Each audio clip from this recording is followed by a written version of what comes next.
Ladies and gentlemen, as we stand at the threshold of an inspiring day, we begin day 2 of the 18th annual scientific sessions of the Sri Lanka Optometric Association, and this is a moment of great significance as you witness the ceremonial procession of our esteemed members making their way to the hall.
Ladies and gentlemen, you are currently witnessing the ceremonial procession of our esteemed members. Would like to request you to rise from your seats and honor these professionals as they enter the hall.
A very good morning and welcome, ladies and gentlemen. I would like to request you to remain standing for the national anthem.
Thank you very much, ladies and gentlemen. With that, we will be moving on to lighting of the traditional oil lamp in keeping up with the traditions. And I would like to invite the following dignitaries to join us in lighting the traditional oil lamp. Chairman of the Sri Lanka Optometric Association, Senior Optometrist Chaminda Ekanaika, Sessions Chairman, Senior Optometrist Chanaka Virasundara, Secretary of the Sessions, Senior Optometrist Shyama Vajini, MD and Chairman of the College of Optometric and Vision Science, Senior Optometrist Hiran Pereira, Deputy Chairman of the SLOA, Senior Optometrist Lalit Vijay Surya, Guest of Honor Professor B.S. Sunil S. De Silva, Chief Guest Professor Vajra Disanaika, Professor Sepali Subasinghe, Deputy General of the Science Foundation, Professor Thikshana Suravira, Chairman of the Sri Lanka Standards Commission, Mentor Optometrist Mangala Samarakon, Mentor Optometrist Suranjan De Silva, Mentor Optometrist Sandaka Lianagala, Mentor Optometrist J.U. Sekubadu, Secretary of the Ceylon Council of Optometry and Orthoptic Amadi Alhakon,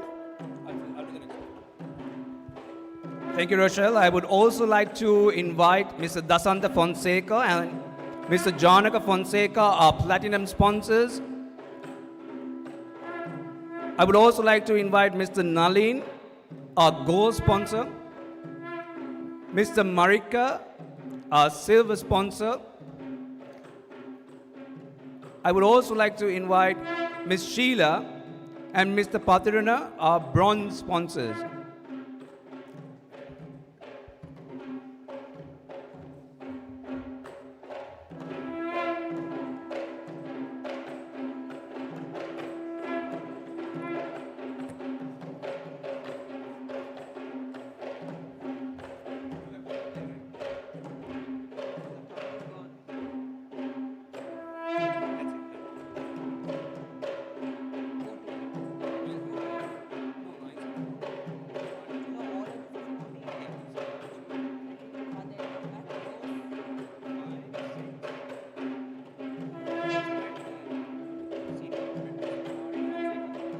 I would also like to invite senior optometrist Kumari Fonseca.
I would also like to invite Mr. Rajiv Kote, our bronze sponsor for the event.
Thank you very much, ladies and gentlemen. You may now take your seats.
Distinguished guests, respected professionals and guests, it gives me immense pleasure to welcome all of you to day 2 of the 18th annual scientific sessions of the Sri Lanka Optometric Association, a continuation of a successful dispensing of information and the inaugural session. We will continue to educate, innovate and elevate. And I heard there was one quite party last night, so hats off to everybody who turned up this early morning with minimal amount of sleep, and it's all about information as well. So wishing all of you luck before you all start the sessions as well. So we are privileged this morning to have keynote speakers coming all the way from the SAARC countries, some of the best minds in the industry. So I appreciate each and every one of you for coming this morning on a Saturday and for being with us. So this body, since its inception, has stood as a pillar of excellence, advocacy and progress in the field of optometry here in Sri Lanka. And SLOA has consistently worked to elevate the standards of eye care in the country through education, professional development and collaborative efforts with both local and international bodies. So today's sessions are a continuation of that legacy, a platform that brings together thought leaders, practitioners, and future change makers in optometry. So ladies and gentlemen, to officially commence this morning, I would like to respectfully invite the chairman of SLOA, senior optometrist Chaminda Ekanaika, to welcome all of you. Ladies and gentlemen, please put your hands together and welcome senior optometrist Chaminda Ekanaika.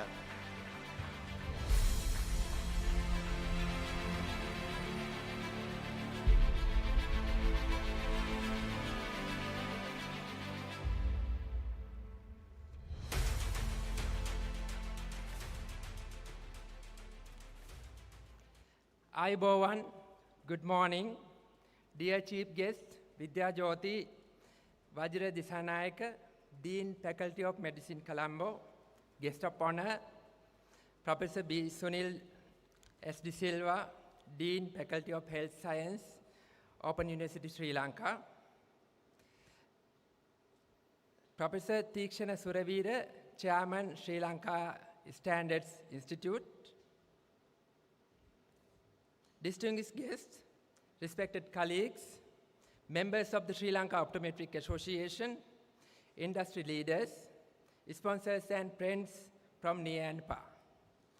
It gives me great pleasure to warmly welcome all of you to the 18th annual scientific sessions of the Sri Lanka Optometric Association.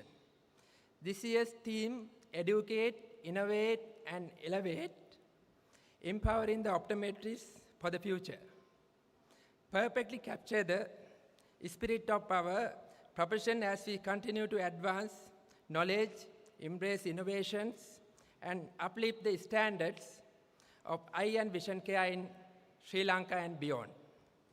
Yesterday, we successfully concluded the Dispensing Opticians Forum and the grand inauguration ceremony, both of which were attended by a remarkable number of participants and distinguished guests representing the optometric field and the wider healthcare sector. The enthusiasm and engagement we witnessed reaffirmed the growing strength and unity of our professional community. This year marks a significant milestone, 18 consecutive years of holding our scientific sessions. Over these years, the event has evolved into one of the most anticipated gatherings in the optometric calendar, serving as a platform for knowledge, sharing professional growth, and collaboration. The 2025 sessions are particularly special. For the first time, we are hosting a 2-day program enriched with a variety of events and activities. Alongside our traditional trade exhibition, we are proud to feature an eye-catching photo competition and exhibition, post and research paper presentations, and a new innovation exhibition, showcasing the creativity and scientific progress within our community. We are also honored to welcome guest speakers from SAARC countries who's participated will undoubtedly broaden our perspective and enhance the regional collaboration in eye and vision care. For the first time, our sessions are open to international participants, reflecting our growing global engagement and recognition. I take this opportunity to extend my heartfelt gratitude to our sponsors, industry partners, and supporters, whose generous contribution have made this event possible. My sincere thanks also go to the organizing committee and all volunteers for their dedication and hard work behind the scenes. To all our participants, local and international, thank you for being part of this important event. I encourage you to engage actively, share ideas, build networks, and take full advantage of the learning and collaboration opportunities over these 2 days. Together, let us continue to educate, innovate, and elevate, empowering ourselves and the next generation of optometrists to shape a brighter future for our profession and the communities we serve. Thank you, and I wish you all a successful and inspiring scientific sessions.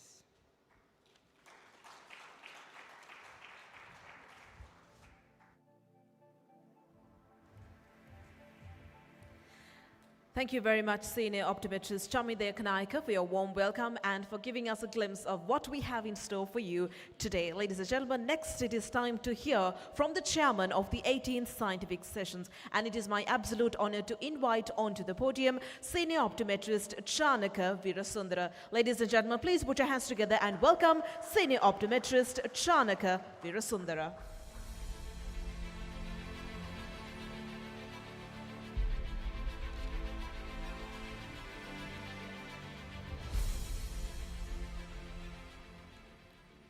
So, very good morning to everyone.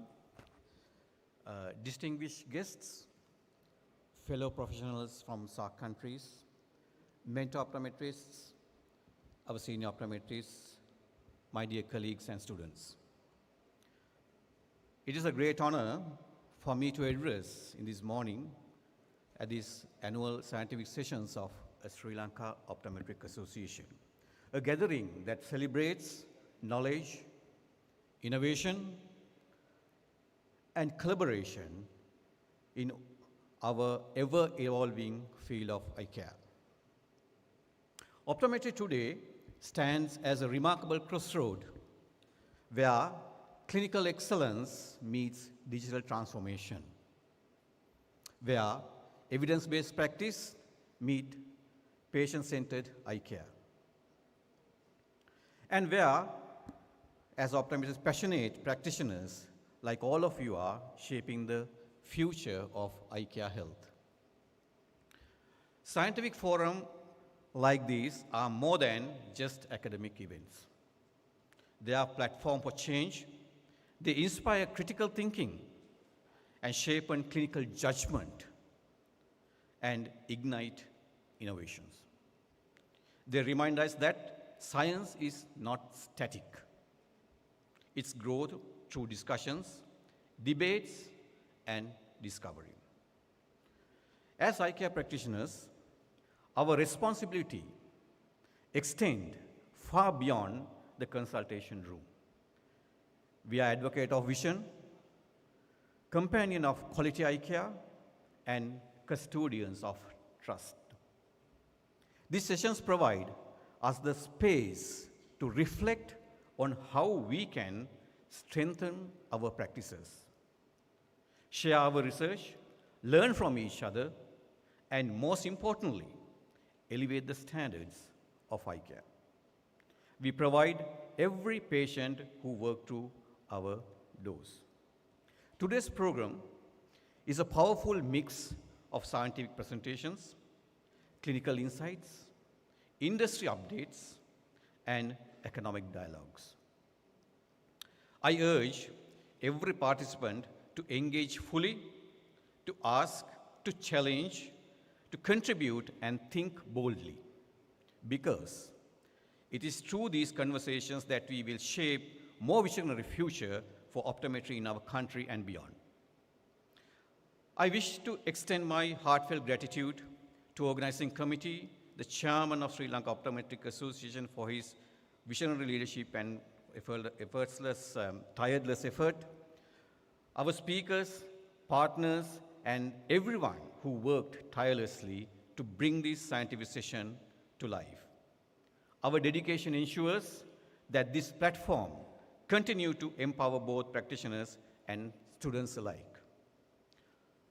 So let's make this event not just another conference, but milestone in our collective journey towards excellence. So have a fruitful day. Thank you very much.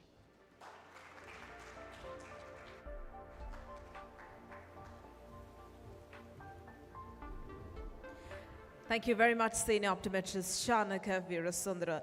And with that, ladies and gentlemen, as we all know, we have two distinguished gentlemen as our guest of honor and our chief guests. So it is now time to hear from our guest of honor, and it is my absolute honor to introduce this special individual for you. And this is Professor B. Sunil S. De Silva, who is the Dean at the Faculty of Health Sciences of the Open University of Sri Lanka. Ladies and gentlemen, please put your hands together and welcome Professor B. Sunil S. De Silva.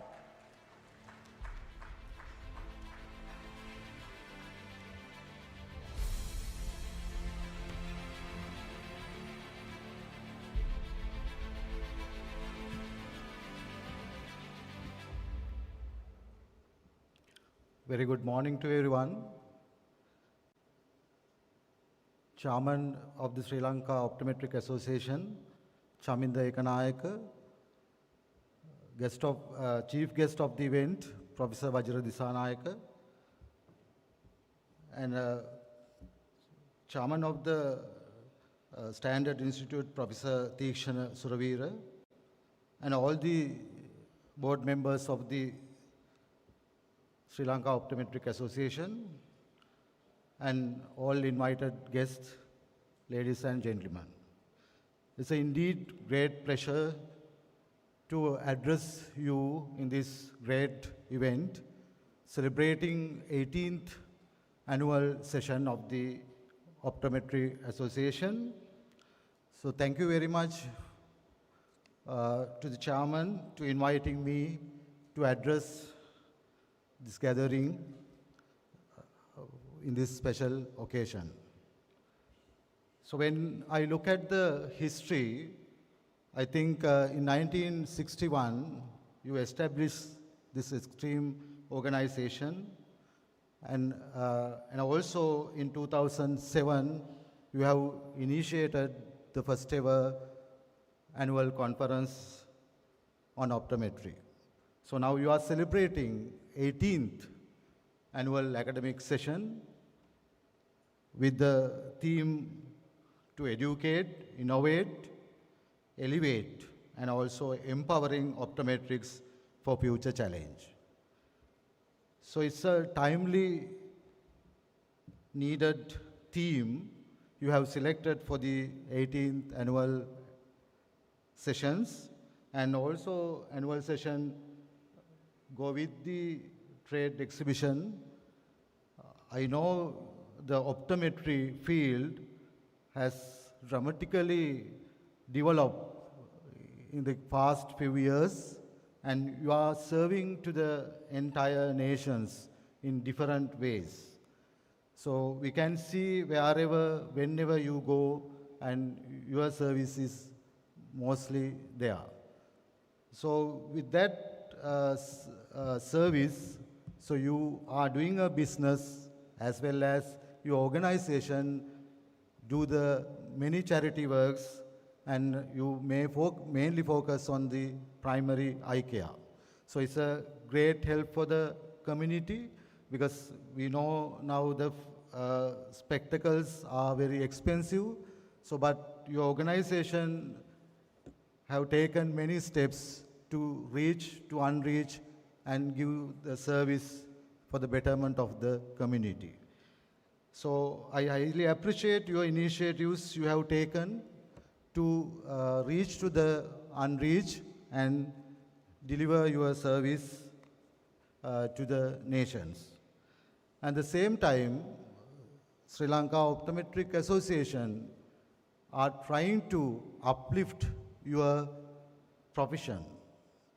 So I heard, when I discussed with your chairman, so he highlighted many key areas what you are engaging, and among those, the mainly the chairman and the team wanted to enhance your professional status through education, innovation. So for that, now I think, so if you think about the professional status, many professionals, true professionals, need higher education. So in that scenario, so your institute have initiated national level programs with the collaboration of the Foundation Institute. It was a great achievement, and not only you limited to your education for the NVQ level, now it's high time you to move to the university education. So why I am saying like this, so if you look at professionals or to become a professionals, so there are some well accepted criteria. So maybe around 6 or 7 criterias. So one is actually, the most important one is you should have a university-based education. The other one is we have to have a unique body of knowledge, which is maybe relevant to Sri Lankan culture or the Sri Lankan peoples. So because we have a separate culture, so based on our people, so we have to tailor-make our knowledge as well. And also we have to have accountability and responsibility, career commitment, and the member of the professional organization. These kind of criteria need to be fulfilled if we want to become a true professional. So if you want to get the membership of the Organization of Professional Association, sometimes you want to fulfill these criteria. For that, the initial steps always taken by the Sri Lanka Optometric Association to help to the organization and the members of the senior members of the field. So I'm representing the Open University. So I am the Dean of the Faculty of Health Sciences. So actually we have many degree programs for allied health professionals. So we currently cater for the nurses, medical laboratory technologists, pharmacists, and the psychologists. So we have 4 degree programs, 4-year honors degree programs for the existing professionals to uplift their qualification. And also we recently received some requests to develop another 5 degree programs. Those are in the pipeline, and one is radiography, the other one is radiotherapy, is almost in the approval stage, and we are going to commence soon. And also the third one is BSc in Public Health. Especially requests came from the PHI Association, and targeting them, we are developing the BSc in Public Health. I think it's the first ever public health program in Sri Lanka. And also the fourth one is the BSc in Optometry. So it is for you, because the request came from School of Optometry at the Eye Hospital, and we developed the 4-year curriculum, and now it is in the UGC. It's in the approval stage. So all of you can enter to this program because it's open for everyone who fulfilling the basic requirements to enter to the university education, that is 3 years. But I don't know, maybe the professional organization having some mandates. So you very well know sometimes medical profession has double C 2 years, and engineering having double C 2 years, and all pharmacy need the chemistry C. So it is actually based on the professional requirements and professional bodies highlighting this entering criteria. But as a government university, the Open University follow the UGC entry criteria. So that is the 3S passes. Most probably it will be in the science stream. So who can fulfill the basic requirement in the science stream with 3 S's, you can enter to the optometry degree program in near future. But the Open University also catering for the people who did not have A-levels. The people who have ordinary level, so they can do the foundation course and they can uplift their qualification to the advanced level and they can enter to the university programs. But unfortunately, sometimes the people comes from that pathway still is not recognized in the country level because very recently also we had a problem and we had a discussion. Some graduates from natural science faculty, when they apply for the teaching post, they request where your A-levels.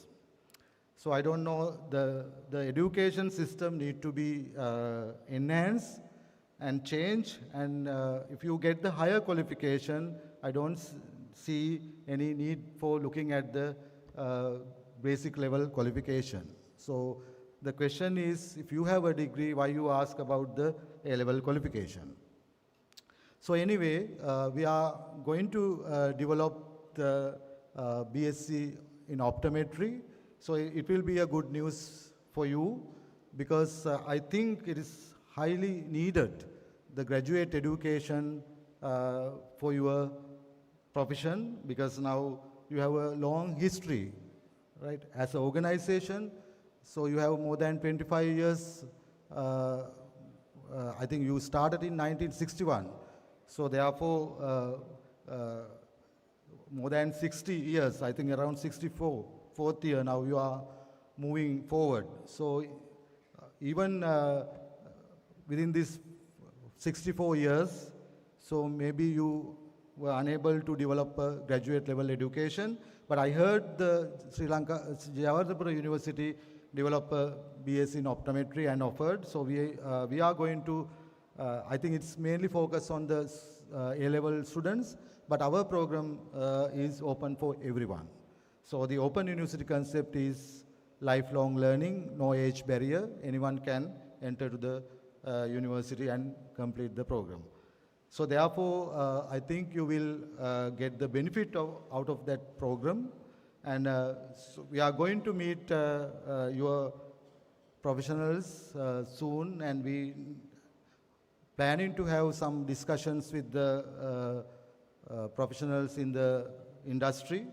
And we need your help to deliver the program, because definitely we need practical exposure from your industry. So therefore, you can join with us to develop the program, because it's not for us, it's for you. So with that great news, I wind up my speech. So I wish you very best for your 18th annual sessions, and as well as the trade exhibition 2025. So great fruitful day ahead. So wish you all the best. Thank you very much.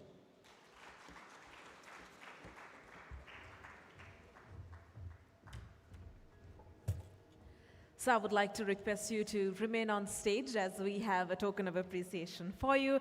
So to give away the token of appreciation, I would like to invite the chairman of SLOA, Senior Optometrist Chaminda Ekanaika, along with the chairman of the 18th Scientific Sessions, Senior Optometrist Chanaka Virasundara, to join us on stage.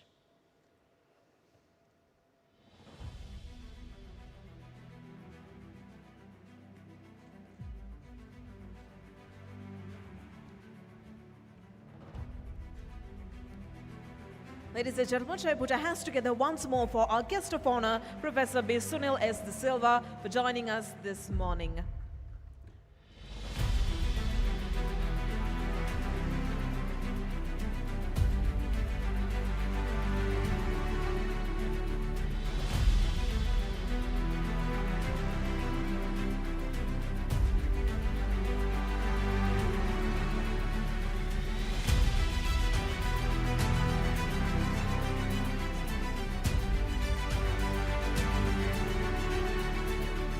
Thank you very much, gentlemen, for joining us on stage.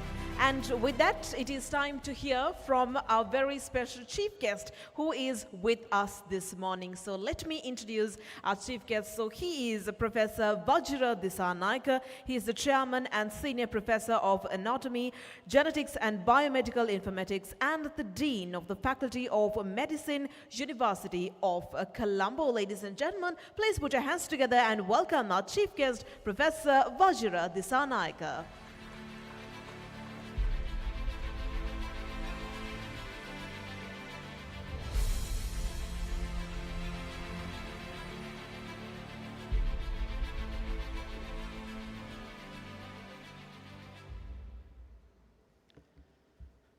Good morning, everyone.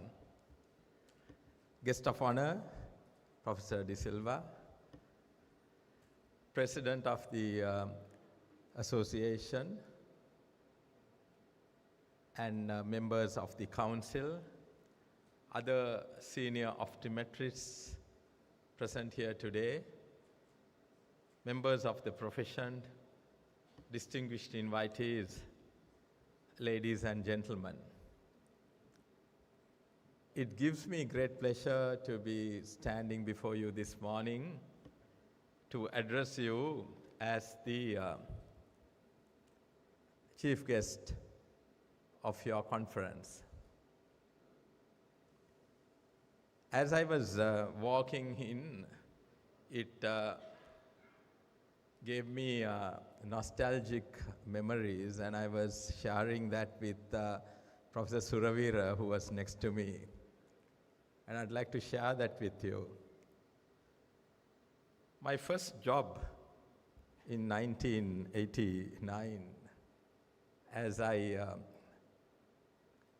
completed my A-levels and was waiting for the university entrance during those dark years when the universities were closed, was as a computer programmer at the Hilton. So those days I would have never thought, another 25, 30 years later, or 35 years later, that I'd be standing before you as a chief guest at a conference at Hilton. So that was the first thought that came to my mind as I was walking in. My first event that I organized as a student leader in the university was also at Hilton. We had this function called the block night at the end of the first year. We used to have this function called the block night, and we were able to organize it at Hilton in 1992, if I remember right, or towards end of 1991, 92, I think. And my first international conference that I ever attended was also in this very hall. In 1994, when the College of Surgeons of Sri Lanka held their first ever international conference in collaboration with the Royal College of Surgeons of England. And the chief guest at that time was a gentleman by the name of Mr. Harold Ellis, who wrote this book called Clinical Anatomy, which was one of my favorite books. I walked into this hall with the book, my own clinical anatomy book, and walked up to Harold Ellis, who was here in this hall giving lectures. And I told him, I'm a medical student. I loved your book. Can you autograph it for me? And he took the book and asked what was my name, and I said, I'm Vajira. So he wrote to Vajira with love from Harold, and he gave me the book back. So, walking here this morning, I had a lot of sentiments going through my mind, and I thought I will share those sentiments with you because there are many young members of your profession here today. And although I'm standing before you as a chair professor now and dean of a medical school, Those were the humble beginnings. And those days, I would have never have thought that on a day like this, I'll be in front of you, addressing you as a chief guest. So life is like that. Life begins in a small way. It takes you places to places where you never thought of, and it is important for us to savor every moment of that. And I hope that all of you, especially the young ones who are looking for a future in the profession, would be inspired by that and would look forward to a greater future for you. I would also like to tell you and share with you some sentiments from my own experience. In the past few years, having served as the Dean of the Colombo Medical School, as well as the President of the Sri Lanka Medical Council, which regulates all professions in the healthcare sector in the country, and also wearing my international roles as President of the Commonwealth Medical Association and the Chair of the Commonwealth Health Professions and Partners Alliance. It has given me a broad perspective of not only the medical profession, but all the other professions that serve the people of our country and ensure their health and well-being. Now, in 2022, when I took over as the Registrar of the Ceylon Medical College Council, which regulates the education of all allied health professions in the country, the senior members of your profession would know we had a conference where we brought in all the healthcare professions, the allied health professions, and started a journey where we thought we started looking at the education standards, the career pathways that we could create for the younger members of our professions, and the broader field of health in our country, healthcare in our country.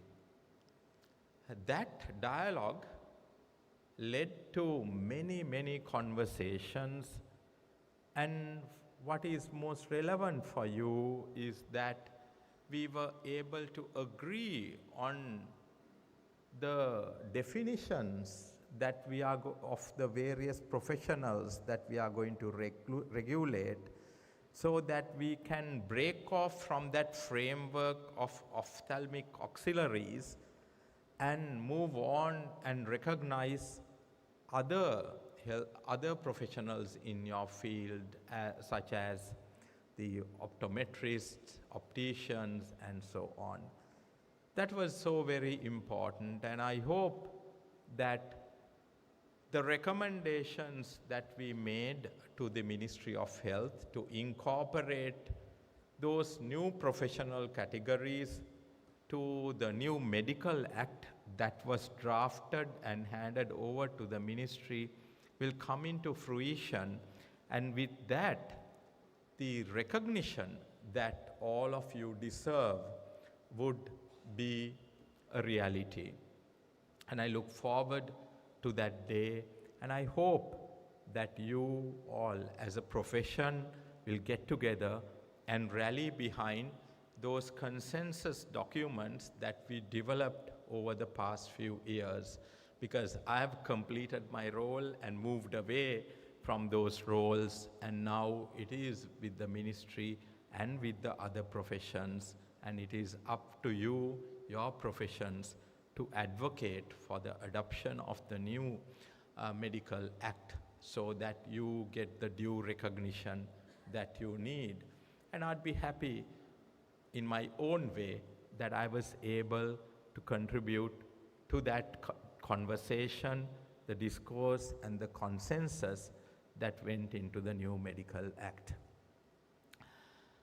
These were the thoughts that I wanted to share with you today.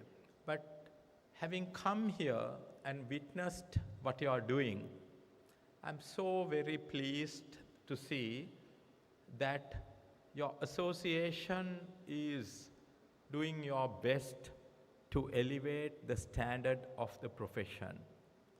It is so very important. It is we from within our professions who need to do that.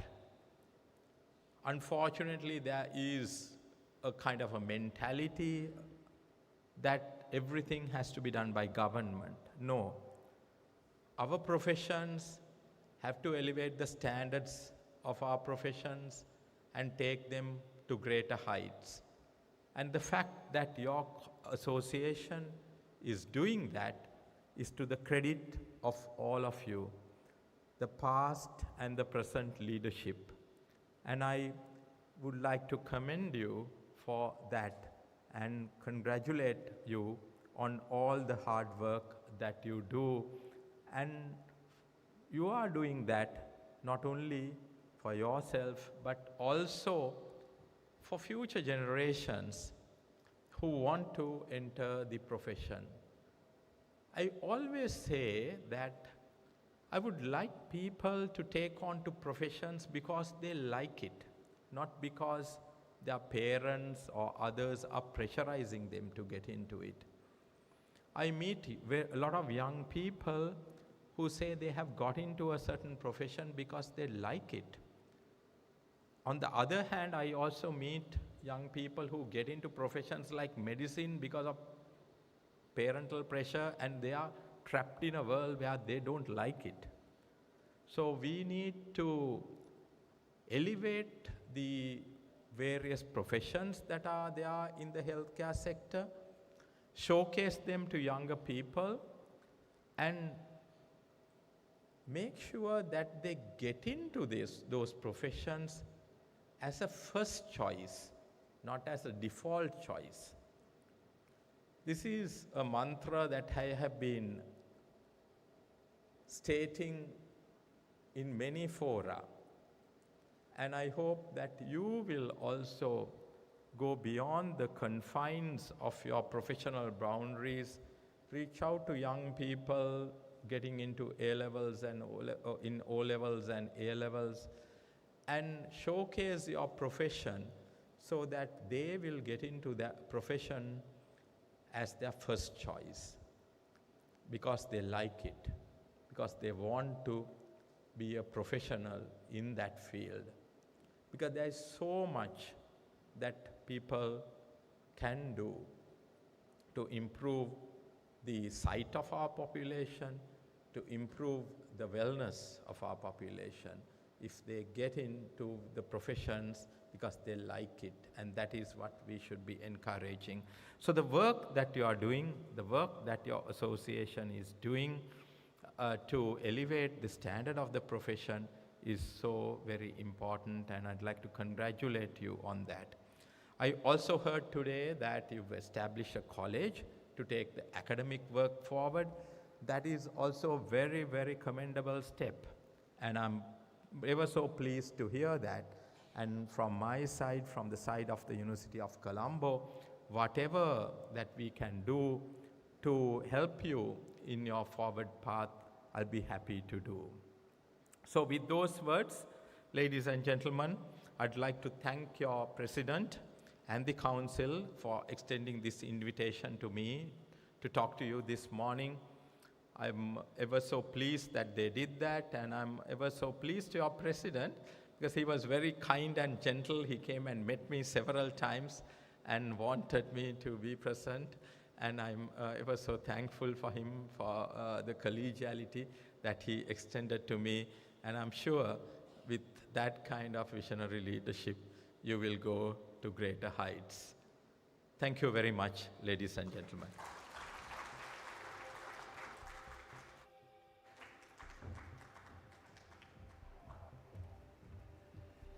Thank you very much, Professor Vajra Disanaik. I would like to request you to remain on stage, and I would like to invite the Chairman, Senior Optometrist Shaminda Ekanaika, along with the Chairman of the 18th Scientific Sessions, Senior Optometrist Chanaka Virasundara to join us on stage to give away a token of appreciation to our chief guest.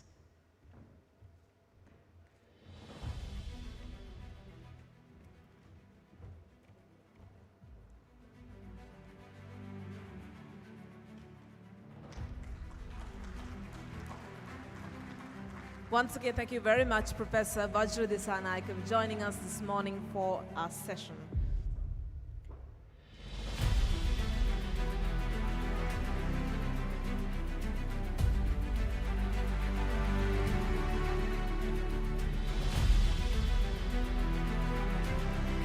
Thank you very much, gentlemen.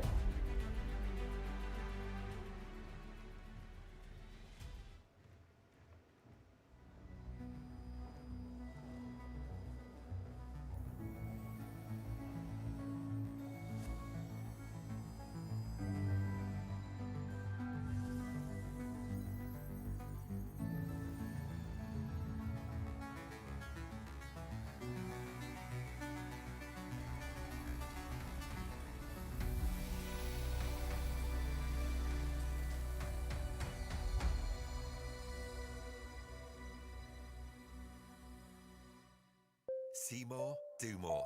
SLOA. Just an ordinary day.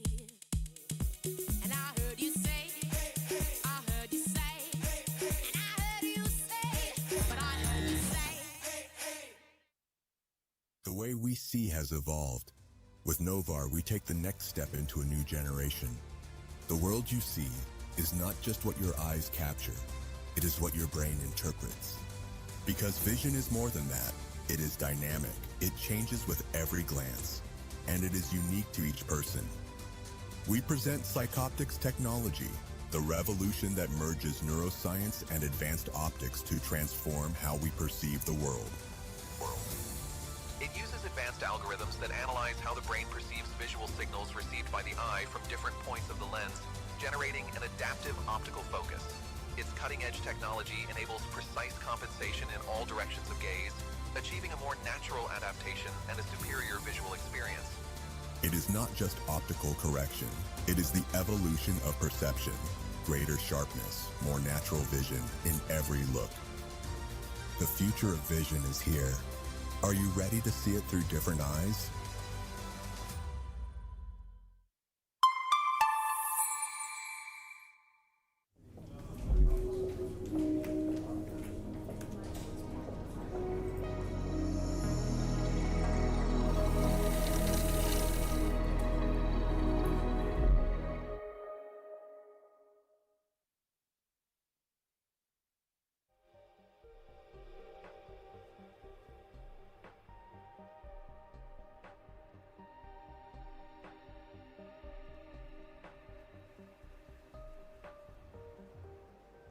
Right, ladies and gentlemen, with that, we will be officially starting off with our sessions. And for this, we have a distinguished panel of judges, 3 judges who will be joining us to judge these sessions for the day. And to do the honors of introducing our panel of judges, it is my absolute honor to invite onto the podium Senior Optometrist Mayur Varian. Ladies and gentlemen, please put your hands together and welcome Senior Optometrist Mayur Varian.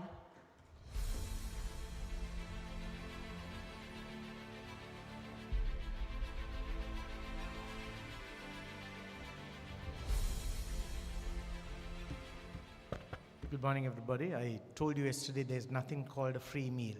Here we are. I'd like to call upon the following persons to take their seats as judges. First is Dr. Lakwin Samaranayaka. Would you please take your seat?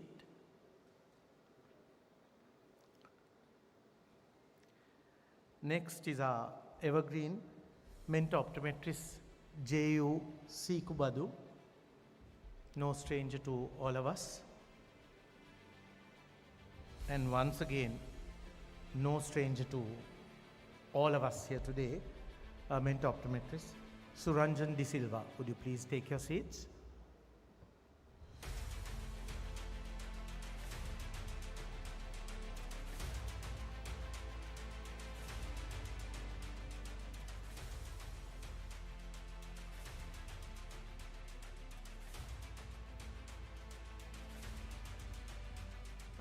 Ladies and gentlemen, shall I put our hands together for our panel of judges as well? Thank you very much. So with that, we will be commencing our session 1 for the day. And I would like to introduce the chairpersons of session 1. Our first chairperson will be mentor optometrist Mangala Samarakon. And next up, mentor optometrist Dasat Fonseca. Ladies and gentlemen, please put your hands together to our 2 chairpersons.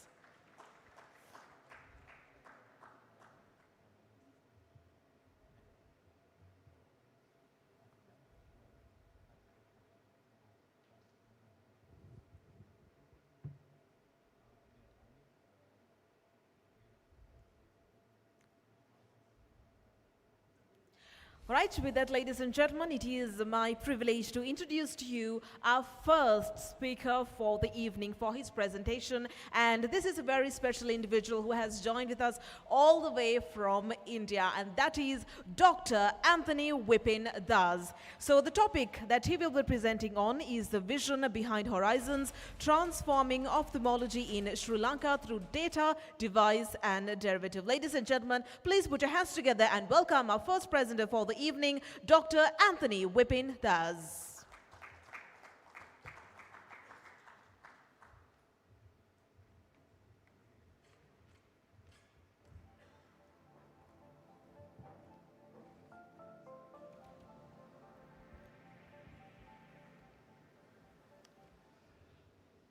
Ayubowan, a very good morning to all of you, and it is my honor and privilege to be joining you all from India. I'd like to thank the SLOA Organizing Committee for the opportunity to share our insights from India with you all. And what I'll aim to do for the next 15 minutes is to abridge 15 years of work to share what we have done in India and how we can collaborate in Sri Lanka moving forward. I'll be speaking on 3 specific segments today about data, device, and derivative. We all know that we are in the 4th cyber-physical revolution right now, and data surrounds us all. And data never sleeps. And this is kind of an understanding of how much of data is generated every single minute of the day. In my previous role at the LV Prasad Eye Institute, I was responsible for digitizing the entire 300-plus network of eye care centers in Central South India. And the platform actually was implemented all across the Center of Excellence, all the way into our centers that were in the Tier 2 towns, the secondary centers, and also vision technicians and optometrists who were at the front lines at the first mile of care. And data flowed through all of that network seamlessly. This became a Harvard Business Review case study about how we transformed the LVPI's iSmart electronic medical record system, and also an invited review in Nature. But the possibilities in eye care, specifically where data is concerned, there's clinical generation of data. Ophthalmology and optometry have a lot of media. We take a lot of pictures of the eye. There's also ability for us to understand health economics and also operational efficiency. But there are challenges. The first bit is that we need good quality data, and it needs to flow so that we understand trends. It's time dependent, and more importantly, standardization is crucial. But every data point that we generate from our patients has volume, velocity, veracity, variety, and we need to generate value from it all. There's descriptive studies, diagnostic studies, but now the world is moving into predictive and prescriptive studies on trying to tell us what could be an appropriate best treatment for the patients. In my journey, we've moved from the H to the K, M, and B, and T. You must be wondering what these alphabets are. But in data, what we understand at H, which is 100 patients, is different from what we understand at K, which is 1,000 patients. But when you go to the million, is where you have insights and patterns that start coming up. And we published our first paper in more than about 7 million patients. That's about 30% of Sri Lanka's population. And that was the data set that was generated. But in such large data sets that we can generate in eye care, we see patterns, we see trends, and more importantly, we see relationships. And over the past 7 to 8 years, a large body of more than 160 peer-reviewed publications were put in for India with big data. And literally all the major disorders, at least from our experience, were profiled so that we understood what the disease burden and the kind of outcomes that we were seeing. So very quickly, I'll show you some of the very interesting insights that came in from our work back home in India. So this is the largest dry eye paper that we had published many years ago, which actually showed what was the risk factors for increasing age professional workers and higher socioeconomic status that we found in a sample size of more than 20,000 patients. We also understood that in allergic eye disease in children, that in India, it actually started going on from November to the month of May, which was very unique for our geography.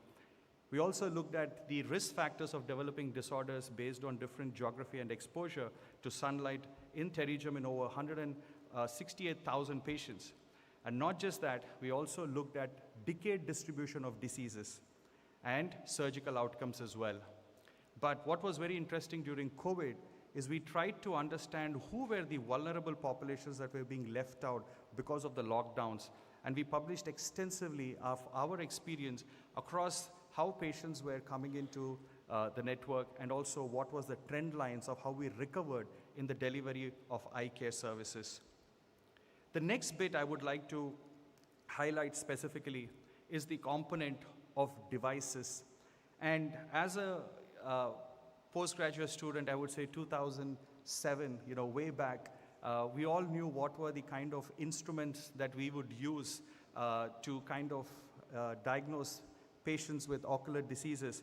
But there has been a huge shift over the past decade and a half where devices that were immobile and then that were bulky, that used to be in our hospitals, are now become mobile. And you can actually see a host of development of portable ophthalmic devices that are being used in the field right now. And why is this exciting? Is because we are not just going and looking at vision impairment and glasses, but more deeper down into anterior segment conditions, patients at risk for retinal conditions. We have all of these devices that are now evolving that we as healthcare providers can use to give value to our patients out there who do not have access to eye care. And you can actually see some of the examples of portable slit lamps. The bulky slit lamp is now handheld. We have topographers that are coming in to really look at diagnosing corneal issues and ectatic conditions.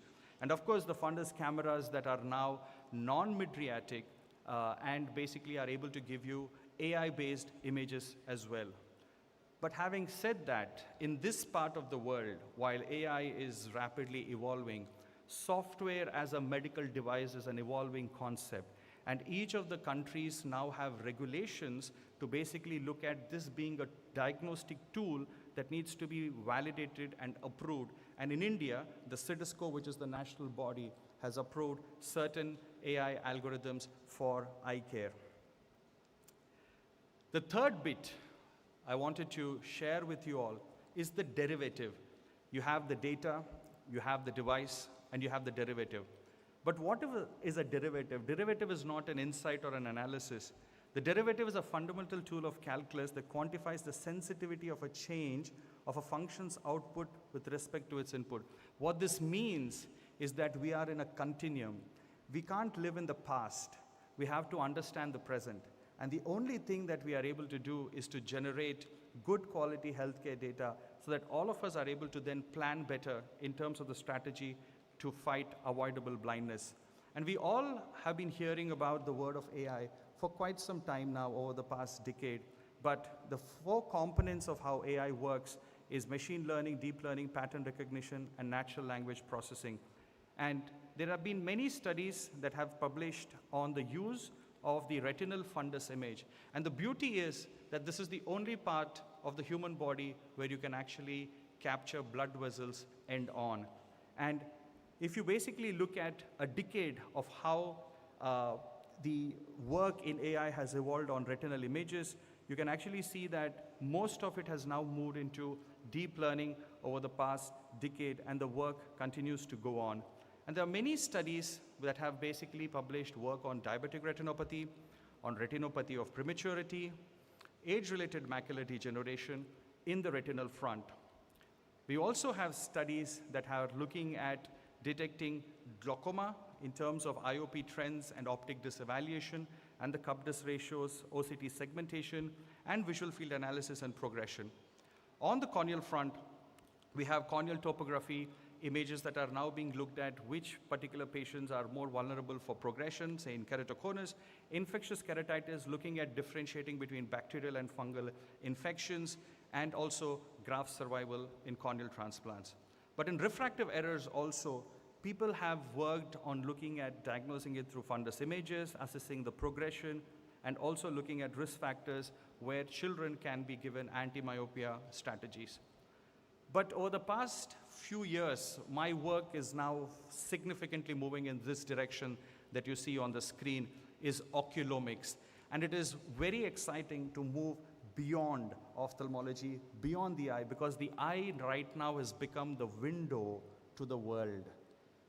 There are groups, of course in India, are groups that are working on using the fundus images for chronic heart disease, chronic kidney disease, liver disease, and also maternal health for diagnosis of preeclampsia and gestational diabetes mellitus. So the eye truly is going to evolve into being a window where people are going to look at the overall health of individuals and not just only ophthalmology. And the reason why I say this is because we are going to be so important for the overall health and not just eye health. And I see this as a great opportunity for us as a profession linked to eye care to be able to contribute to an understanding of the entire human body and the system, and not just in the eye, because of the leap of technology that has now happened for us to image our retinal fundus images. But what is most important that I want to share with you all this morning is that it is not just about the newer technology that's out there and what we are able to do with data. I published this AI pipeline many years ago, almost 6-7 years ago, to basically showcase that whatever we do with data and whatever we do with AI, it has to come back to the point of care. An optometrist who's doing a rural remote screening, if they're equipped with a tool where they're able to take a decision, that is the benefit that we will be able to give our population and our patients in the long run. And it's very important for us to be mindful that it is not just about the development of new tools, but the integration of tools into our practice so that our patients actually benefit from it. And I would like to say the AI optometrist, I know we are all evolving into the next phase, even as doctors, as eye surgeons, we are constantly, updating ourselves with what's there. But the potential I see, not just in India, but also for Sri Lanka, is advanced screening. The point is that we are now not just able to say that we are looking at the basic causes of vision impairment, but with the tools, we should be able to go the distance for early detection of diseases that can cause irreversible blindness. And I think this involves skilling, this involves the adoption of these devices and tools that are out there to be able to kind of identify people and refer them. And that is the strong referral network. And it's just amazing how we work with our optometrists in India. You're such a crucial component in the delivery of eye care services in our country. But I think these three things is where we are heading to. And we need to kind of embrace this technology as our ally, if I may say, because our patients are going to be benefited in the long run. So with that, I would like to thank you all for your patient listening, but I'm here not by accident, but by purpose. And we look forward to strengthening our collaboration between both of our regions. And I would like to thank the SLOA once again for their kind invitation and the opportunity to share our insights from India. Have a great rest of the day. Thank you.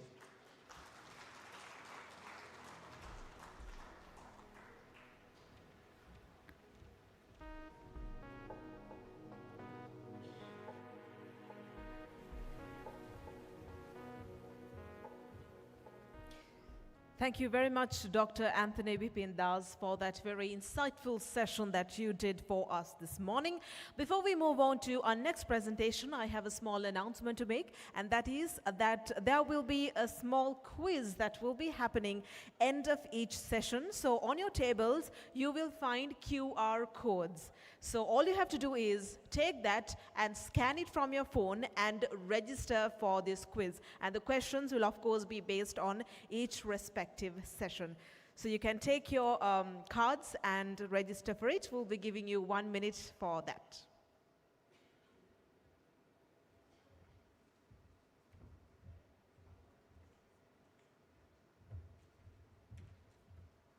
This is the QR code that you can find on your tables named Menti Quiz. And don't forget, register yourselves because you can win gifts as well end of each session.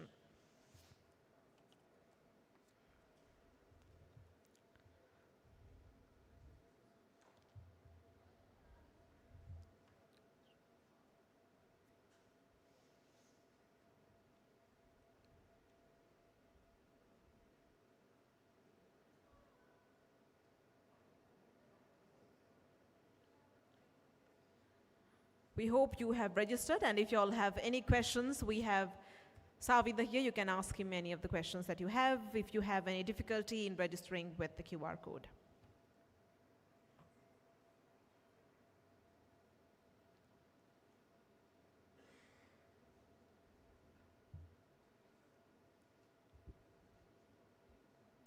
All right, your 1 minute is up, but of course you have the time till the end of the session to register yourselves because you will be asked questions based on each session this morning.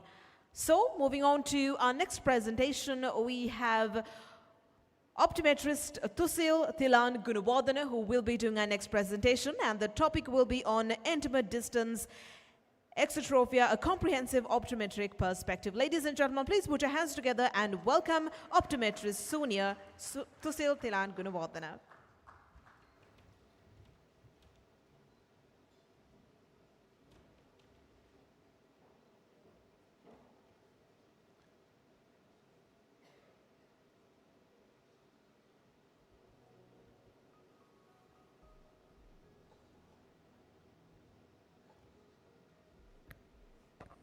Good morning, ladies and gentlemen.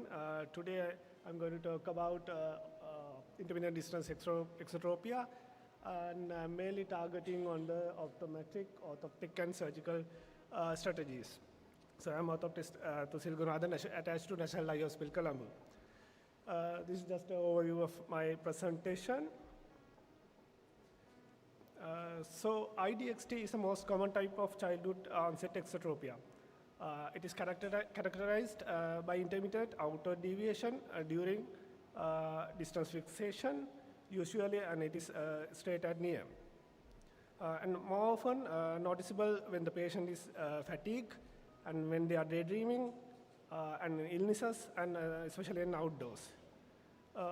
Early detection and classification are crucial for appropriate management and prognosis.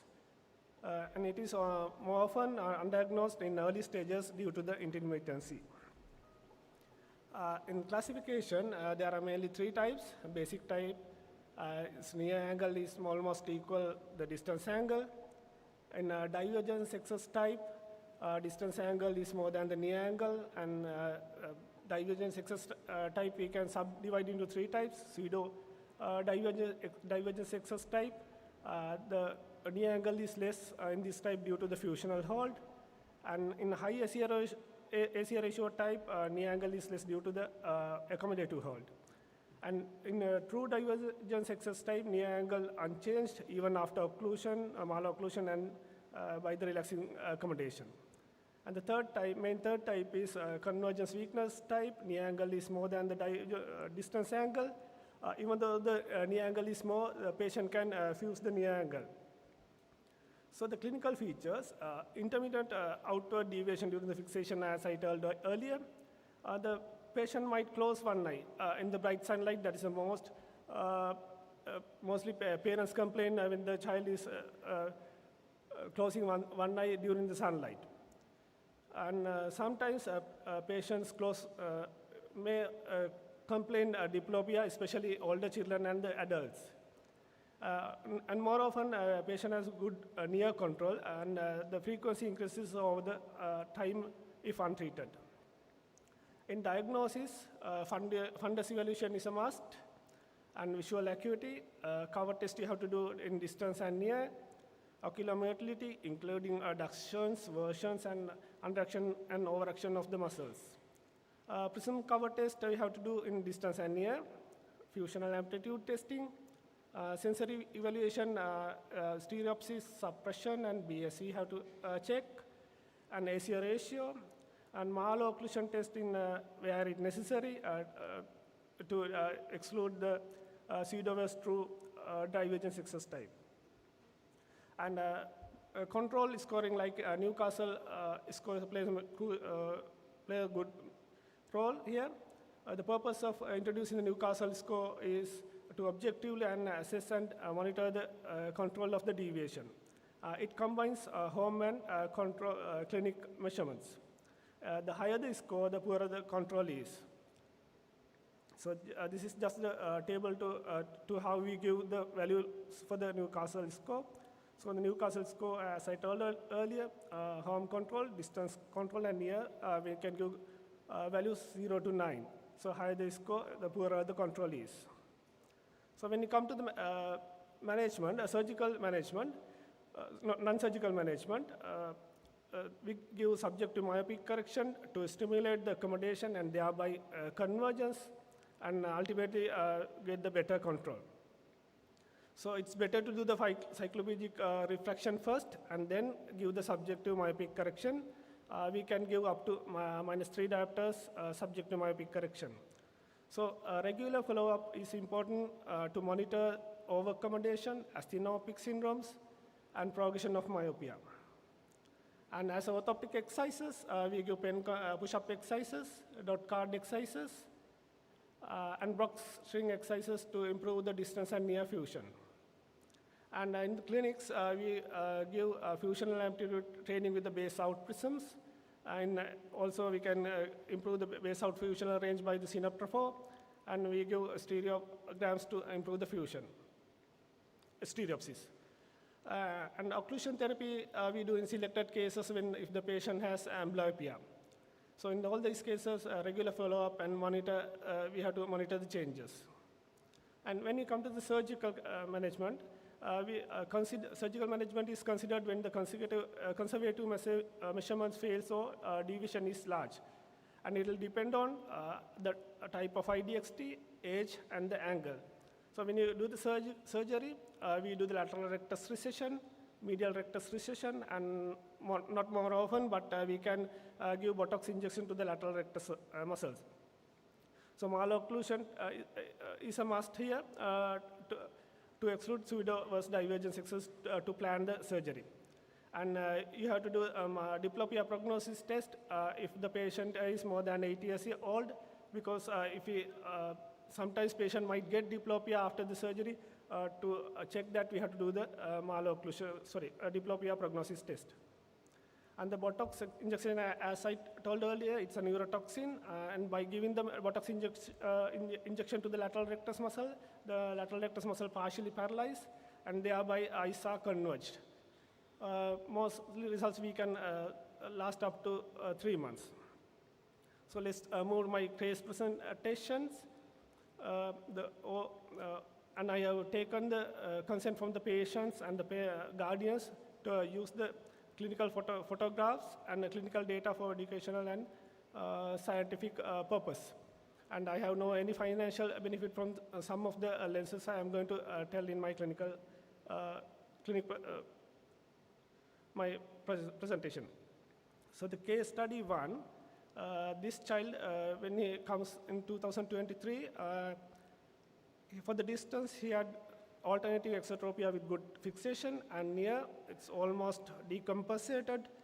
For the distance angle, it's 40 diopter basin, and near, it's 35 diopter basin. So this is something indication for going surgery, but the parents does not want to go to the surgery at the first stage. So I gave him a -1 diopter subject to myopic correction with convergence exercises. So the second visit, patient, the angle has slightly reduced to the 30 diopters and the near angle for the 20 diopters. And in the third visit, the angle reduced furthermore, and for the distance also he is gaining the BSV. And fourth visit, there's a good improvement. The angle is slight decompositing exophoria for the distance, and near slight exophoria with good recovery and good BSC. And the second one, this is the surgical one. Then she has a very large alternative exotropia for the distance, and here is also almost decompensated exophoria. So distance angle is 80 diopters, and the near angle is 55 diopters. So the surgery, we did left inferior oblique resection, left lateral rectus resection 9 millimeters, left medial rectus resection 6 millimeters. So this is just the first day after surgery. The angle has reduced, and this is after 3 months. So for the near eyes are almost straight, and distance slightly decompositing exophoria is here. And this is the angle. It's 25 diopters for the distance, and near there's a slight exophoria 8 diopters. So diagnosis here, residual intermittent distance exotropia. Patient is cosmetically and functionally good, and I have given her Brock-string exercises to increase the distance fusion. And the third one is a slightly pitfall by giving the subjective myopic correction, and this 10-year boy came to me. At first time, his angle was 35 diopters for the distance, and near moderate exophoria, 25 diopters. So I have given him a -1 subjective myopic correction, and according to my instruction, the optometrist has given him a -1 with 250 for the right eye, left eye -1 with 2 cylinders. And when he comes to second visit, angle has reduced, and in the clinical setup, most of the time patient comes first to orthoptic assessment, then go to the refraction. So according to my instruction, at that time the refraction was -1 with 250, and according to my instruction, optometrist has given another -1. So patient's final correction is -2 with 250 in the right eye, and left eye -2 with 2. And when he comes in the third time, the angle is reduced, but the scenario here, he has been more myopic, and in this time we discussed with the consultant and optometrist and myself, and we gave a small subjective myopic correction with that -2.25 with the cylinder. And the fourth one, when we come to the first visit, angle is further reduced, but the patient has become more myopic. So with the consultant's opinion, we have not given the subjective myopic, and myopia control lenses has introduced. So we have to see the results. So remedies: always compare distance and near angles carefully, use malocclusion and control school oscos where necessary, document sensory stasis and fusional amplitude, reassess angles over multiple visits. You have to tailor management in an individual scores and clinical findings. And this is my summary. Intermittent distance exotropia is common and requires structured evaluation. The 3 O's, ophthalmologist, orthoptist, optometrist plays a crucial role in diagnosis, monitoring, and both pre- and post-operative care. Accurate classification and control is key planning. Management individualized, optical, orthoptico-surgical. Regular follow-up improves prognosis, good stable alignment, and bionuclear function and cosmosis. And here is my references. And is there any questions? Still, any questions? As we are running behind the time, we have can give time for one question.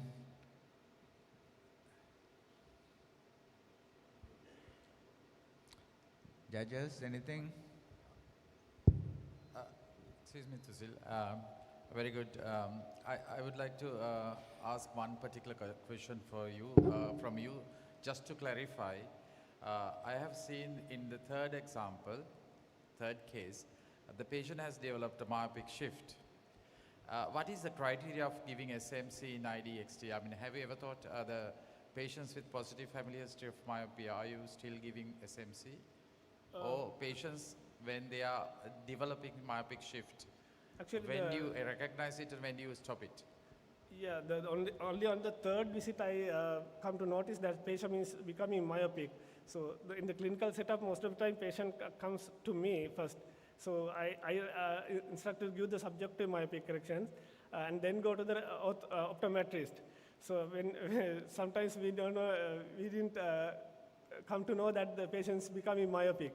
So that's the problem in our clinical setup to identify those things. Do they have family history of myopia then? No. Thank you, Tusil. Yeah, you don't go with the K reading. Sorry? You don't measure the K reading. No, that is, I think the optometrist has done in that part. The astigmatic power remains the same in the whole case, whole time. Okay, thank you. Thank you, Tusil. Thank you.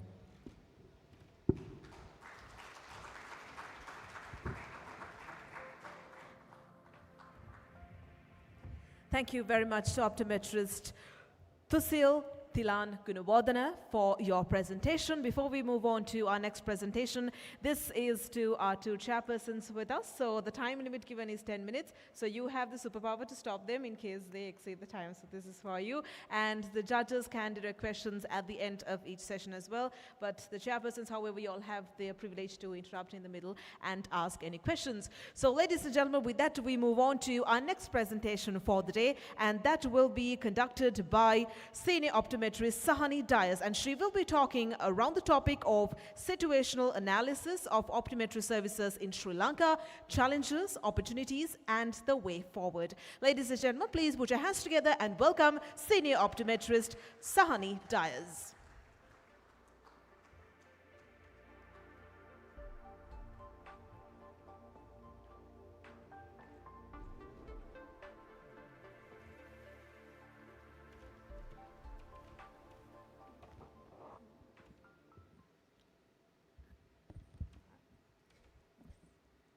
Good morning, everyone. Shall I start? Yes. So, strengthening optometry services in Sri Lanka and bridging gaps in eye care. This is my topic today. It's slightly changed. This is derived from my dissertation for my master's in public health for eye care, which I did recently on a scholarship. I would like to acknowledge my supervisors and everyone who helped me in this project, especially the research participants from the Sri Lanka Medical Council, the Sri Lanka College of Ophthalmologists, the University of Sri Jayawardhanapura, School of Ophthalmic Technology, the Sri Lanka Optometric Association, the Government Ophthalmic Technologists and Orthoptists Association, the Eye Care Institute, and the Vision Care Academy. So to give you a bit of a background, vision impairment is not just a health issue. As we know, it impacts education, productivity, as well as quality of life. Despite our strong health system in Sri Lanka, we lack access giving comprehensive eye care at primary levels. The first national survey of blindness in Sri Lanka was conducted a little more than a decade ago, which showed a prevalence of 1.7% in the country, and the visual impairment was more prevalent in Uva, eastern and northern provinces, and less so in the western and the southern provinces, which are more urbanized. And also, we all know that we talk of these days that there are 2.2 billion people worldwide with visual impairment, and out of which 1 billion have preventable visual impairment, which is cataract and refractive error, which was also the case in Sri Lanka in the study that was done a little more than a decade ago. Also, it's interesting to know some form of optometry practice have been in Sri Lanka for nearly 100 years, but unfortunately there has been no regulation up to now, and the education progress has also been quite slow compared to the rest of the world, but very positively, like our guests mentioned, there has been a lot of progress in the last decade, and the future looks very promising.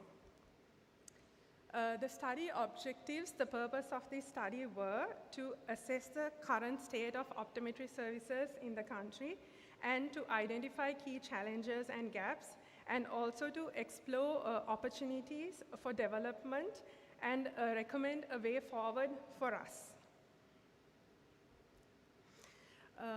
This was a mixed method situational analysis, and it was conducted with surveys and key informant interviews, and also a review of literature, which shows there were no previous optometry studies conducted in Sri Lanka, and very minimal eye health research as well.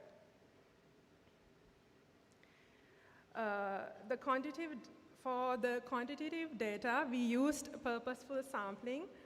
Although stratified random sampling is the gold standard method, there was a time limitation as this was conducted within a span of a year. And also it involves selecting participants based on specific criteria relevant to the research question rather than selecting randomly from the entire population.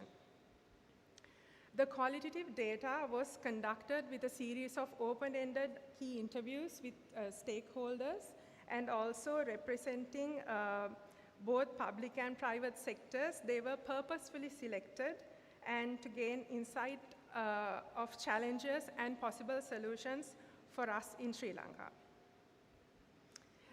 The results were very interesting. We noticed that there are more than 700 optometry practitioners currently in the country, and over 31% of responses were received from the Colombo district, and 83% of the practitioners are either in full-time or part-time private practice, whichever the sector they qualified from.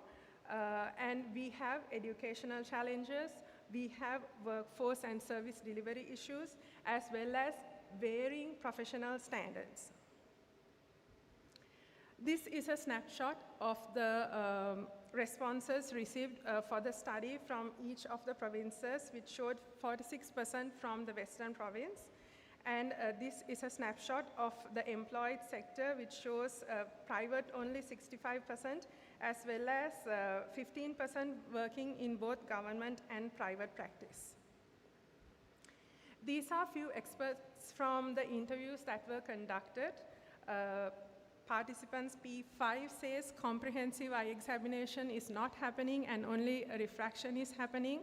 Here the TVEC refers to Tertiary and Vocational Education Commission. There were mixed opinions about this commission as well. And also the Sri Lanka Medical Council regulates optometry-related professions as ophthalmic auxiliaries, and the Ministry of Health reports refer to them as ophthalmic technologies, who are the same professionals. So the country currently has more than 700 optometry practitioners. However, there is maldistribution in rural and non-urban areas, and approximately 46% hold diploma or higher qualification. So it shows potential that we have for gaining higher qualification and interest. And feedback gathered indicated that optometry practitioners in both public and private sectors demonstrate competence in standard refractive procedures, and there is clear interest and wanting to improve the specialized skills such as slit lamp techniques, reading various image reports, and other types of contact lenses as well. So the recommendations that this study wishes to give is to have clearly defined job descriptions, to include comprehensive eye care examinations for optometrists working in both the sectors, and also to organize initiatives aimed at improving the competencies of current optometry practitioners, especially anyone below the age of 45 years or a certain age group, and also to establish primary eye care units. I'm sorry, the last line has got cut off there. By integrating newly graduate optometrists that in the program that was started 3 years ago in Sri Lanka. Thank you very much. Very good presentation. Any questions for Sahani? Then one question, the 700 is the number. It's actually a lower estimate. It could be higher, sir. Yeah. For a 2.2 million population, 700 optometrists is very, very low. 700 optometrists, it would give one optometrist per 30,000 people. The WHO recommends for developing countries one optometrist per 50,000, but developed countries have one optometrist per 10,000. So we have room for improvement. Long way to go. Yes. Thank you, Sahani. Yeah. Thank you.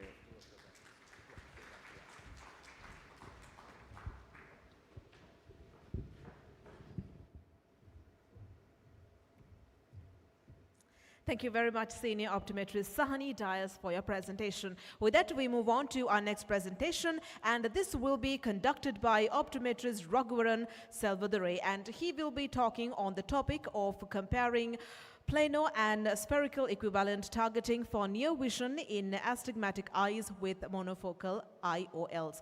Ladies and gentlemen, please put your hands together and welcome Optometrist Raghuvaran Selvadure for his presentation.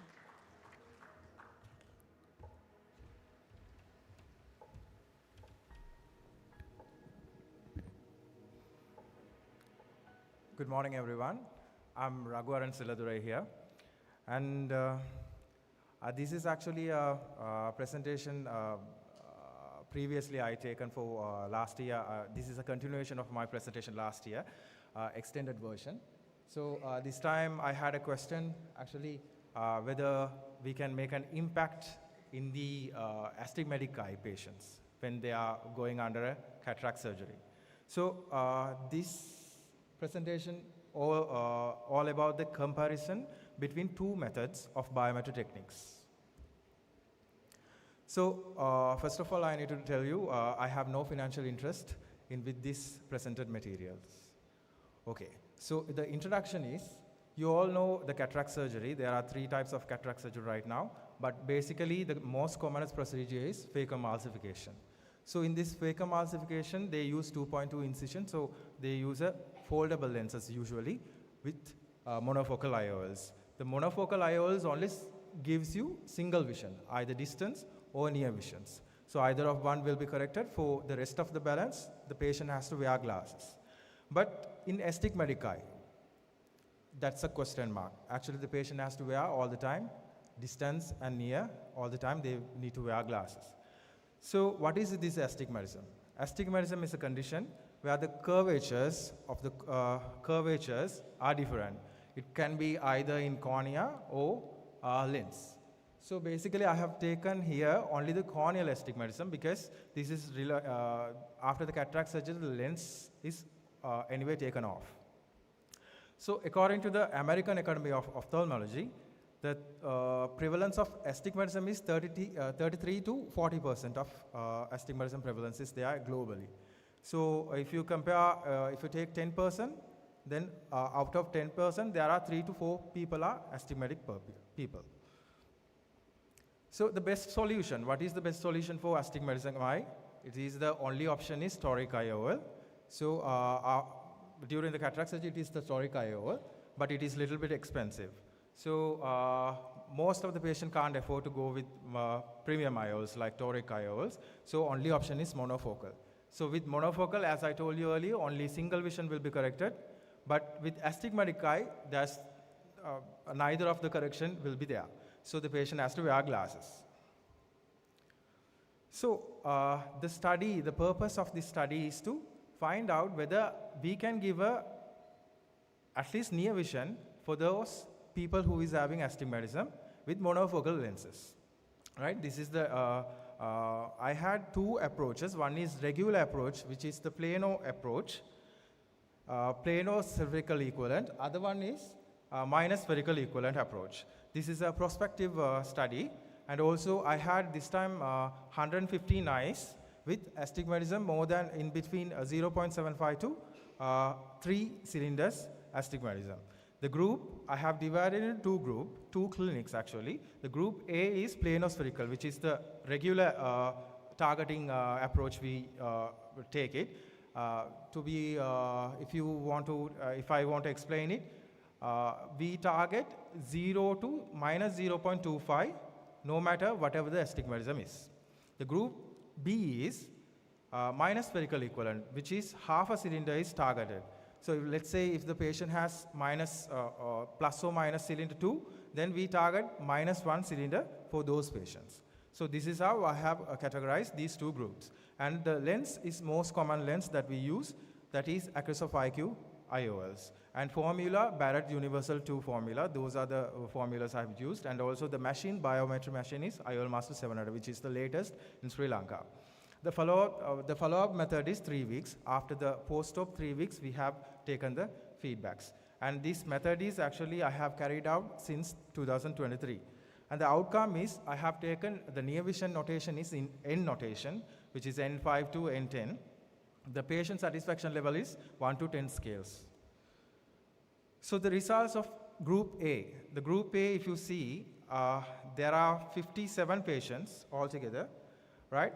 In 57 patients, only 2 patients were happy with near visions, right? Which is a ratio of 7% of patients are happy with this planospherical equivalent, which is we target 0 to minus 0.25, no matter whatever the cylinder.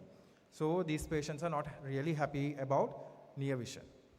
The second results, the group B, which I target minus half a cylinders of minus of each cylinders. So if you take patients of 58 patients, after 58 patients, there are 47 patients were happy. The ratio is nearly 82%. So this is comparatively, this is better results given by the patients. So if you see, this is a snapshot of the satisfaction level. If you see that I have categorized into 3.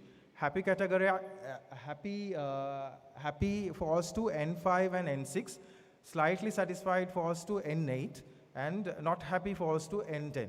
If you see happy categorizations, so B, you can see the B bar, the count is very higher, B27 and B20 under happy categorization. So overall, if you see the group B, the happy level is 81%, which is more than comparing to A, just 3.5%. The conclusion is, as you all know, the group B, the minus spherical equivalent, gives much higher satisfaction in near vision, regardless the astigmatism WT with the rule astigmatism or against the rule astigmatism. The group A patient was slightly dissatisfied. And also the axis type, I also assessed the axis type, but axis type is not that much of giving the proper alignment, but regardless the axis, the patient were really happy with minus spherical equivalent. The limitation I had during the study was the follow-up period is only 3 weeks, and the patient satisfaction level only subjective, 1 to 10 scales, the subjective patient satisfaction level only taken, but not objective. It should be HOAs or contrast sensitivity should be also should be taken over, but it was not included here. And recommendation, the patient counseling is very important when we are giving kind of minus targeting, when you are, whether the patient has any, the professionalism, or the patient is an outgoing person, or the patient works inside the office or somewhere. So you need to counsel the patient whether the approach method is very good for the patient. The second important thing is the techniques, the biometric techniques what you are using. You always need to go with the latest version, even the machines and the formulas. On the take-home message, I can give you a small minus can give a big difference. So the acknowledgement, I sincerely would like to thank Varepala sir and Saleh Patinan sir for permitting me to get these data from their clinic and their guidance. And also the optometrists from Golden Cure Hospitals, Miss Geetanjali, Chamindrani and Punsara, they were tremendously helped me and support me, and all the patients who cooperate to the study. These are my references. Thank you. Any questions to Raghu? Biometrist? Just to verify, Raghu, in optical satisfaction is concerned. Yes. So have you ever thought the liberal relaxation incisions versus this procedure, or toric lenses versus this procedure? Have you ever thought of comparing or doing a correlative study on this? Not really. I never included that also because these surgeons are considerably only into one particular incision. So one surgeon is into superior, one is temporal incision. So the axis is, even though with the rule astigmatism or against the rule astigmatism, it all depends because one of the surgeon is doing temporal incision and the other one is permanently doing superior. So I didn't consider that part of this study, sir. Yes. How the happiness is rated? Was it on a Likert scale?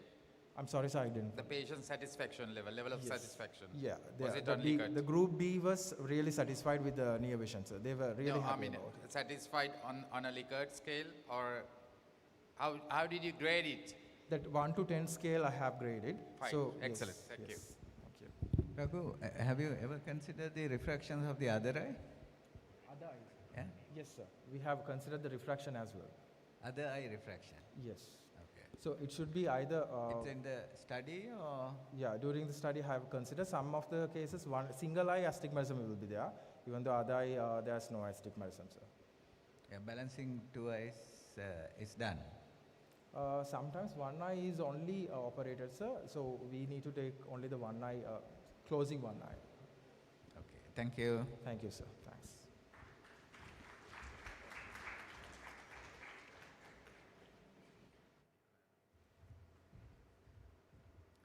Thank you very much, optometrist Raghuvan and Sevaldurai, for your presentation.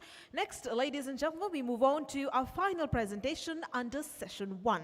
And this will be conducted by a special individual who has joined us all the way from Bangladesh, and that is Dr. Tasnima Rahman. And she will be talking around the topic of social impact of squint. Ladies and gentlemen, please put your hands together and welcome Dr. Tasnima Rahman.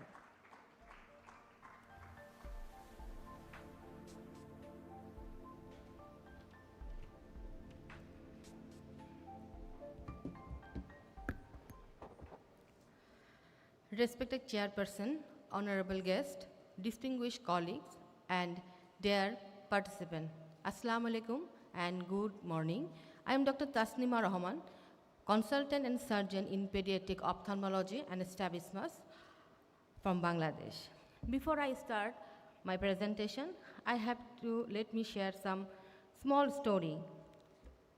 While coming from Bangladesh to Sri Lanka at the airport, at the checking counter, I saw a lady in front of me. Out of curiosity, I want to see her face, but I failed. I could not see her face. After that, we met again in the immigration. She stand in front of me, and she might have some issues, so it took 1 hour to pass the immigration. After that, we met again in the lounge. Then I finally asked him, "Madam, anything is problem? Anything is happening?" She said that no, nothing is, everything is okay. But during this conversation, I noticed that she avoided her eye contact. Then I realized that she had a large angle exotropia. For that reason, that made her hesitate to interact with me and others. This is the topics of my presentation, the social impact of squint. When we think about squint or strabismus, our mind often focuses the clinical and surgical correction of squint, which is ocular misalignment, binocular single vision, and surgical correction. But beyond these medical boundaries, it also affects a personal confidence, social life, and emotional well-being. Let's find out what squint is. Strabismus or squint is a deviation of eye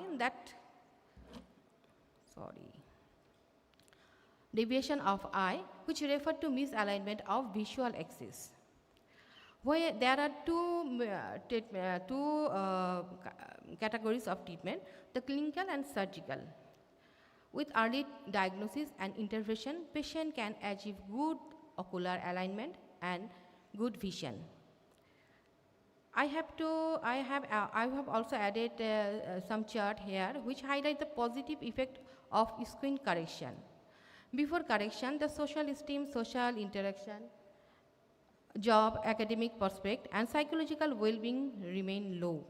After correction, score rise dramatically across all areas, showing how treatment not only restored the vision but also improved the confidence, relationship, and overall quality of life. A school girl, a school teacher, a university student, and an unemployed and a housewife, all smiling. Squint doesn't define them. Let me share some real case. For privacy reason, the personal details of this case has been changed. My first case, Zara, 10 years old girl with inward deviation of her eyes around 40 prism diopter. Her visual acuity is 6/9 and ocular motility was full, binocular single vision was present. However, due to squint, she faced bullying at squint and her family, which affect her confidence. So she underwent bilateral medial rectus recession, 5.5 millimeter, and after surgery, her eye became straight, her smile returned. This case shows how treating squint can improve both vision and self-esteem. My second case, Rukaya, 26 years old woman with outer deviation of her eye, measuring 60 to 65 prism diopter. Ocular motility was full, visual acuity is normal, and binocular single vision was present. As a teacher, she was bullied by her colleague and by her family, relatives, and friends, which deeply affect her confidence. She underwent bilateral lateral rectus resection of 8.5 millimeter and right medial rectus resection 6 millimeter. After surgery, her eyes well aligned, and she regained her self-confidence. My third case, a young man, Yasin, 30 years old, outer deviation of both eye, measuring 45 to 50 prism diopter. His vision was normal, ocular motility was full, and binocular single vision was absent. As his appearance affected interviewer's perception, he had difficulty finding a job. He underwent bilateral lateral rectus recession of 8.5 millimeter, and her eye alignment improved. This case shows how creating squint can open new social and professional opportunities. My fourth case, Sultana is 22 years old woman with outer deviation of her right eye measuring 50 prism diopter, reduced vision due to macular scar. She faced rejection in marriage for several times because of her eye alignment. She underwent right lateral resection of right lateral rectus resection of 9 millimeter and medial rectus resection of 7 millimeter for cosmetic purpose. After surgery, her eye became beautifully aligned, and she took much more confident and radiant. This transformation truly brought back her natural beauty and self-assurance. This is her wedding picture. Look how beautiful she looks now. This is my last case, Aisha, 40 years old woman with outer deviation of her both eye measuring around 75 to 80 prism diopter. Her vision was normal, ocular motility were normal, but she had no binocular single vision. Sadly, her squint leads to serious social problems. Her husband wanted a divorce, and she faced humiliation from her in-laws. He was distressed by bravely come to along for the surgery. She underwent bilateral lateral rectus recession of 10 mm and right lateral rectus resection of 7 mm. After surgery, her eyes become well aligned and she looked much more confident and graceful. This case reminds us how correcting squint can restore dignity and hope in a person's life. What happens if this is left untreated? Medically it may can develop amblyopia, poor binocular vision, diplopia, and severe headache. Mentally, patient may suffer from anxiety, depression, and social isolation. Socially and psychologically, patient face bullying, low self-esteem, career limitation, and relationship challenges. If untreated, if squint left untreated, it can cause serious problem. As shown here, half of the patient develops amblyopia or lazy eye. 70% patient face low self-esteem, struggling with low self-esteem. 65% face bullying or social stigma. 60% patient develop poor binocular vision. Even career limitation 40%. This is one of my patient before and after right eye squint surgery. This video shows the patient expression her happiness after surgery with English voice over. Can you play this? Sound?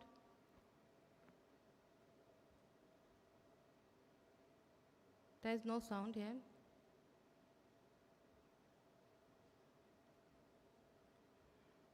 Okay.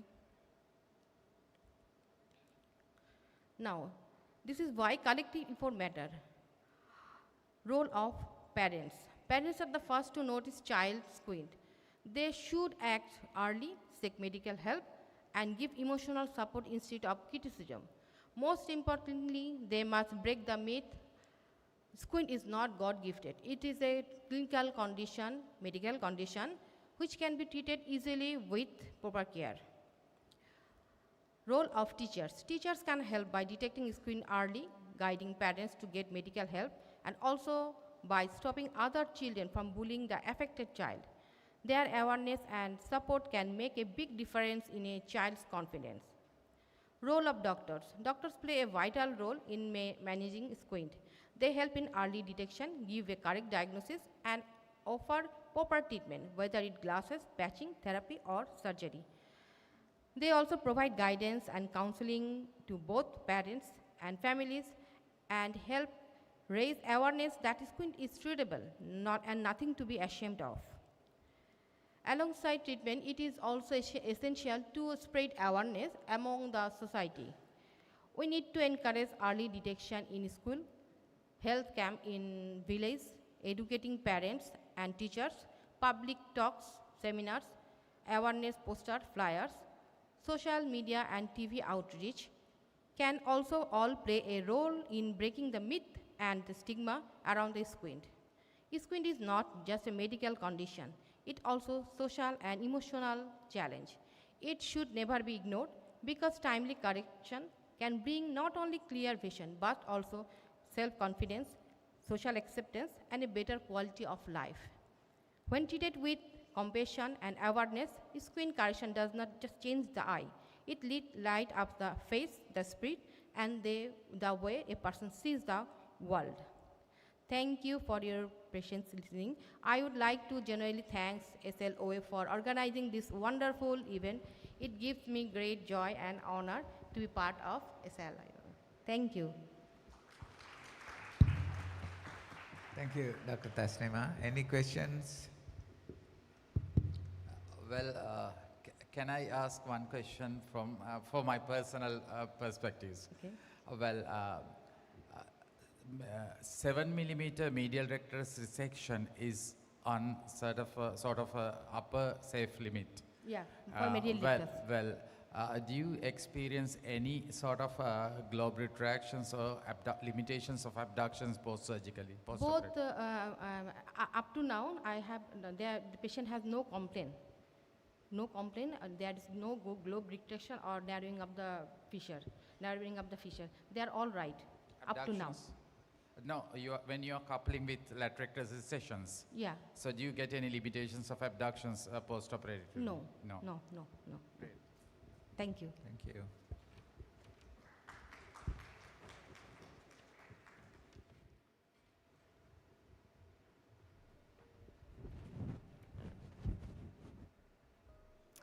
Thank you very much, Dr. Tasmia Rahman, for your very detailed presentation. Ladies and gentlemen, with that, it is time to give away some tokens of appreciations to our presentation parties for their wonderful presentations that they did for us this morning.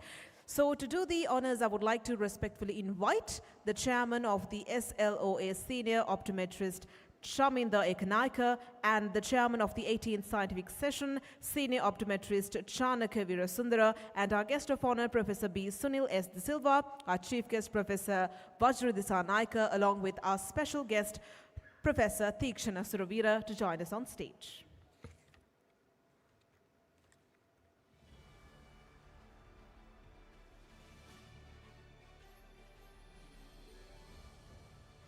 And once again, thank you very much to our chairpersons as well. Ladies and gentlemen, shall I put our hands together once more for our brilliant chairpersons of our first session.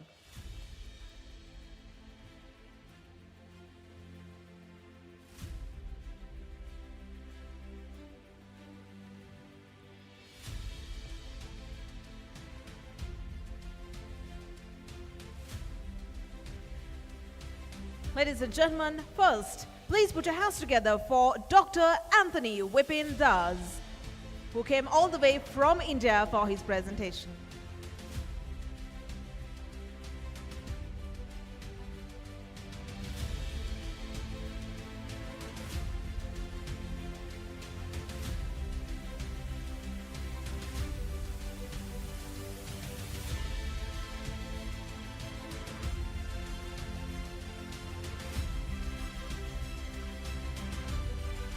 Once again, thank you very much, Dr. Anthony Vipin Das, for joining us for the 18th Annual Scientific Session of the SLOA.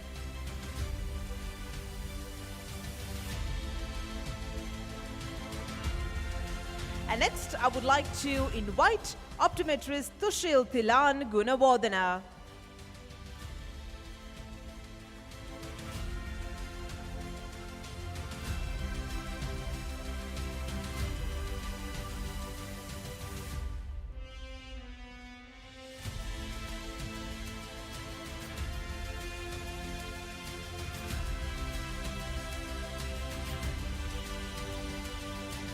Thank you very much, optometrist Tushil Thilan Gunawardana, for your presentation. And next, I would like to invite senior optometrist Sahani Dias.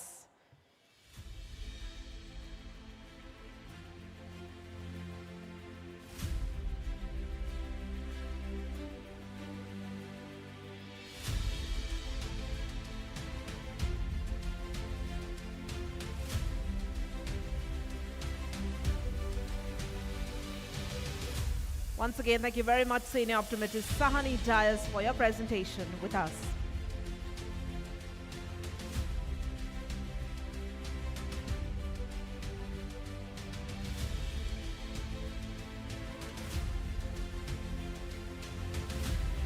And next, ladies and gentlemen, please welcome optometrist Raghuvaran Salvadurai.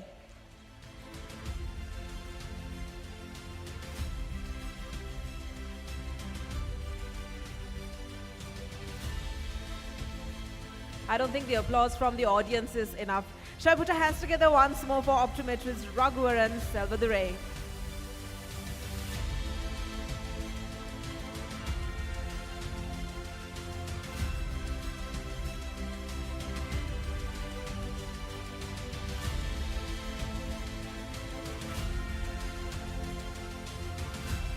And finally, ladies and gentlemen, please put your hands together and welcome Dr. Tasnima Rahman, who joined us all the way from Bangladesh.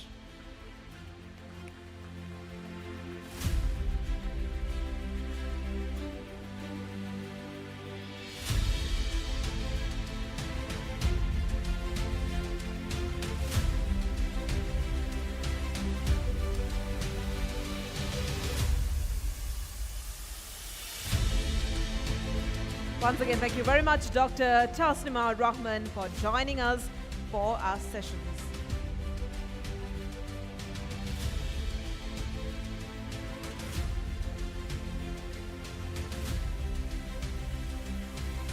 And thank you very much, gentlemen, for joining us on stage for the tokens of appreciation. And with that, we have a very special guest with us for our sessions, and it is time to hear from this very special guest. So it is my absolute honor to introduce the chairman of the Sri Lanka Standards Commission, Professor Thikshana Suravira, to talk to you. Ladies and gentlemen, please put your hands together and welcome Professor Thikshana Suravira. Thank you. And our chief guest and the guest of honor and the two presidents, president of the SLOA and the president of the research session, and gentlemen, ladies, gentlemen, everyone, right.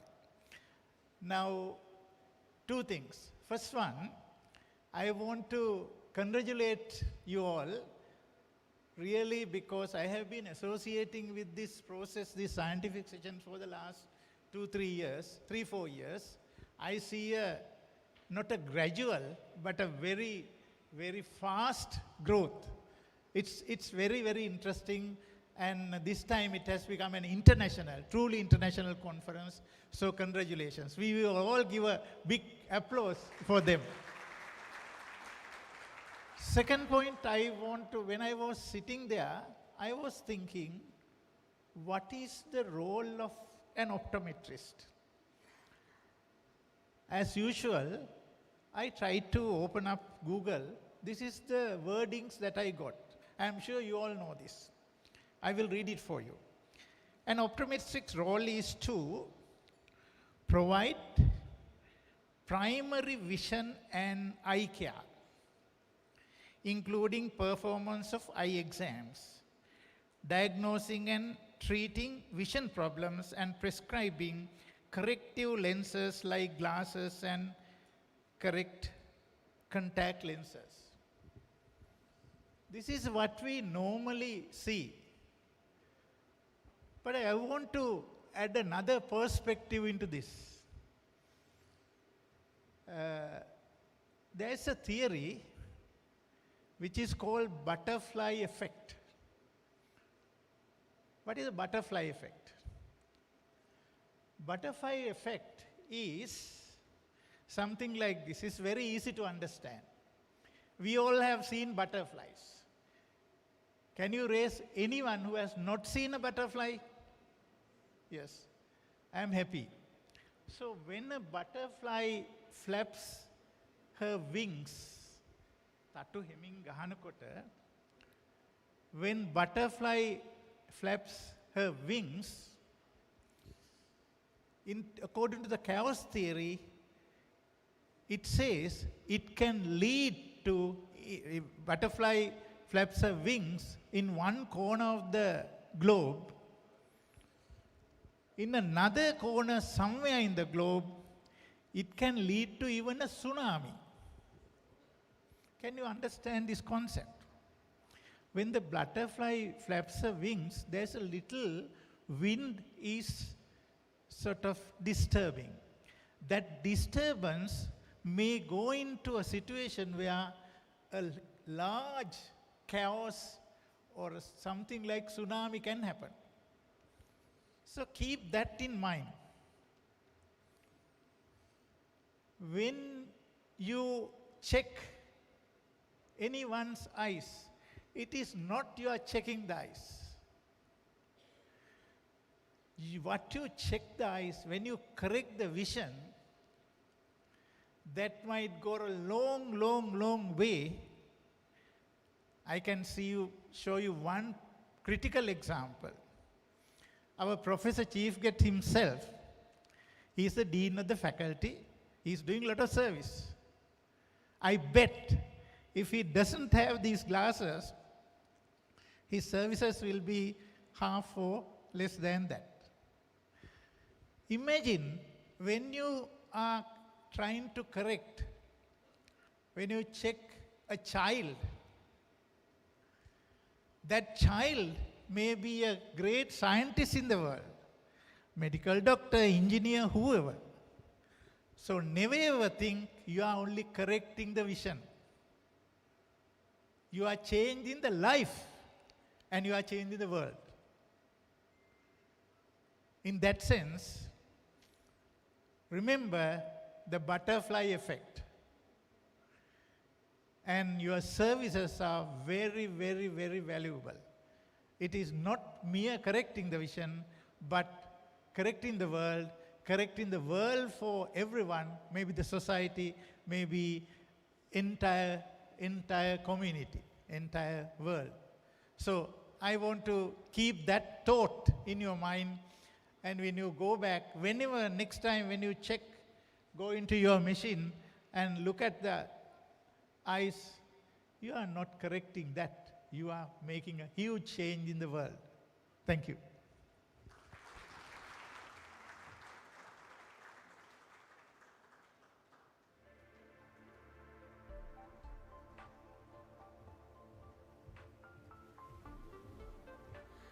Thank you very much, Professor Theekshana Suravira. So, ladies and gentlemen, with that, we move on to our first quiz for the day, and I hope everybody is ready. So, there will be questions that will be displayed, and there will be a time limit for you to answer for each and every question, and this will be going in a MCQ format. So, we have our senior optometrist Vidya Jayaratnam who will be coordinating the whole process.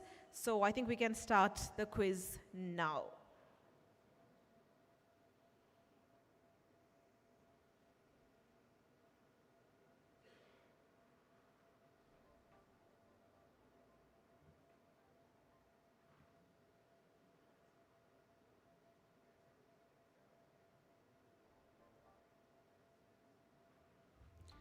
We can see the number of members who have registered for this as well.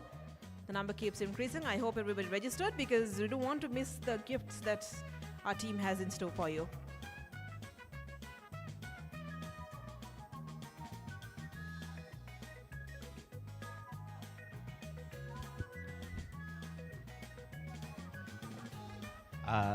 You all have the QR code on your table, and we request everyone to scan the QR code and join with the interesting quiz program.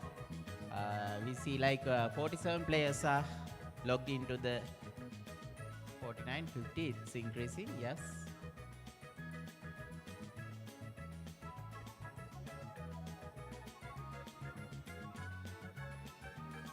And here you will be getting very few time duration for each question, and whoever providing the question, whoever providing the answer to the question quickly, they get the maximum marks. So if you take longer time, you get less mark. If you give the correct answer in a short time, you get a higher mark. So that's the way this game plays.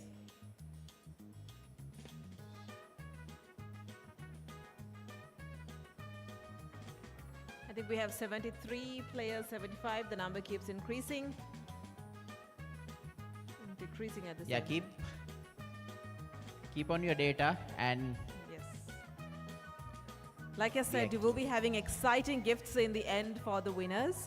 So I encourage you to register and get ready for our quiz. so all the questions are prepared based on these 5 presentations present during the first session. So nothing new for you.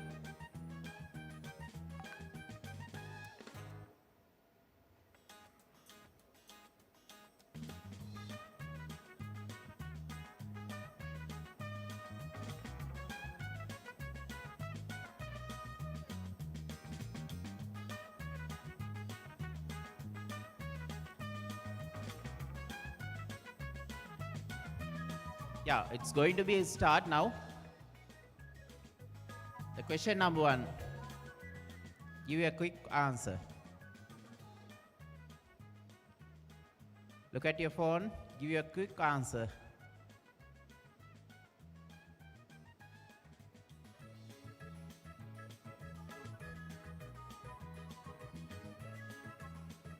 Yeah. So 53 answered the correct as to the first question, and when you look at the score, yeah, 924 scores from In the Dasit. first place, we have Dasit. Yeah, keep moving. Number 2. Be quick.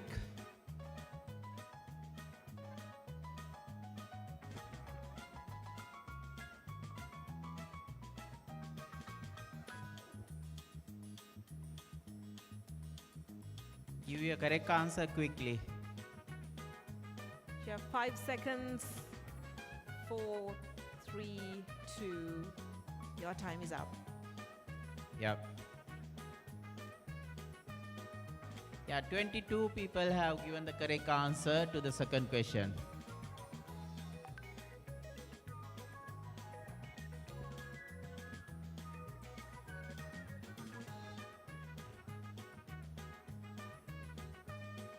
Yes, 1578 score.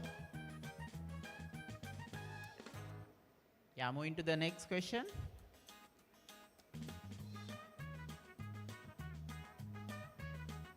Question number 3.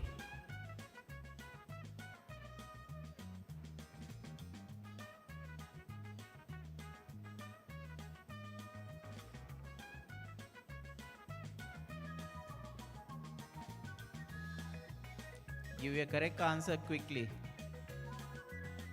Yeah, 77 people marked, and 37 has given the correct answer.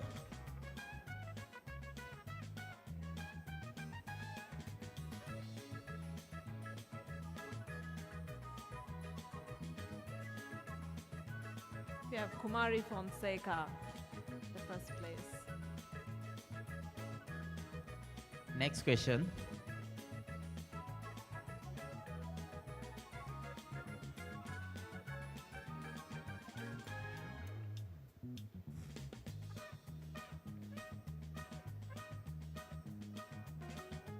Be quick to give the answer.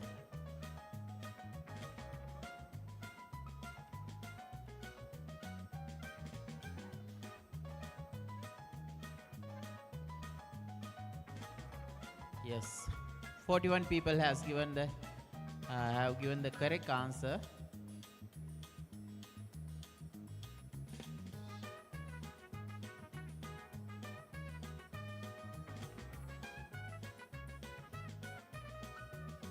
Yes, Pumi is leading now.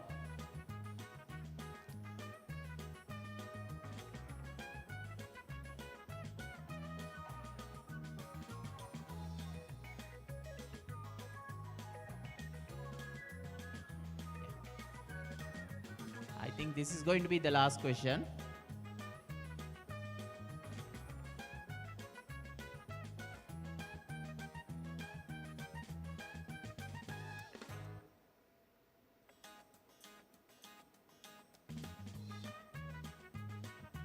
Yeah, 75 people have given the responses and 33 correct.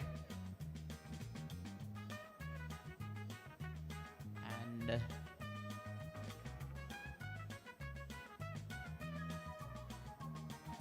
as a final results for the session 1 Menti quiz, Pumi is leading, and Isuri is the next. Then the Mufisa, Kumari Fonseca, Metma, Hitesh, Sasmith, Anit, Subha, and Ranmali. So they are leading in the first session, and this will be adding into the next Menti quiz. And finally, we will calculate, or we will find who's the winner of the competition. Thank you. Thank you very much, Senior Optometrist Vidya Jayaratna, for helping us with the quiz. So the competition is on and you have few more chances to make your way through the leaderboard to the top to win exciting gifts. So ladies and gentlemen, with that we wrap things up of our first session. We have a session 2 and a session 3 coming up. Now we will be taking a short tea break and please be back after 20 minutes because we are in a tight schedule, and in the meantime I invite you to walk around the trade exhibition where you will be finding vibrant stalls with all the details that you want. So I invite you to go explore the trade exhibitions as well. Thank you very much. We will see you after 20 minutes.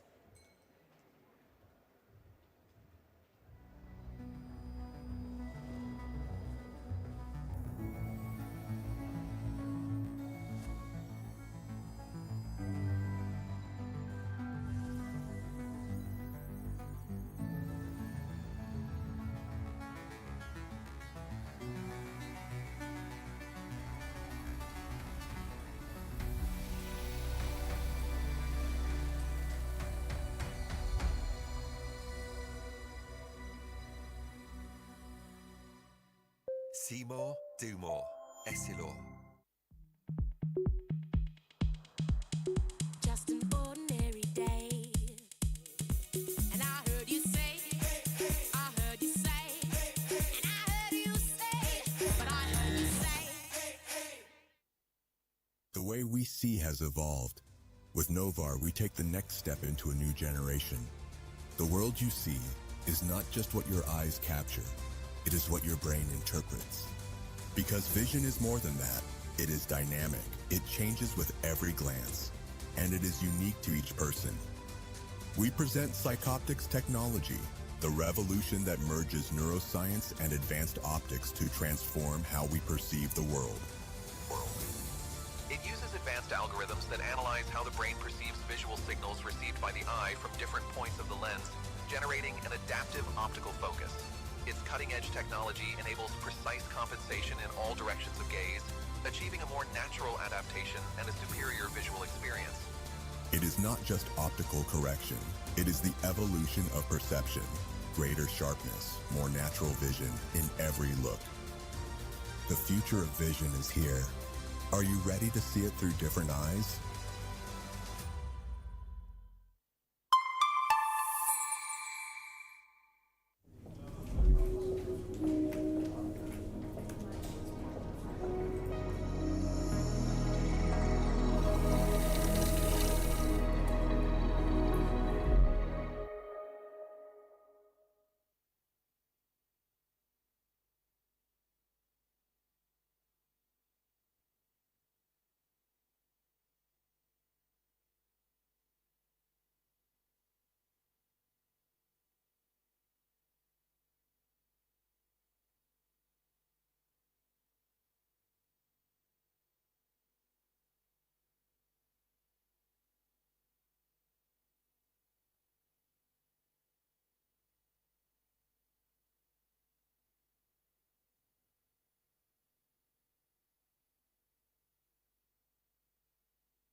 So good morning,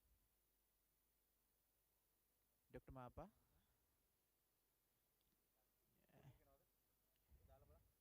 Hi. Dr. Mapa, good morning. Good morning. Okay. Can So you this hear is a me? test. This is a test run. Yes. Okay. Can you hear me? Yes, we can hear you. Clear. Okay, great. So I No. guess you can see my slides as well.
Moving on to our second session after our tea break, and it is my honor to introduce to you the two chairpersons for our session 2.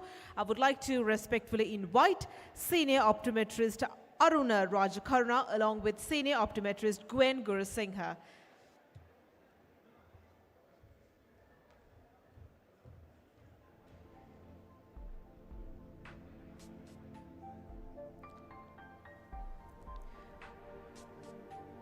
Ladies and gentlemen, please put your hands together and welcome our two chairpersons for our session 2.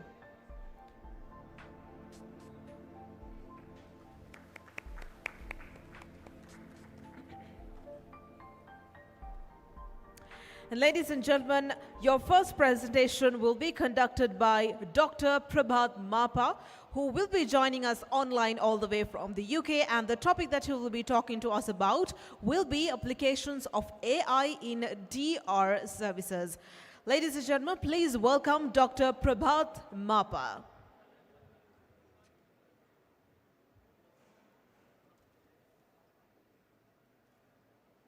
Good afternoon, everyone. You all can see me and hear me clearly. I'm Prabhat. Currently, I serve as the Deputy Director of Vision and Eye Research Institute in Cambridge. Many thanks to the chairpersons, Chairman of SLOA and the Congress organizers inviting me to deliver this talk on applications of artificial intelligence in diabetic retinopathy services. Please note that this is mostly focusing on low and middle income countries, and this is just a broad overview of how we can use AI in diabetic retinopathy services. These are my conflict of interest and acknowledgements. Moving on to background of diabetes and diabetic retinopathy. We all know that diabetes is a global epidemic, and there are about 589 million people with diabetes in the world by the year 2025. In the year 2020, 1 million people were blind due to diabetic retinopathy, and about 3 million were moderate to severely visually impaired. Annual screening is the current recommendation. However, main barrier to implement diabetic retinopathy screening, systematic screening, is lack of skilled human resources. Current situation in Sri Lanka, a recent national survey reported a prevalence of 23% of diabetes in the country and 30% of pre-diabetes, which is a very high prevalence in the South Asian region. Prevalence of diabetic retinopathy among people with diabetes at a range of 12 to 33% in Sri Lanka. And on a burden estimation, we can expect about 3 million diabetic retinopathy first screening visits annually in Sri Lanka at the moment. I would like to quickly go through some of the terminology that we use in artificial intelligence. Screening of diabetic retinopathy is one of the first successful uses of AI in the field of medicine. And in the early 1990s, it was focused on artificial neural networks. And then 2000 onwards, it forwarded to machine learning, and 2010 onwards, deep learning models, which is composed of, we call convolutional neural networks that can learn and make decisions its own. So that was the groundbreaking applications that we are using in diabetic retinopathy services at this moment.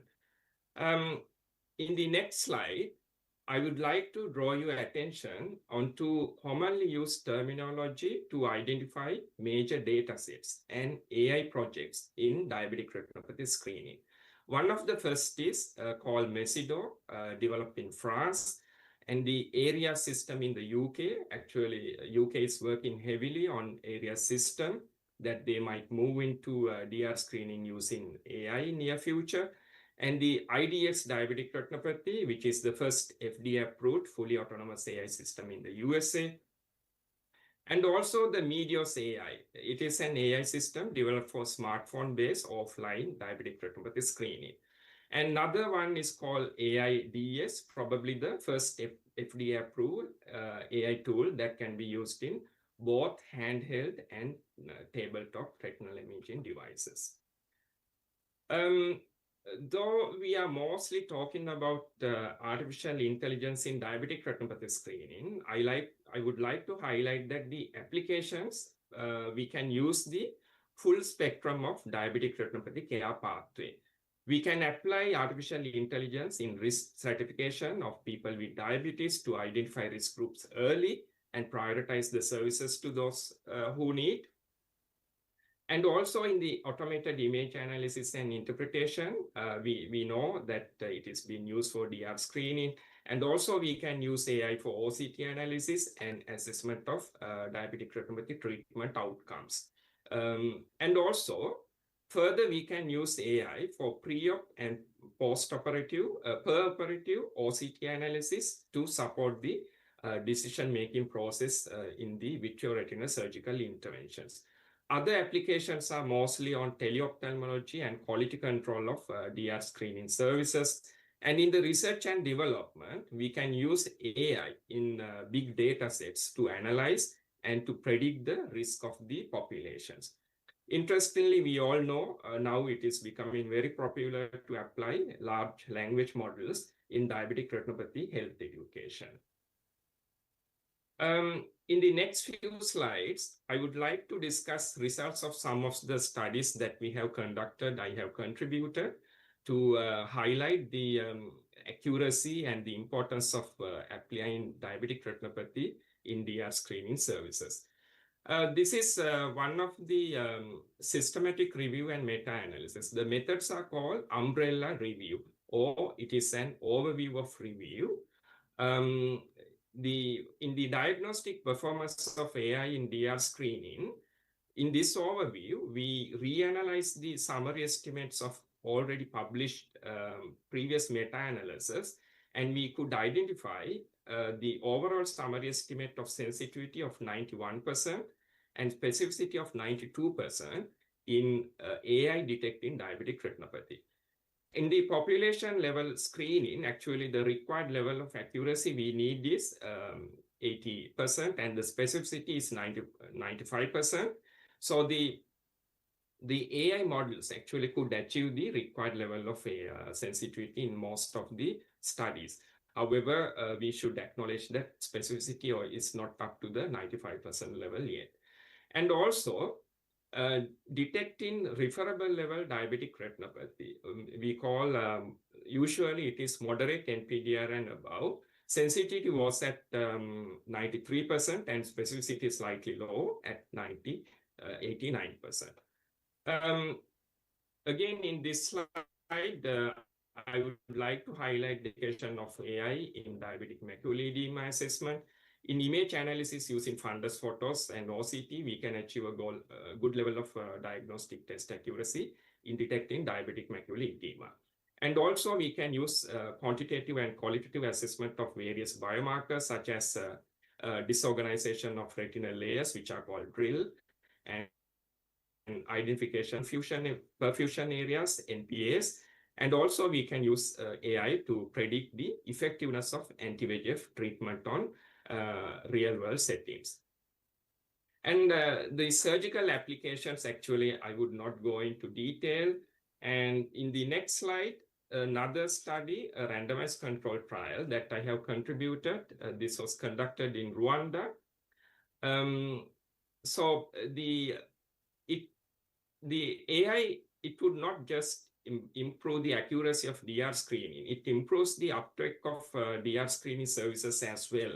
In this randomized control trial, we assign eligible participant to immediate feedback using AI versus the conventional method of giving the findings after 3 to 5 days by a human grader.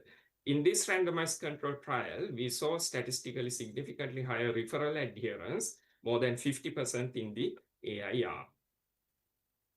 Another meta-analysis that we have conducted, we meta-analyzed the rates of DR screening and referral uptake using AI compared to human grading.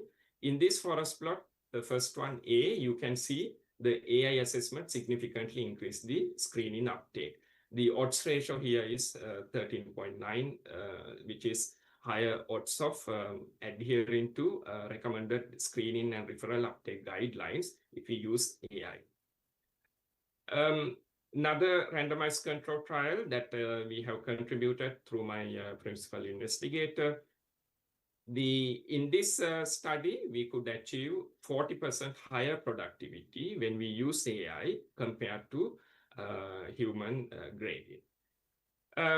Currently in Sri Lanka, I'm conducting a feasibility study to assess the feasibility of integrating handheld digital retinal imaging devices integrated with AI into primary care.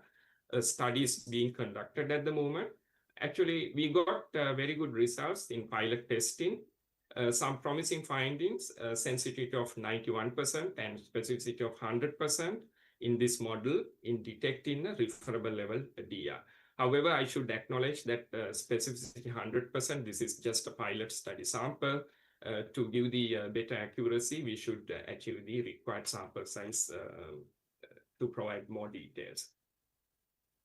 The way forward, we may need to have a balance regarding the view of using AI in DR care and taking into account the benefits and the challenges. The benefits are we can have increased diagnostic test accuracy and efficiency, and AI eliminates subjective assessment and also the exhaustion, the rapid analysis, and concerns on the challenges are concerns on data privacy and quality control.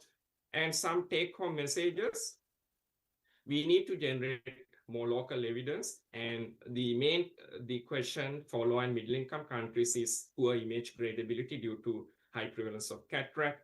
Handheld retinal imaging integrated with AI may be the way to begin with. And applications of AI in DR services not only support image analysis, it improves acceptability, uptake of screening, and follow-up visits as well. Thank you very much, and I'm happy to answer any questions. Thank you very much, Dr. Mapa, for your very informative and critically analyzed presentation. Thank you very much, Doctor. Thank you, Mr. Andy. Thank you very much, Dr. Prabhat Mapa.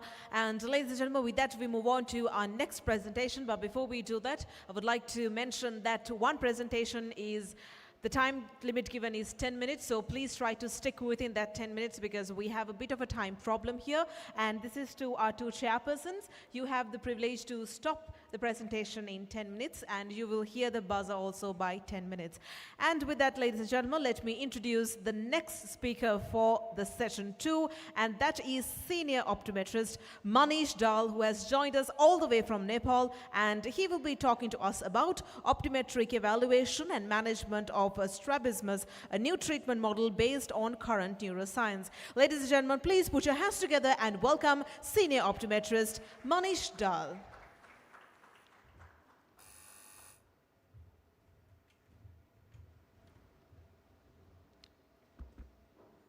Good afternoon, everyone. Am I audible? Okay. Good afternoon, everyone. I'm Manish Dahal from Nepal. And it's a great pleasure to be part of SLOA 18th scientific sessions. And I thank SLOA for giving me this opportunity. Today, I will be sharing my insight on strabismus. I know most of you have been familiar with the term strabismus. It's evaluation and management based on current neuroscience. So this is going to be a new clinical insight for you all. But before moving on to that, I will be sharing few critical concepts, the research that support the new treatment model. A big thanks to the advancement in neuroscience that has opened a door in the management of strabismus beyond the traditional prism therapy or surgery. Strabismus is a developmental problem. A study done in early 1985 demonstrated that of 1219 births, none of them had congenital strabismus. They did not show the sign of infantile or congenital strabismus. So, a congenital strabismus or the congenital infantile esotropia is not conatal, but rather it develops in the first weeks or month after birth. So, if you look from the developmental viewpoint, there is a big difference between newborn not having the knowledge of how to coordinate their eyes. So what this study tells us, so in almost all strabismus cases, this is a developmental problem. It's a learning problem, a lack of learning good binocular coordination. Strabismus is in the brain, not in the eye. This was well stated by Dr. Eddy way back in 1956. He stated that the anatomical changes that we find in the eye muscles are minimal, and only in rare instances are they of any importance in the total picture. So there is no physical connection between two eyes. In fact, the anatomical changes that we find in eye muscles are of minimal. And most of these patients have learned to coordinate their eyes incorrectly. And unless a correct method is taught to them, one cannot effect a cure. The problem is not in the eye. It's not in the eye muscles. The problem is in the brain. So cutting eye muscle to cure visual problem is like cutting tongue muscles to cure a speech problem. And there is no critical period after which binocularity and stereopsis can be restored.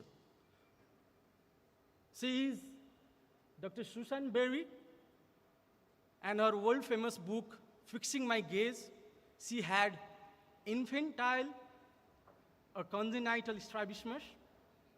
She is a neuroscientist. She had 3 strabismus surgeries, and she was still not binocular and had no stereopsis. She was told by many optometrists and ophthalmologists that she could never be binocular and never have stereopsis. At the age of 37, she went through a VT program and regained her binocularity and stereopsis. And today, she enjoys the 3D world with her good binocular vision and good stereopsis. And she has been advocating vision therapy throughout the world. And she talks more about neuroplasticity, neurogenesis, and neuroplasticity remains throughout the life. All right? So surgery alone frequently has poor clinical outcome. It's not just about ocular alignment. It's about quality of life. It's about the visual skills that you need in day-to-day life. We require 17 different visual skills. Besides having a good eyesight and good eye health, you might not have a good visual performance. You need to have a good visual skills. And there are many risks associated with strabismus surgery, right? You might land up with post-surgery complications. You might land up undercorrecting or overcorrecting a patient, resulting in residual or the conjugative form of strabismus. Cutting eye muscle doesn't fix the true underlying neural problem. The problem is in the brain, So yes, you can see improvement in some of the cases, but not in all cases. Binocularity and stereopsis matters the most. Patient might land up needing multiple surgeries if we do not work in the binocular visual system. So this was again well stated by Duke Elder way back. Surgery only fixes the mechanical problem. We will only be working on the hardware part, not the software. The software is still the same. your patient might be strabismic after a couple of years. So it's not just about cutting muscles, it's about giving a patient a good binocular vision. And you know, therapy before surgery or therapy after surgery will help in surgical success. You know, undergoing VT pre or post surgery enhances surgical success. So why do VT before surgery? You'll have more accurate pre-surgical measurement. You prepare your patient visual system for surgery. You develop sensory fusion. You decrease symptoms and performance deficit. And sometimes avoiding the need of surgery as well. So this is the beauty of vision therapy, all right? So why you need to do vision therapy after surgery? It avoids adhesions. It helps in re-establishing neuromuscular skills. It helps in re-establishing the fusion and avoid the need of additional surgeries. And you know, this will help in patient overall visual performance and quality of life.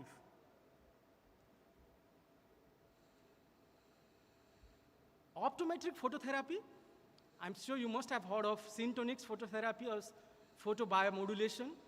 It aids in the treatment of amblyopia and strabismus. We use lights of different frequencies, different wavelength to balance our sympathetic and parasympathetic pathway. And research over a period of time have shown that doing optometric phototherapy helps in the management of strabismus and amblyopia. There are different lights like alpha, delta, beta. So it's on practitioner what sort of light you are supposed to give to your patient during a time of management. Now let's move on to the optometric evaluation procedure. Case history, it's mandatory it's needed during our examinations. You're supposed to ask chief complaints, the sign and symptoms of your patient, not only strabismus. The time of onset, the type of onset, the progression of deviation, the previous treatment your patient has been receiving, and more importantly, the goal of your patient, the goal of parents, what they really wanted. They wanted to go for surgery or they're seeking for the non-surgical approach. And observation plays a key role. You can give a direct observation, the cosmesis, the facial asymmetry, ptosis, epicanthus, the head position, as well as the posture, the general movement. So if you look behaviorally, if you see a patient with knees going, your feet going outside, that denotes exo. Whereas if the feet is inside, that denotes iso. So behaviorally, you can even observe the nature, or you can find out the nature of strabismus. You're supposed to measure the visual acuity, the whole chart or the single letter. Your strabismic patient might have amblyopia. It is more associated. So they might be present with the crowding phenomena. So you can use a single letter. So if there is strabismus with amblyopia, look for the nature of strabismus. Is it constant or intermittent? Is it constant or alternating? And does it make any sense with case history? It's more important for you to know. Do a thorough refraction, cycloplegic, non-cycloplegic, based on the strabismic nature. And is there any effect of refraction on strabismic angle? You're supposed to look for that as well. So your patient might be exotropic and your patient is hyperopic. You're supposed to undercorrect. But then you need to know to what extent you're supposed to undercorrect. Your patient is isotropic and your patient has myopia, right? You're supposed to undercorrect? To what extent this is up to you, to the up to the practitioner. So you need to know the effect of refraction on strabismic angle as well. Do a sensory evaluation, stereopsis, right? At near distance, based on the stereopsis measurement chart or the chart you have. Do a word for dot test at both distance and near, but I prefer doing word for dot test at variable distance in patient with strabismus. I'll always be looking, I always try looking for a place where my patient will elicit a fusion response. You know, measuring fusion at near, doing word for dot test at near measures your peripheral fusion, whereas measuring or doing word for dot test at distance measures the central fusion. So I'll be looking for a place where my patient might have a fusion response. So this will help me in planning my vision therapy program. So at any distance, at any field of gaze, I look for a fusion response. We need to look for a fixation status, doing visuoscopy. All right? We will come to know the fixation status of our patient, whether your patient has central fixation or the foveal fixation. Your patient might have eccentric fixation or parafoveal fixation, or you sometimes call it as erratic fixation. You do a cover test. It's a qualitative assessment. This will only give you an idea what sort of strabismus your patient might have. Do a prism neutralization. So I prefer doing unilateral cover test or cover uncover test in patient with strabismus. So apex towards the deviation, simple as that, to quantify the amount of deviation your patient have. And sometimes your patient might have poor visual acuity. So in such cases, you're supposed to do Hirschberg corner reflex test. To quantify, you're supposed to do Krimsky or modified Krimsky. I prefer doing modified Krimsky because I can see the reflex better in the non-dominating eye or the non-fixating eye. And the deviation, direction, or the magnitude of, excuse me, strabismus, as well as the presence of peripheral fusion as well. So we need to see the direction of deviation, the magnitude of deviation, and the influence of accommodation on strabismus angle. So you need to measure AC by A ratio or sometimes CA by C ratio. Earlier, the previous presenter explained about the intermittent form of squint. No, I usually do CA by C ratio measurement to give my patient the myopic correction if he or she is in need of the myopic correction. So I go with CA by C ratio. And look for the committance. In all 9 diagnostic gauges, the patient sometimes might have non-committant deviation or the paralytic form of squint. Measurement is needed in all gauges. A correspondence has to be seen. A Baglioni striated glasses will help you find out the presence of normal retinal correspondence or the abnormal retinal correspondence. And look for a centration point. I always try this test in patient with esotropia. So centration point is a point where your patient with esotropia will have a binocular single vision. All right? So that is somewhere around 2 to 3 inches away from the nose or the eye level. So this will again help me in drafting or planning a vision therapy program for my patient with esotropia. Do a test for motor or bilateral integration. Your eye health is again important, your anterior segment and the posterior segment. And you need to summarize whatever test you have done. You have to see the whole picture, not just the strabismus angle. You have to see the whole picture, the accommodative status, the sensory status, the motor status, and this will help you plan a good vision therapy program. All right? So before moving on to the therapies, I want few things to share with you all. Remember that we're working on brain, not the eyes. All right?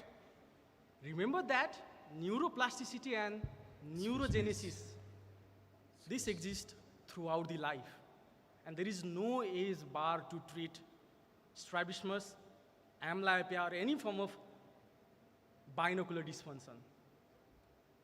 Senior And optometrist Manish, we have enough evidence supporting the optometric vision training. So Greenwood stated way back in 2002, the effectiveness of stimulation has been demonstrated and replicated in a wide variety of studies. In fact, it is known that the regular activity and systemic activities and enriched environment stimulates the growth of new nerve connection throughout the life. So this talks about neurogenesis and neuroplasticity.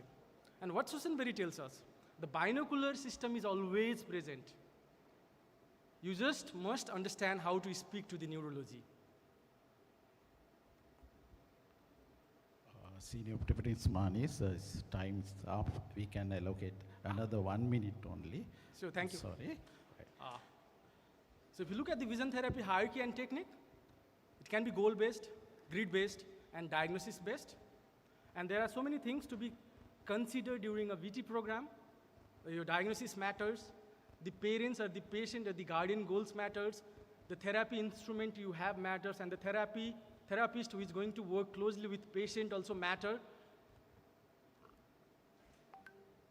And VT and strabismus, we're supposed to normalize oculomotor control, normalize spatial location, localization skills, normalize accommodative abilities, eliminate sensory adaptation, as well as develop fusion at all distance in all field of gauges, develop adequate fusional range, then normalize depth judgments and stereopsis. So these are few tools that we use in vision therapy program. But then the big three keys to success is the best binocular prescription, the behavioral use of sectorial occlusion, the neurooptometric vision therapy. We use lenses, prism, selective occlusion, and filters during our vision therapy program. A big thank you to Dr. Liana, who has wonderfully developed a flowchart in the management of esotropia and exotropia. I've been following this since 8 years in my practice, and it does work with every patient. Yes, the result might not come faster, but then it does work with every patient. Earlier I said it depends upon the individual neuroplasticity. And for binasal occlusion, I prefer using strafe ways. So you can see the picture. The first image shows a right eye esotropia. A simple tape, a binasal tape, help to make this patient ortho. So these are few cases that I have done in my practices. I will be discussing later if somebody is interested in how to do binasal occlusion since I lack time. This is again a picture of patient with binasal occlusion. So without correction, you can see the first image. With correction, my patient still had esotropia, but with binasal occlusion for a month, he had no esotropia. But then yes, there are few things to be considered while doing a binasal occlusion. You need to see your patient couple of times in a week. So to summarize, doing good vision therapy may eliminate the need of surgery. Behavioral optometric vision therapy can be successful at any age. There is no age bar to treat amblyopia and strabismus because everyone deserves a chance for success, right? Thank you. Thank you very much, Senior Optometrist Manish Daha, for your very informative lecture. Since we are running behind the schedule, so the presenters must stick on to the time. Thank you very much, Senior Optometrist Manish Dal, all the way from Nepal, who did the presentation. And with that, we'll be moving on to our next presentation. And this is a kind reminder to limit your presentations to strictly 10 minutes because, like you correctly mentioned, we have a bit of a time problem. So we would highly appreciate if you can stick to your 10 minutes. And once again, chairpersons, you have the right to stop if it's exceeding 10 minutes. So with that, it is my honor to introduce our next speaker for the session, and that is optometrist Sajika Ekanaika, and the topic that she will be talking to us about is evaluating optometrists' role in early detection of diabetic retinopathy, a cross-sectional study in Western Province, Sri Lanka. So ladies and gentlemen, please put your hands together and welcome optometrist Sajika Ekanaika. Good afternoon, everyone. Today my topic is evaluating optometrist's role in early detection of diabetic retinopathy. The main goal of this study was to understand how effectively optometrists identify and differentiate stages of diabetic retinopathy.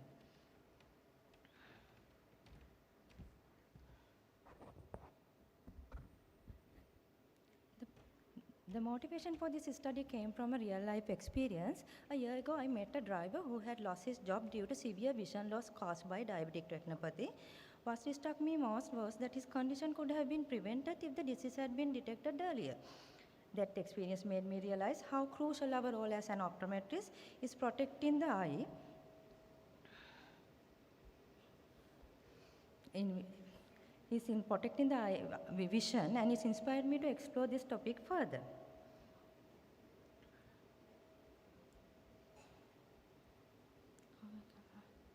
I can move, I can't move. I can't move this. Thank you. Diabetes is a chronic metabolic disease that affects multiple organs, including the eye. Diabetes can cause several eye problems. We all know dry eye, cataract, glaucoma. Most importantly, I am going to address diabetic retinopathy right now, which is one of the major causes for blindness in worldwide. Here's the International Diabetic Federation records in 2024. They said globally over 589 million people live with diabetics. Among them, 107 million in the southeast region. That number is expected to rise 185 million by 2050. These statistics highlight that urgent need for efficient diabetic eye screening services at the primary eye care level, because we are also in that southeast region.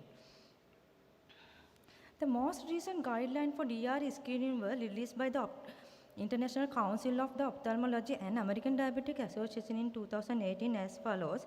These are mentioned how to do the adequate visual acuity and adequate fundus examination. DR screening recommendation according to the guideline. How frequently follow up and refer them for the ophthalmology. These are the guidelines we have to always follow.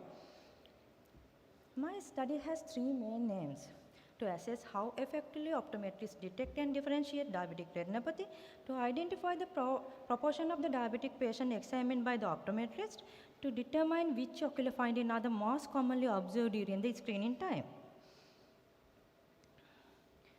Methodology focused on 200 optometrists from the Western Province. A structured questionnaire was distributed through the Google Forms to collect data. The questions were organized into 5 sections to assess the different aspects of diabetic retinopathy screening. Some of the questions use Likert scale to obtain more accurate and clear responses from the participants. These are some questions which I have shared. This study included 200 optometrists working within the Western Province. Incompletely or inadequately filled responses were excluded to ensure data accuracy and reliability. Out of 200 optometrists were invited, 126 optometrists participated voluntarily for this study. Among them, 56.5 were male and others are female. Most optometrists, about 79%, were working in the private clinics, while 13% work in hospital. Others are practicing both settings. When asked in which time should begin the diabetic patient to DR screening, 65% of optometrists reply, which I mentioned, recognize guideline we have to follow, and 18.9% reply when the symptoms appear. 1.9% mention it's unsure. This presents the result of survey among the optometrists regarding the diagnostic method and commonly observed ocular changes. Nearly half of them participants, 49.1%, used direct ophthalmoscope, while others are used other devices. According to the result, most optometrists had over 20 years of professional experience when it is counting 41.2% and 7.8 had less than 5 years experience. Regarding the confidence in identifying diabetic retinopathy, 42.3% felt it's very confident, whereas just 2.9 reported very low confidence. When it comes to differentiating the stages of DR, 22.2 show it's very high level confidence, while only 5.7 is mentioned it's low. This slide shows that most optometrists frequently encounter diabetic patients. The highest number shows that 20% per month frequently, and most of the participants identify microaneurysms is the first clinical sign as diabetic retinopathy, and 88.7 optometrists reply their usual next step for DR patient refer to an ophthalmologist or vitreoretinal surgeon for further investigation or management.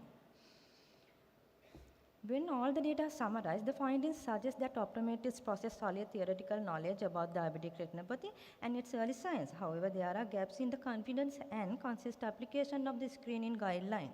Some still begin screening only after symptoms appear, which may lead to missed opportunities for early intervention.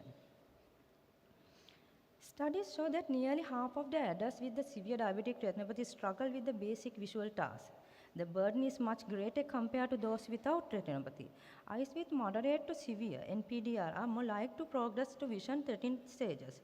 That's why optometrists must refer patients when needed and stress the importance of timely follow-up to prevent blindness. This slide emphasizes that decreased visual acuity is key early sign of diabetic retinopathy. The finding highlights the need to boost optometrists' confidence in identifying the different stages. Strengthening their diagnostic skill and following the guidelines can greatly help reduce diabetic blindness. The main challenges of this study included potential bias among the optometrists and various types of clinical exposure, and a limited sample size restricted to one province. Future studies could include the larger sample from different regions for more comprehensive understanding. Optometrists is about sample process, the knowledge and ability to detect diabetic retinopathy. But there is still room to improve confidence in diagnosis stage in DR. Most optometrists regularly examine the diabetic patients, and visual acuity changes remain the most common ocular finding during the screening time. To sum up, here are the key messages. Early detection saves sight. Start screening daily. Early, don't wait for the symptoms. Recognize key early signs such as microaneurysm, visual acuity changes, refer promptly when it is necessary. Educate the patient because you have much time compared to ophthalmologist or vitreoretinal surgeon. And finally, continue the professional development to stay updated with the evolving technology and guidelines. I want to acknowledge all the optometrists who participated in this study and contributed their valuable insights. Their cooperation made this research possible and the organizing committee of the SLOA. These are the references. I hope this study reinforces how vital the optometrist's role in early detection and prevention of diabetic retinopathy and encourage us all to strengthen our contribution to preserving sight in our communities. Thank you very much for your kind attention. Thank you very much, Sajika, for your lovely presentation. And you have done on-time presentation. And we have 1 minute extra if you have any queries, so you can ask. It's a nice presentation, well done. So my question is now, how did you, in your questionnaire, how did you get hold of these patients? Were they initially, did you ask the optometrist how they got hold of their sample, whether it was referred by a physician or because they had cataract, they were screening for diabetic retinopathy? Like, you don't randomly screen. Yeah, randomly, but I asked, but I didn't get you what you mean. No, now you're screening for diabetic retinopathy, no? Yes. You're usually screening a patient with diabetes, ne? Oh, you So mean in your questionnaire, did you ask the optometrists, the 164 optometrists that you have screened, how they got to know this patient, whether it was referred by a physician or a general practitioner, or how they knew that this relevant patient had diabetes? No, This is, I just did the survey for the optometrist. Yeah. Yeah, they should know about who is having diabetic or not. They should follow up that. No? That's the way. Yeah, initially, which kind of patients were followed up? Because diabetic retinopathy, people diagnosed with diabetic retinopathy or people with diabetes or generally people in their practices? General Right, practice. right. Generally people were Yeah. How screened many for patients diabetic they retinopathy. encountered as a diabetics? How many patients from that count only I ask questions. Right, okay, thank you. Welcome. Thank you very much.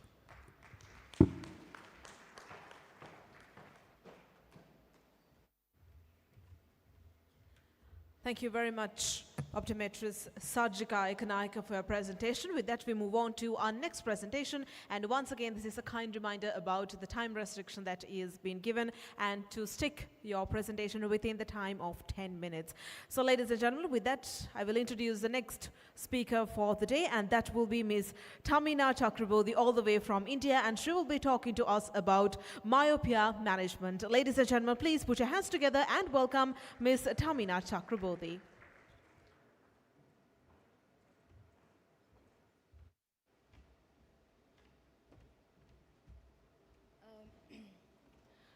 Good afternoon, everyone. So today here I'm going to talk about a vision to tackle myopia, the myopia management solution that we are providing from SLOA. So this is the slide that shook the world, and I'm sure that all of us, we are aware of this, that in the year 2020, there was a study which was done and which shows that close to 34% of the population's total population is myopic. And if the situation, if it grows like that, if it keeps the same, then by 2050, close to 50% of the world population is going to be myopic. That is, 1 in every 2 person that we see, we meet, is going to be myopic. And out of that, 10% of them, they are going to be high myopic, which is more than -5 diopters of myopia. Now, this is something where it brings a very strong message to all the eye care practitioners that this is the right time that we start work upon that, and we try to make the situation or the world little better for everyone. So let's talk about the risk factors for developing myopia. As we know that the patient's age, so if the child is very small, the age of onset of myopia, the higher the chances of progression. It depends on the family history, whether both the parents are myopic or one parent is myopic.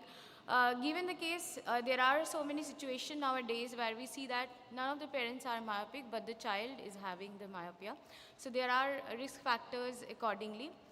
And then I think since morning we have talked about it, and every time we talk about it, it's because of the lifestyle changes that has happened in last few years, where we have seen decrease in the time spent outdoors versus increase in the time spent for near activities.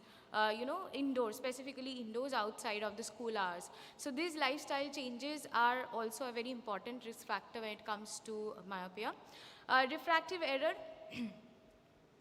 Refractive error, and also if we have the history of myopia progressions over last few years, that is something we need to take care. Now, when it comes to the impact of myopia, so there are short-term effect that most of the time we talk about, and probably the parents also, they understand it little bit easier compared to the long-term effect.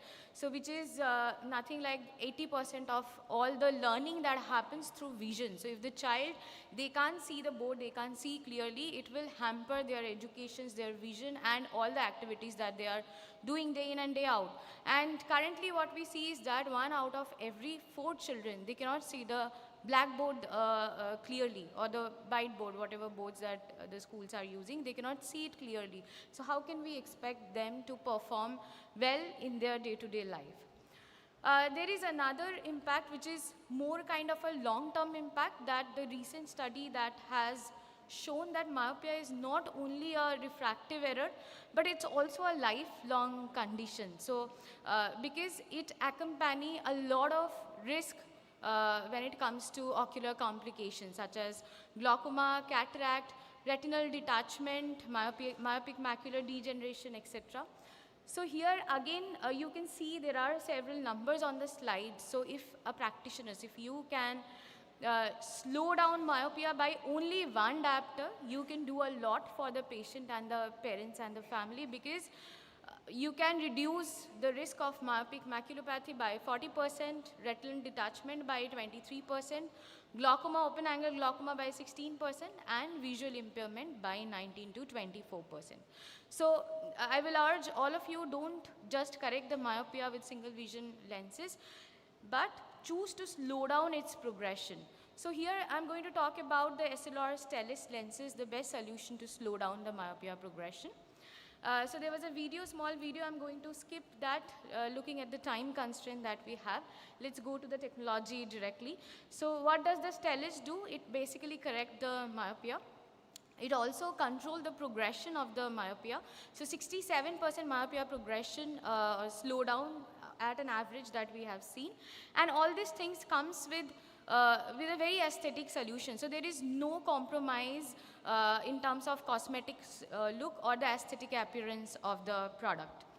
So if you see the design of the Stellis lenses, so it will do the correction. So from the center part of the lens, whatever lights are coming, it will go straight to your fovea, and it will give you a very good visual acuity for comfort. Now when it comes to the technology to slow down myopia, we have HALT technology. This is something that we want all of you to know, that is highly aspheric lenslet target technology that we have in our Stellis lenses. So here we have 11 concentric rings which comprises of 1021 contiguous lenslets. So this entire unit, what it does, it basically works to create a defocus volume of light in front of the retina. And also the design of the lenslet or the geometry of the lenslet is designed in such a way that it will also follow the shape of the myopic retina. So if you see this slide, so this is a magnified version of the lenses where you can see that there are 11 rings, and if you check the geometry or the characteristics of every ring, all the lenslet in the same ring will have similar characteristics, but when you move from one ring to another ring, the things, the geometry and the structure will also change. Now this entire HALT technology or this lenslet, 1021 lenslet and 11 rings are covering 40% of the lens surface. When it comes to Stellis, it's very important that we also talk about the clinical study or the trials that has been done with the Stellis lenses. So we started with the 2-year study, and then we have followed up study for 3 years, 4 years, 5 years, and the recent one is the 6 years. So let me take you through the 5 years study, where few patients, they were given, few children, they were given with Stellis lenses, and the rest 50% of them, they were given with regular single vision lenses. And after 5 years, if you see the results here, you can see that there is a difference of 1.75 diopter over a period of 5 years between the single vision wearers and the Stellis wearers. Similar effect you can also see when it comes to the axial length, because here we are talking about the axial length progressions control. So here you can see that there is a difference of 0.72 mm over a 5-year period of time between the children who wore Stellis versus the children who wore regular single vision lenses. If I talk about the 6-year clinical trial, so this is the latest one. Here you can see the difference is coming as 1.95 diopter when it comes to the ACR, and when it comes to the axial length, you can see that the difference is 0.8 mm. We have this clinical trial results with us in our stall, just in the back side of the hall. You can always come and have a look, and you can take it as your reference. So this is the high time that we don't wait, and we equip the child with SLR Stellis lenses for an early outcome. Just a little snapshot of the product's availability. So all this SLR Stellis lenses will be available only with polycarbonate, and we call it airwear material, which is a 40 times more impact resistance, 60% lighter and 21% thinner, and it will also block 100% of UV. It will come with your favorite Crizal coating, so it can fight all those enemies of the vision like scratches, smudges, water, oil, dust, dirt, etc. And you can go with wide choice of friends. Like the way I have mentioned that we have a lot of brochures, we have the recent clinical 6-year trial results with us. If you are interested, please come and have a look of that. So with that, before I conclude my presentation, SLOA Stellest is the first and only FDA market authorized spectacle lenses in United States. These are very recent innovations that this is the only, SLOA Stellest is the only first and only lens which is approved by FDA in United States. So that's all from my side today. Thank you so much for your patient listening. Thank you so much SLOA for giving us the opportunity to speak. Thank you. Thank you very much, Ms. Tanima Chakraborty. So since we are running behind the time, so we have no time to allocate the question.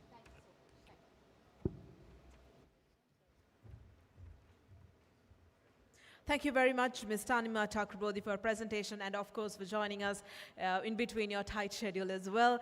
So with that, we shall move on to our next presentation, and that will be conducted by optometrist Joanna Pereira, and she will be talking to us about the evaluation of pupillary distance with different methods. And before we move on, another kind reminder that your presentation is to limit your presentation within 10 minutes. So ladies and gentlemen, please put your hands together and welcome optometrist Joanna Pereira.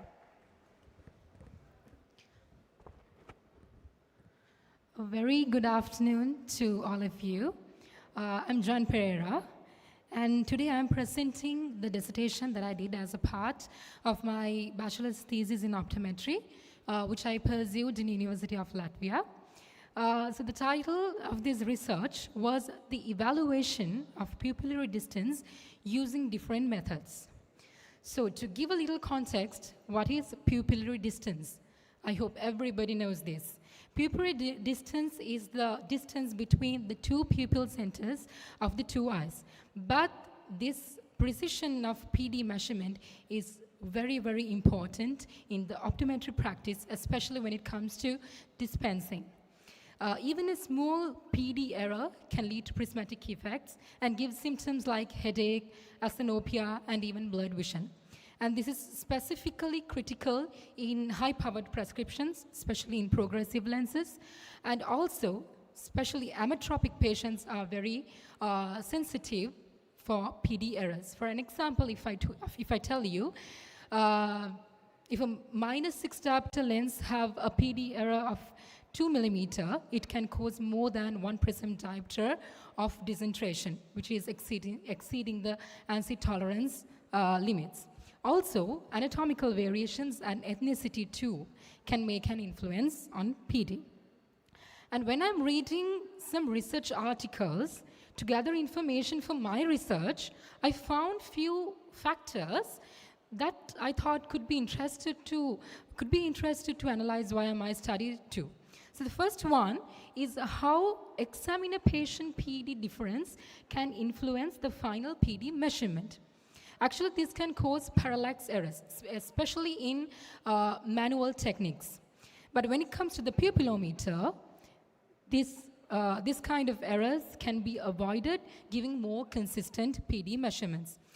And manual PD rulers limit the precision due to the fact that it is difficult to capture exact point-specific measurements in manual PD rulers. But this scenario is controversial in pupillometers and mobile applications. And when it comes to the mobile applications, we can achieve even finer precision, sometimes down to 0.1 millimeter. And the final aspect that I found was a study in 2006, and Brooks and Borish they are the authors, and they have found that limbus to limbus measurements are generally around 0.5 millimeters greater than those taken from the pupil centers. So my main goal from this study was to compare a few methods of measuring PD. I will discuss the methods that I used in the future slides. So I wanted to compare them in the aspects of their accuracy, their reliability, and their practicality. So you do not have to do that. And the optometrist can take an idea and to know all the positives and drawbacks of the traditional PD measuring methods that we used, and also to have an idea about the new web-based tools that we can use to measure the PD, and at the same time, you can know all the pros and cons. And before I commence my experiment, I hypothesized that modern automated methods are more suitable and more accurate and user-friendly than traditional methods. And also, I think there are a few significances of my study. I firmly believe that by ensuring accurate PD measurement, we can optimize the visual correction. I hope that is the basic requirement of all the optometrists who are sitting here. And thereby, we can also increase the patient satisfaction, which is our ultimate goal. And moreover, I think this study would support for the growing need for precise PD measurements, not only in clinical environment, but also in remote eyewear services. And I did this study for around 145 participants, and this was held in one particular optical store in Latvia and one store in Sri Lanka.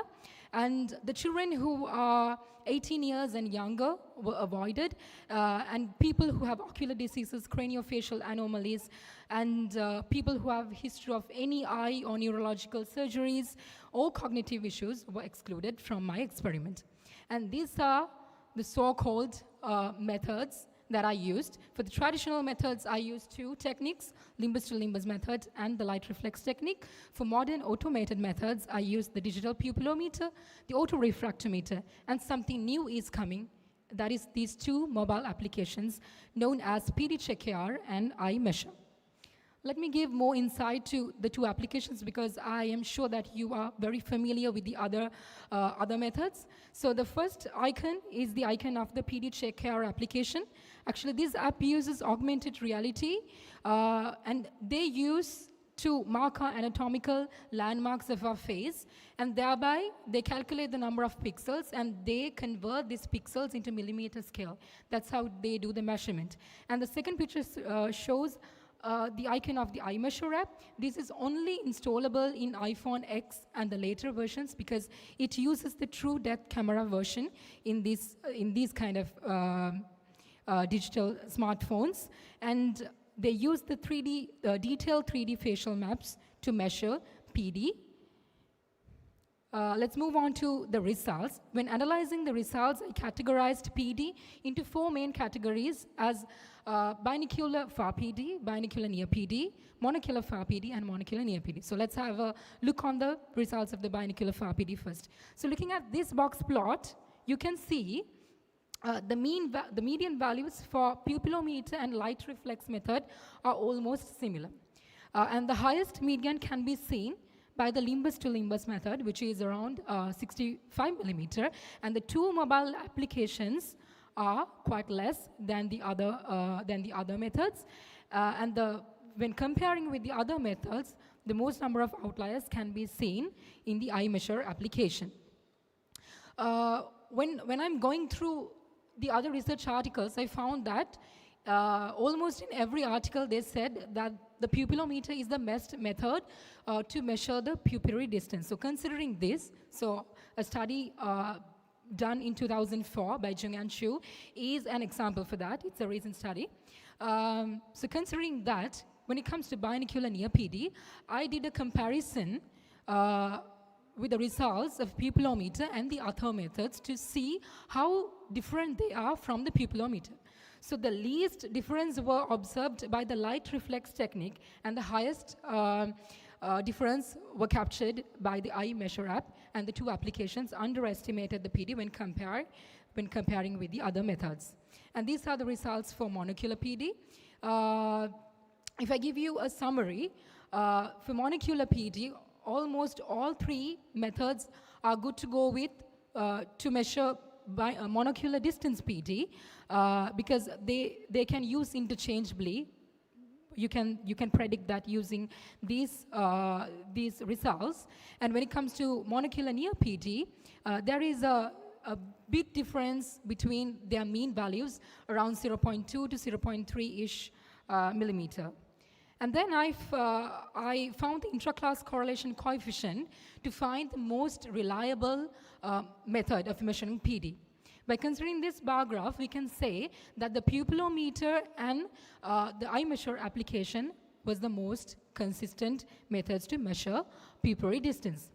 And then finally, by considering the ANSI standards, which are set according to the prism tolerance limits, I found the most suitable methods to measure PD according to different prescriptions. So I differentiate these two prescriptions as low prescriptions, which are less than or equal to plus or minus 3.5 diopters, and which are higher than plus or minus 3.5 diopters, and also progressive lenses. I did this analysis also for the 4 categories of PD measurement, but if I give you a glimpse of this, all the methods were quite good to go with the low prescription, but the 2 applications should be used with caution, obviously. But for high prescription, we can use both the pupillometer and the light reflex technique to measure the pupillary distance. Considering the practicality, the reliability, and also the accuracy, I came up with these 3 conclusions. The pupillometer was the most accurate method, staying within plus or minus 1 millimeter ANSI tolerance limits, and also it does not depend on the skill of the optometrist or any other factors. And the second one, all methods had good reliability, but with pupillometer and iMeasure showing the highest intra-correlation coefficient, they were concluded as the most reliable methods. And the most practical method was the PD check here, but this should be best suited for low power single vision prescriptions and can be used in remote eyewear services. These are a few limitations of my study. I will not go through this since the time is running out. And these are the references that I used. And finally, I would like to remind my supervisor, Associate Professor Dr. Gatis Eukanics, who supervised my project in University of Latvia. And a special thank goes to my dearest father, optometrist, Mr. Channa Pereira, who guided me through all of this. And especially, I will thank him and also the Vienna Vision team for assisting me in the data collection of my... Yes. Okay. The data collection of my project. And finally, I extend my heartfelt gratitude to all the respective officials of the SLOA for giving me the chance to be on this stage. So thank you very much for your attention and hope you gain something through this. Thank you. Thank you very much, Joanna Pereira, for your lovely presentation. Thank you very much for the wonderful presentation. Can I verify a few things? Yeah. In strabismus or the suspected strabismus with angle kappa or the strabismus, yeah, and the pupillary abnormalities, yes, have you excluded those things from your study? Yes, I have excluded them because the main reason that I excluded was this: when I'm using these mobile applications, they assume the normal fixation and normal visual alignment. So we cannot use these kind of web tools for the people who have strabismus or nystagmus or amblyopia. That's why. It was a real nice presentation. Well done. So your conclusion was the pupillary one and the light reflex to be the pupillometer was the most accurate one. So contrary to what we would expect, the 2 apps were not right up to the mark because they underestimated the PD. Yes, of course. So have you like looked at the p-value to see whether the difference was significant? Yes, the result was done just looking at the p-values. So considering whether p-values are significant or not significant, that's the way I came up with the conclusions. Yeah, so is it significant enough for us to say that the app is not effective or it's yes, not? It was not, yes. All right, yes.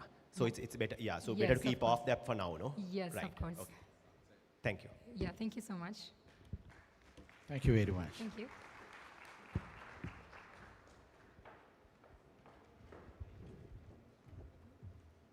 Thank you very much, optometrist Joanna Pereira, for your presentation. However, before we move on with our next presentation, we have a quick token of appreciation to be given to Ms.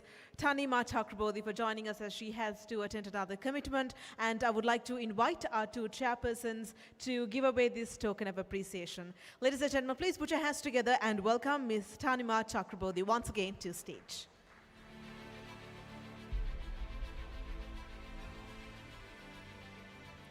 I would like to invite our chairpersons to distribute our token of appreciation.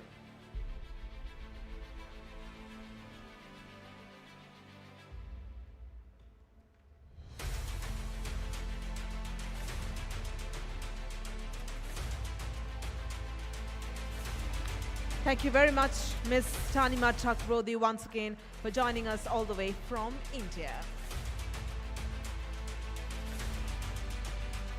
With that, ladies and gentlemen, we will be moving on to our final presentation under session 2. And this will be conducted by Dr. Nafisha Abdul, who is joining us all the way from the Maldives. And she will be talking to us about from observation to prediction, AI-driven diagnostic imaging. Ladies and gentlemen, please put your hands together and welcome Dr. Nafisha Abdul.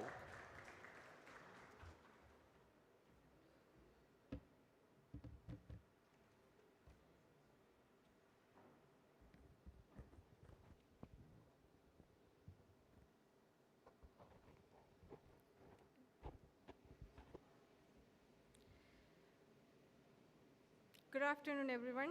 I know everybody is very hungry now, so I don't want to be the one standing between you and the lunch, so I'll make it really short. And before I begin, I would like to thank SLAO for inviting me for this grand event.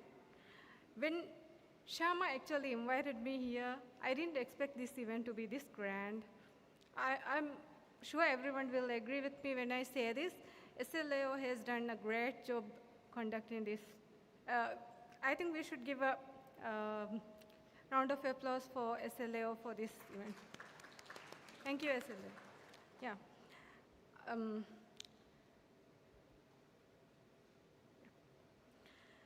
I'd like to start with a simple question.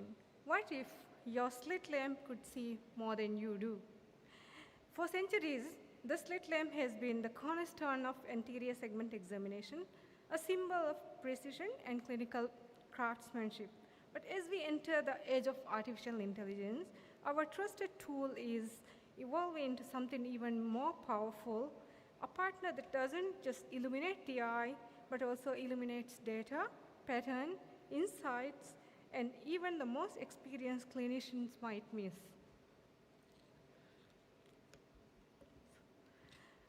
So before we go any further, let's go over with the evolution of slit lamp.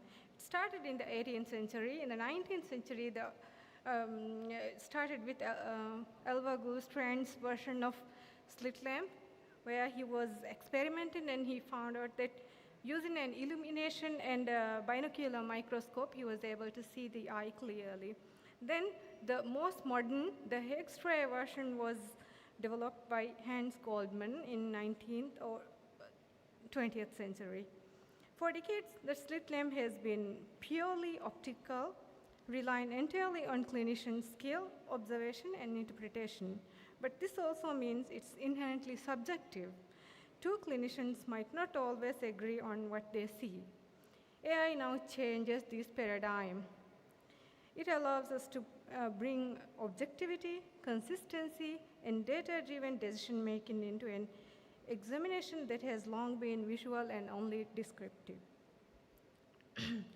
So, what happens when we integrate AI into the classic slit lamp? An AI-powered slit lamp can analyze high-resolution images of anterior segment and instantly detect common conditions such as cataract, pterygium, subconjunctival hemorrhage, and corneal diseases. And in the beginning of this session, we have already witnessed AI uses in diabetic retinopathy, that is posterior segment, but my presentation is mostly on anterior segment of the eye. So it can provide real-time results, highlight areas of concern, and even grade disease severity, especially in cases of cataract. Most importantly, it doesn't replace the clinician. Please don't think that AI will replace us. Instead, it supports clinical decision making, offering second pair of digital eye that never tires, never forgets, and continuously learn.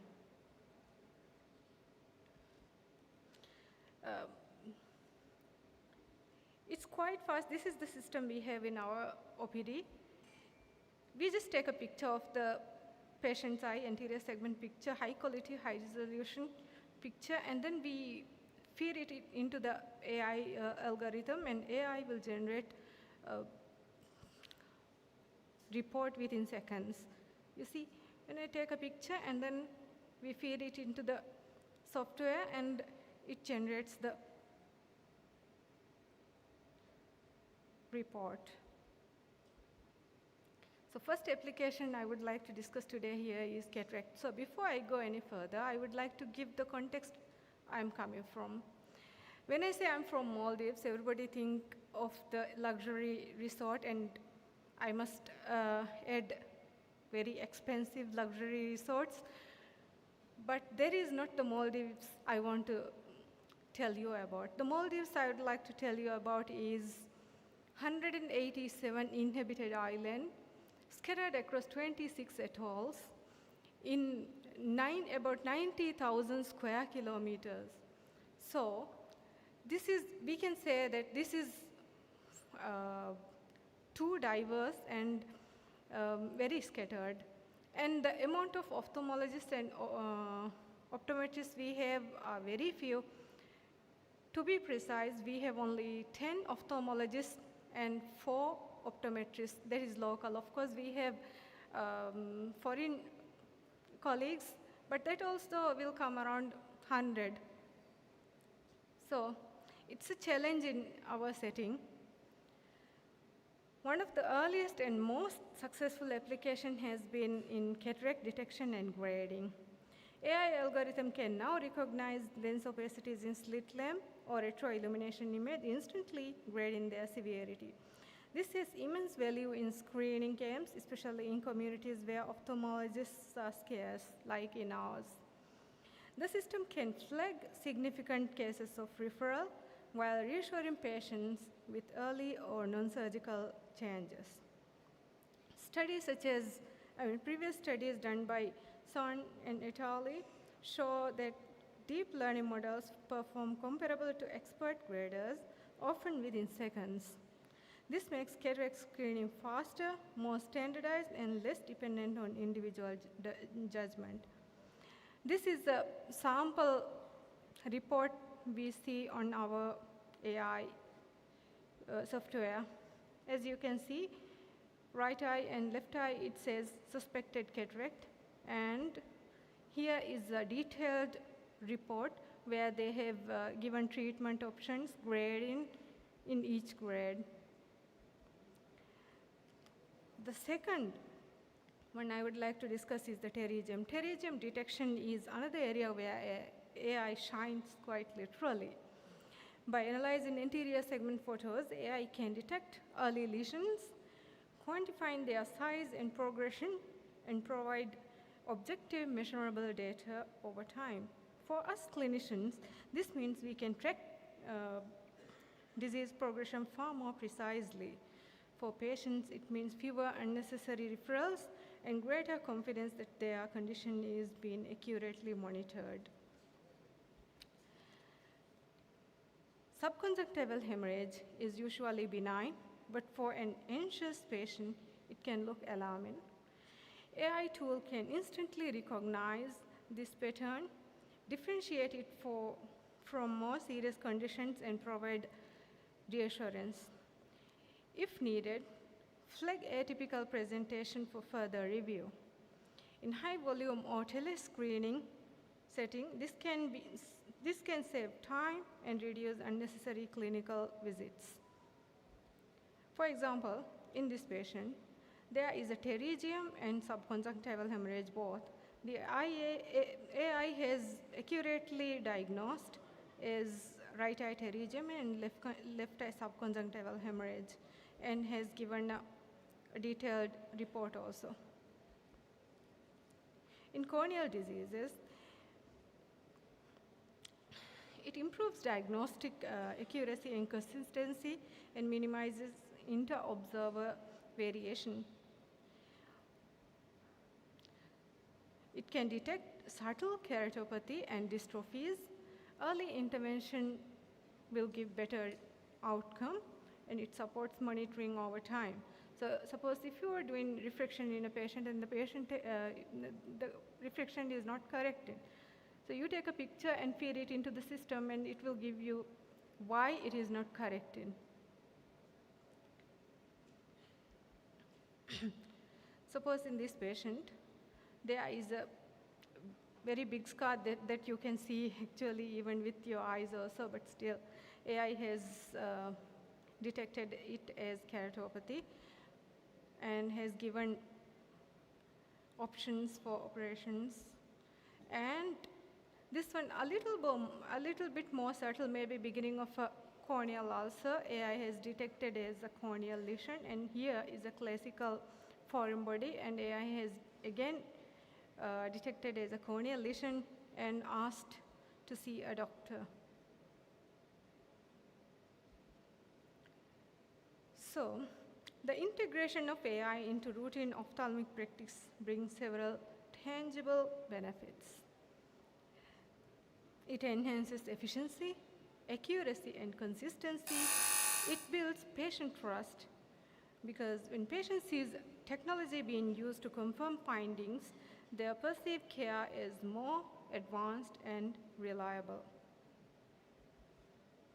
These are some of the studies that have been done by others. It has shown promising results. I will not go over everything because the time is limiting. So, of course, with any innovation, challenges remain. AI systems are only as good as their training data. If the data lacks diversity, diagnostic bias can creep in. There is also the risk of over-reliance, the temptation to let the machine make the call instead of using it as the decision support tool. Then we must consider data security and patient privacy. Above all, clinical judgment remains irreplaceable. AI can guide, but it cannot empathize or connect with the patient the way us humans do. So where do we go from here?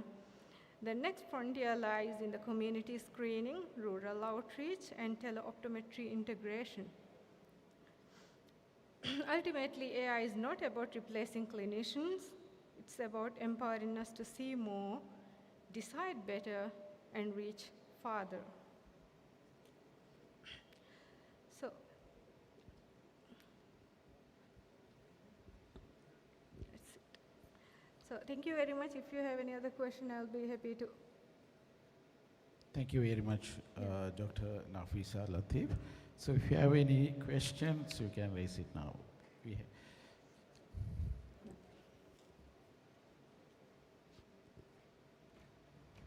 Thank you, Doctor. Thank you very much, Dr. Nashifa Abdul, for your presentation. And with that, as we conclude our session 2, it is time to give away tokens of appreciation to all of our speakers. And I would like to respectfully invite to Chairperson, Senior Optometrist Aruna Rajakarna, and Senior Optometrist Gwen Gurusingha, along with the Chairman, Senior Optometrist Chaminda Ekanaika, and Sessions Chairperson, Senior Optometrist Chanaka Virasundara, to join on stage to give away the tokens of appreciation to our speakers.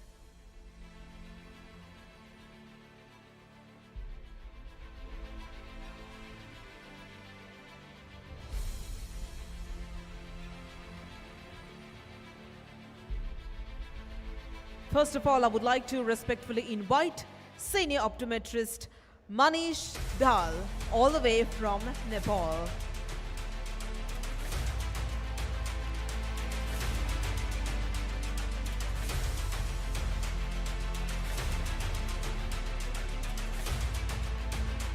Thank you very much once again, Senior Optometrist Manish Dal, for joining us and for your presentation.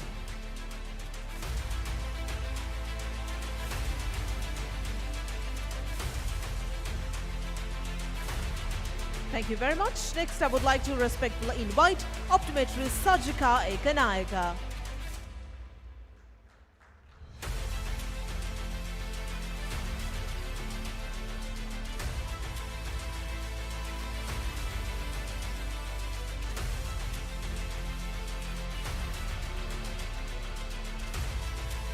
Thank you very much, optometrist Sajika Ekanayaka, for your presence and for your presentation. Next, I would like to respectfully invite optometrist Joanna Pereira.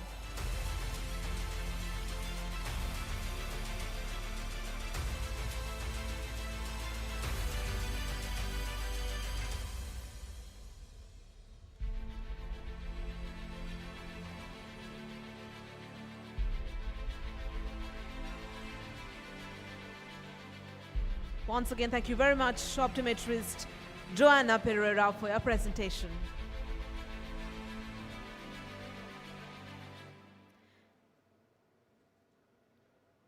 And finally, I would like to respectfully invite Dr. Nashrifa Abdul to receive a token of appreciation.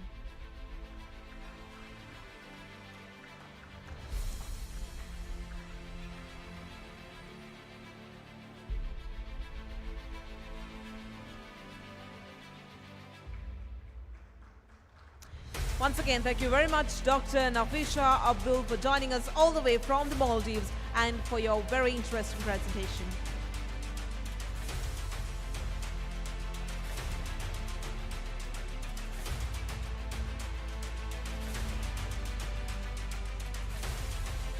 And thank you very much, gentlemen, for joining us on stage to give away the tokens of appreciation. And with that, it is time for the Mentimeter once again. So I would like to invite senior optometrist Vidya Jayaratna to join me on stage to conduct the quiz.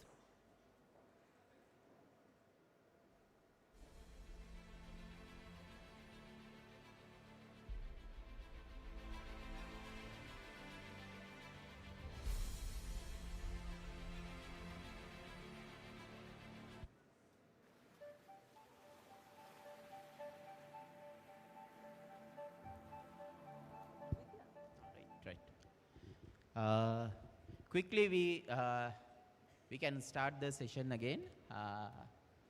You can use the same login, take the QR code and scan and join with the competition. There are 5 questions going to be play in this time also.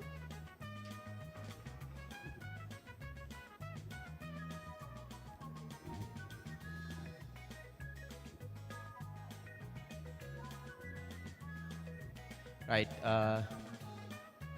we see the number get improved like around 40. So here the thing is how fast you give the correct marks, correct answer, you get the maximum marks. So you need to be quick as well as you need to be accurate.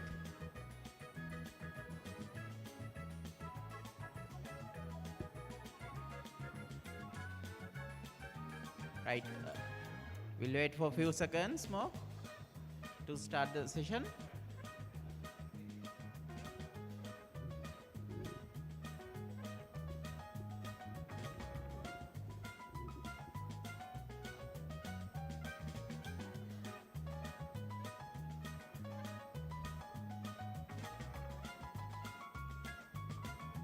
Yeah, different emojis are coming with the representing of each of you.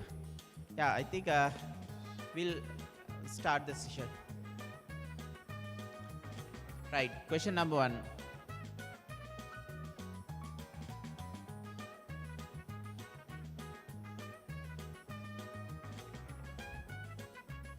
Choose the correct answer quickly.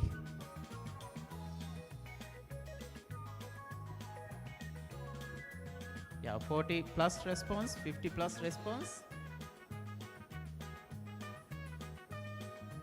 Yeah, okay.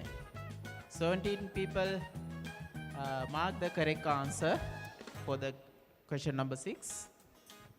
And with the previous marks, now the new points are adding into the previous collection and 4,108 is the leading score, whereas 2,934 is the low one in that. Yeah, 74 people are playing. The next question. Yeah, question number 7 regarding strabismus.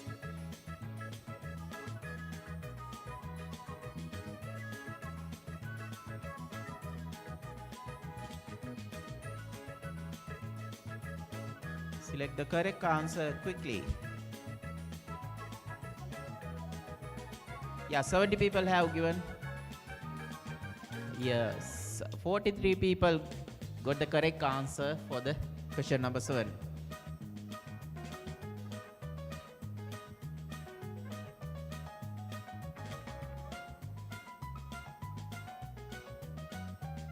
Right, 5,026 score is the highest one. Next question.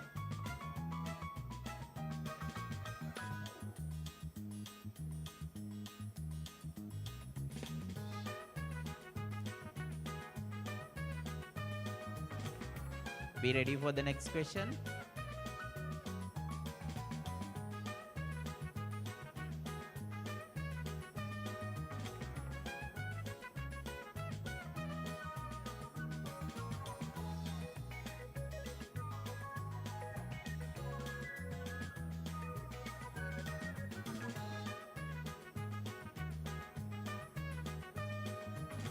Yeah, 35 people mark the correct answer for the 8th question.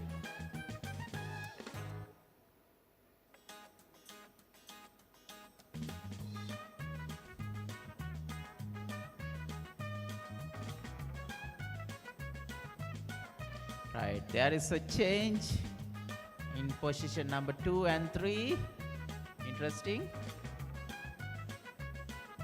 9. Next question.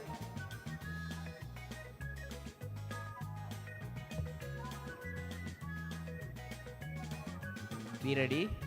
Question number 9.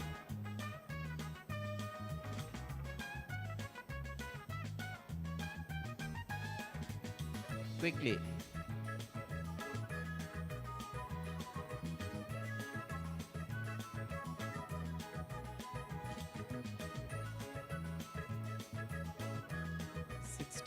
Mark. Yeah, 27 people got the correct answer for the question number 9.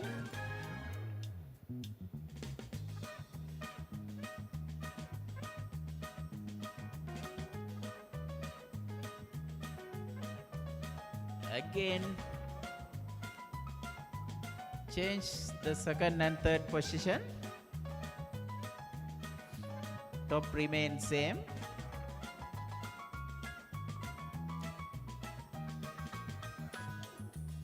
Yeah, this is the last question.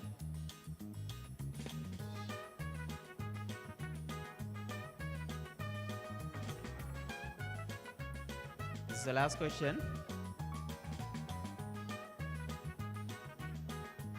Yeah, 40 plus attempt, 50 plus, 60 plus, 70 plus. Yeah. Okay, 22 people mark the correct answer for the 10th question. And yes, with that, the first position, second position, third position changed, and in the second round of Menti quiz, yes, we have one more question as last one. Sorry, it's about myopia.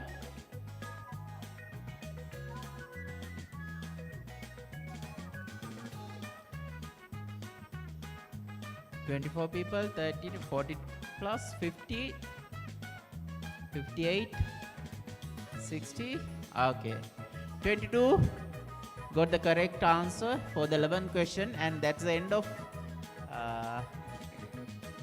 in the second round of Menti quiz? I believe there's, yes, the first, second, third, fourth, fifth. There are some new names in the list. So we'll take this score into the next quiz round, and we'll get the final round in the next session. So stay tuned. Thank you. Thank you very much, Senior Optometrist Vidya Ratna, for your quiz. We will wait till our final session to see who will be topping on the leaderboard. So ladies and gentlemen, with that, we conclude our second session, and we'll be going for a quick lunch break of 45 minutes. And as you know, we are a bit behind time, so I would request you to be here by in 45 minutes. And this is also a quick announcement is for you to visit the SLOA Luxto stall, which is right behind the hall, to get to know about them. And you can also register for pre-ordering of eye ruler too, because they will be showcasing eye rulers in the stall. So this is an announcement for you to go visit them and talk to them and register yourselves. So ladies and gentlemen, with that, we wrap things up of our session 2, and enjoy your lunch and be right back in 45 minutes. Thank you. A small announcement for the poster participants. Within a half an hour kind of period, the judge panel will be coming to assess your posters. So 2:45, judge panel will be available in your surrounding your poster area. This is for poster presenters. Thank you.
Welcome back, ladies and gentlemen, to the 18th annual scientific sessions of the Sri Lanka Optometric Association. Hope you had a good lunch break and you all are energized for our final session for the day, which is the session 3. So we will be having quite a few presentations under this as well. But before we proceed into our presentations, it is my absolute honor to introduce your chairpersons for session 3. And your chairpersons will be Senior Optometrist Kumari Fonseca and Mentor Optometrist Sandaka Lianagala. Ladies and gentlemen, please put your hands together and welcome our 2 chairpersons onto stage.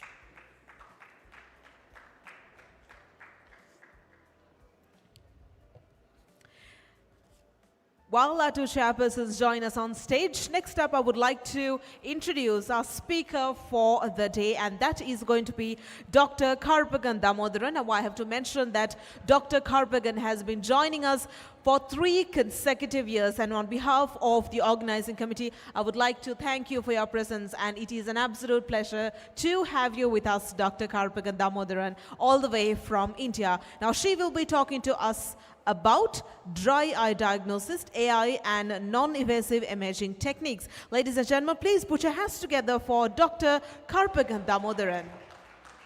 Yeah? Is the mic all right? Can you hear me back there? Right. So first of all, I would like to begin to say thanks, because I don't think I'll have the time to finish, and thank you from my heart, because it's truly a humbling experience to be there, not once, not twice, for the 3rd time consecutively. So thank you, team SLOA, for truly honoring me. And don't you get tired of me? Honestly, that's my question to you. Don't you get tired of seeing me every single year?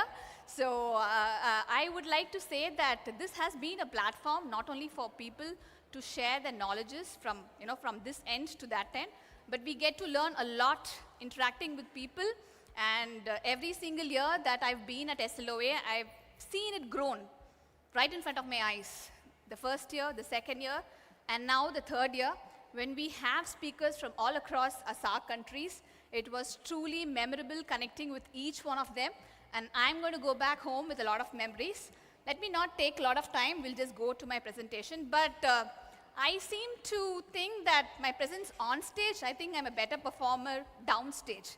If people do agree, I want to move down, so that let's make this a little bit more interesting. Considering that it's a post-lunch session, this is going to be a bit of a challenge. This is not like my last time. I'm not sure if people have witnessed how it was conducted last time. I had a quiz session in lines of Kaun Banega Karodpati. There were prizes distributed. Unfortunately, this time I don't have anything of that sort, but Chanaka has promised that he would give away some prizes on my behalf. So thank you, Chanaka, for that. So let's just begin with today's talk, dry eye. So we have been dealing with a lot of, debate on how AI is actually entered into our lives and how it's actually going to change a lot of things, right? So when we see dry eye, this is something which a patient, when they walk into a clinic, there was one incident when they said the patient had he complained of a lot of irritation and watering. And I said, you have dry eye. And he just laughed at me. When I say dry eye, what do you assume? That there is no water, there is no tears. So how can a patient have excessive tearing? Does anyone have the answer? I would like a student, if they have an answer to it. How does dry eye symptom has excessive tearing? Anybody would like to take this an answer? Anybody? How come dry eye will have excess watering? Yes? No, I don't want Jemima. Jemima is from Agarwal Institute of Optometry, so I'm not going to give that question to her. Anyone else? Why would a dry eye patient complain of excessive watering? Where? Yes. Sajida, you happened to win the quiz last year. I know you answered the question, right? Poor lipid layer. Cut. Exactly. So this is good, and no prizes here. So the quality of the tear film is important as well, right? When there is too much of water, we know that the tear film has many layers. So the lipid layer and the mucin layer holds it together. So when it's not able to do the function, you have excessive watering. So the patient actually laughed at me when I said, but the truth is, you should stand there and explain that to the patient. There are things that hold the tear film to the ocular surface. So that is the ground or let's just begin into understanding a little bit more about dry eye. So moving on to the first slide. So this has been not a problem which is there only in India, not a problem which has been there only in Sri Lanka. It's a global burden. It's estimated that about 5 to 50% of the global population has been affected by dry eye. And thanks to so many media like Facebook, Instagram, Netflix, YouTube, everything adding on to the more digital exposure, the burden is just increasing year on year. So impact on life is manifold in terms of physical, psychological, and the economic burden which imposes on the patient and his life. So understanding the tear film, as we rightly said, it has got 3 layers. The aqueous, which is produced by the lacrimal glands. The lipid layer, which is produced by the meibomian glands, the oil layer, and the mucin layer, which is the innermost layer, which is produced by the goblet cells, which just ensures that the tear film is adhered on to the surface of the eye. So these are the normal characteristics which you need to have in mind. The volume is 7 to 10 microliter, a thickness of 7 microns, and the production rate is about 1.2 microliter per minute. The turnover time is 16%. The pH in the range of 6.5 to 7.6, and the osmolarity is between 300 to 310. So you need to know what's normal before going on to understanding what's abnormal. Now, why do we need the tear film? Is it just to keep the eye wet, or does it have many more functions? So right from the optical surface, it's the first refractive layer on the cornea for a clear vision, for lubrication, of course. It also provides oxygen transfer and ensures that nutrients are continuously supplied. Infection prevention because of the presence of enzymes in the tear, which helps it prevent from infections. It also washes away the waste from the eye. So in that sense, these are the roles which a tear film plays on the ocular surface. So the dry eye disease, by definition, is multifactorial. It's not going to be a single origin, right? And there is a loss of homeostasis, and the key pathological features would include a loss of the tear film stability, hyperosmolarity, ocular surface inflammation, damage, and there is also neurosensory abnormalities. So diagnosis requires multiple tear film aspects, which helps us to aid in complete diagnosis. So Sabinda here, I hear that you're the most eligible bachelor in Sri Lanka. Is that so? Is it true? Can I have a mic? So what would you look for in a girl when you're, the aspects, if you could, what do you look for in a future wife? I mean, if you could just say. Am I going to get 5,000 rupees for this? No, Chanaka is going to take care of everything. So everything is directed What was the question again? What are the attributes which would you look for in your future wife? Future wife. Please take notes, mother. I would say emotional maturity. Great. But you're only 6, no? No. How many? It depends on what you look for. Don't ask me. I would say emotional maturity, Yeah. loyal, kind-hearted, Okay. fun to be with, emotional connection. I just asked about one girl with one attribute. You're just listing away attributes. Is it like you have to find many girls, or is it like? These all in one. I mean, this is one. Yeah, is it? Yeah. Yeah, this is just to give an insight. But what are you going to do when you deal with the tear film? Because everybody assumes this is what I want. Yeah, thanks to I have a mic already. So how many of you have used artificial tears over the counter when they have the problem of they feel they have dry eyes or watering? Nobody's used?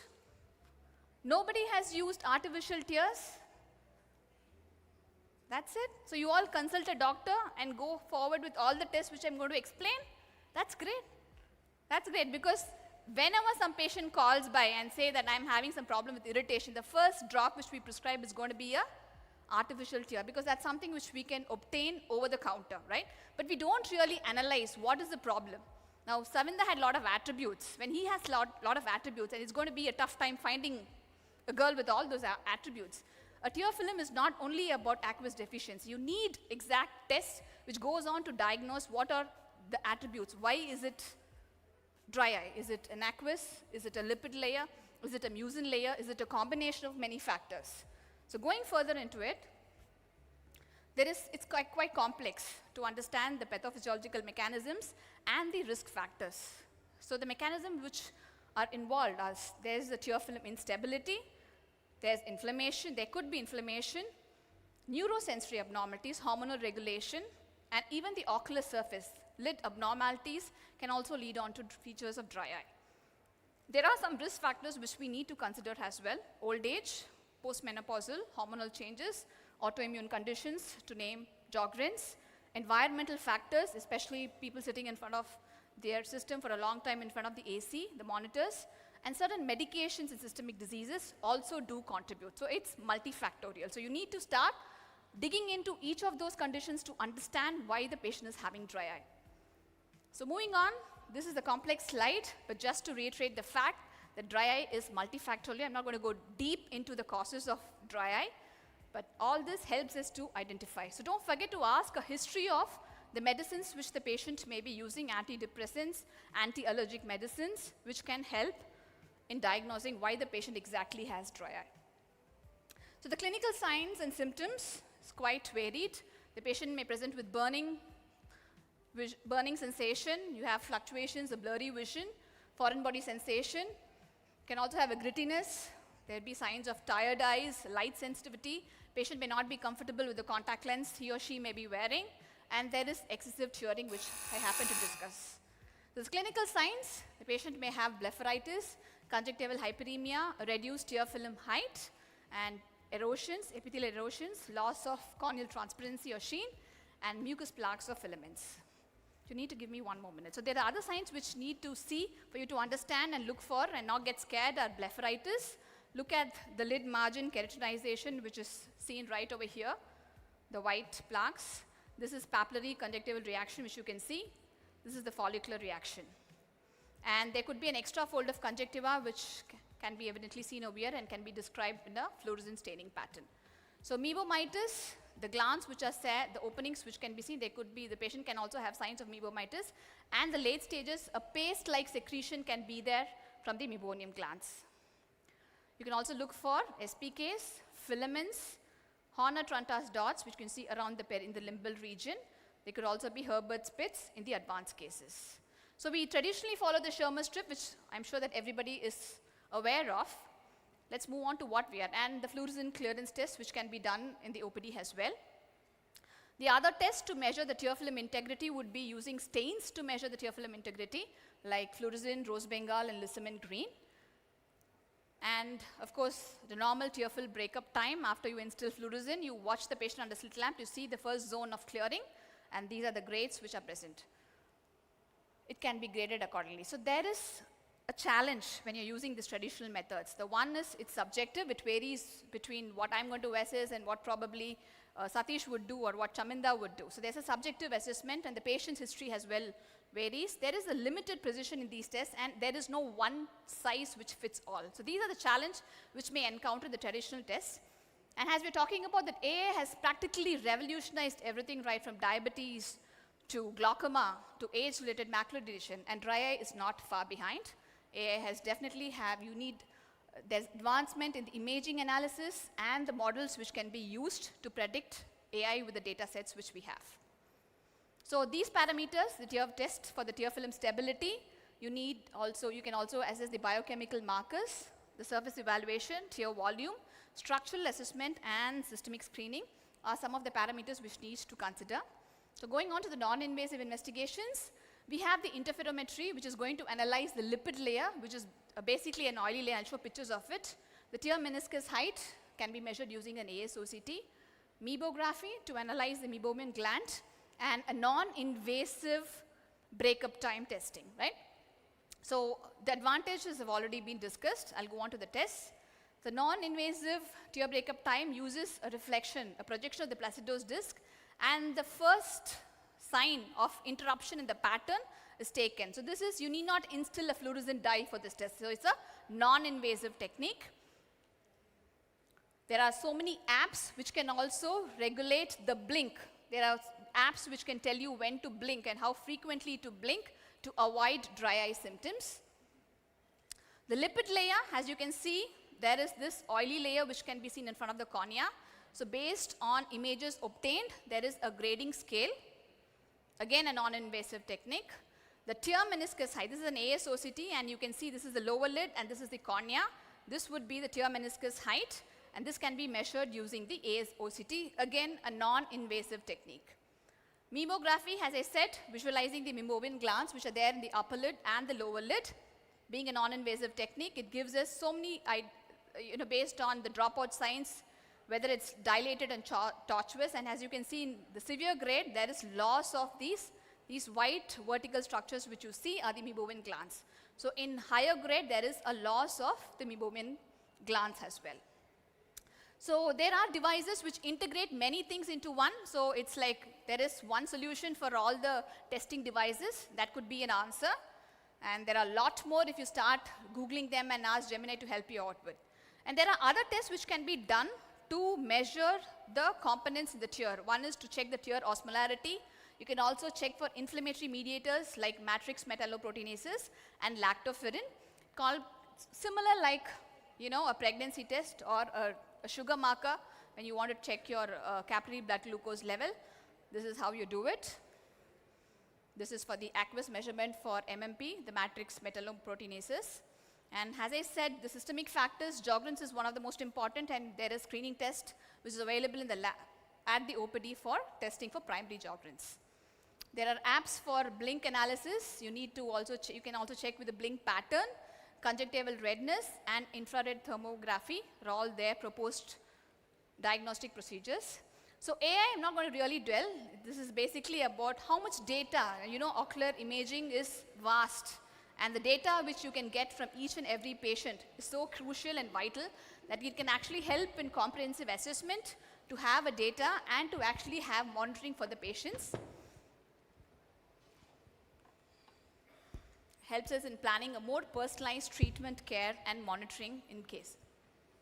So concluding, I would just like to say that using AI, I'm sure we'll have an enhanced precision with more personalized approach to patients, and it can definitely improve the access to zones where it is not available. The current challenge is, of course, data limitations, and we need to integrate, and there are also ethical concerns about using patient data for these kind of tests. So I would like to begin to short of time. This is just consolidating what we have. History is vital. Stability test, evaluate the surface by a proper slit lamp lid margin assessment. You can also use biochemical analysis, structure imaging, treatment planning. I think this goes a complete full circle in treating a patient of dry eye. So this is the treatment algorithm. I don't think this is the scope of discussion, so we'll just skip that. Remember that the normal T-BUT is 10 seconds. The tear film thickness should be around 3 to 4, and the osmolarity should be 300. And I would like to take this opportunity to invite you all for an upcoming conference which is happening over the next weekend on the 24th and 25th. It's a conference on AI, optometry, ophthalmology, and engineering. It's happening in Chennai, India. And even if you feel that you won't be able to take part physically, I invite you all to join us at least for the online sessions to learn more about how we can actually learn the language of AI so that it becomes our friend and not our foe. So thank you once again, and this is my team at Dr. Agarwal's Institute of Optometry, Chennai. It's a pleasure to be back at Sri Lanka, and thank you. And thanks to all my friends over here. Thank you. Thank you, Dr. Karpagan, all the way from India. And it's a very interesting subject, and it's a common thing she was telling. And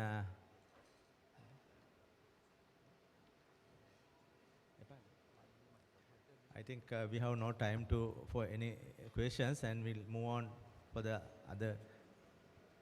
Thank you very much. However, since Dr. Karpagan Damodaran also is in a bit of a hurry to make a move, we will be proceeding with giving away a token of appreciation for her, especially given the fact that this is the third year that she is participating with us. So I would like to invite our two chairpersons to give away the token of appreciation, and I would like to once again invite Dr. Karpagan Damodaran to join us on stage to accept the token of appreciation.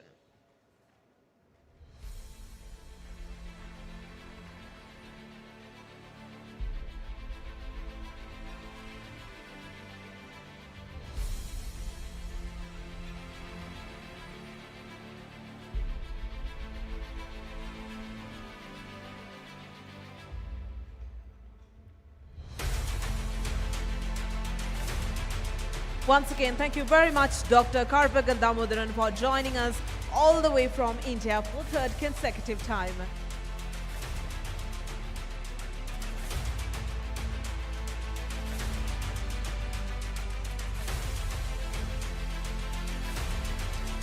Thank you very much, and thank you very much to Chairman who joined us on stage as well.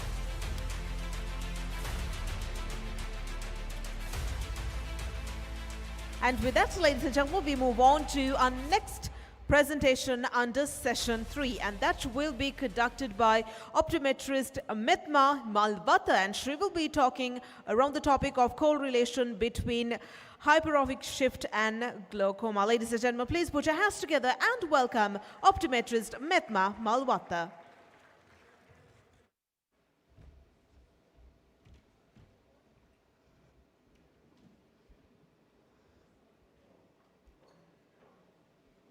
Good evening, everyone. Are you hypometropic? Okay. As optometrist, have you ever thought hypometropic shift among patients could hint about glaucoma? You might have noticed this bias. Let's have a look. Today my topic is correlation between hyperopic shift and risk of glaucoma. The unexplained hyperopic shift as a potential early warning sign of previously undiagnosed glaucoma. Introduction. As we all know, glaucoma is a leading cause of irreversible blindness. The challenge lies in its silent progression. Patients often remain asymptomatic until significant permanent visual field loss has occurred. This necessitates the identification of new, accessible, and early warning signs that can be integrated into primary eye care. This research aims to assess the relationship between hyperopic shift over time and the risk of glaucoma in a cohort of patients. These are some literature I found when I was looking for parallel researchers. Justification. Since glaucoma often asymptomatic until advanced stage, we need easy and effective early detection methods. Unexplained hyperopic shift can consider as an early clinical warning sign, and this is something we can identify just by routine refraction by keeping history records.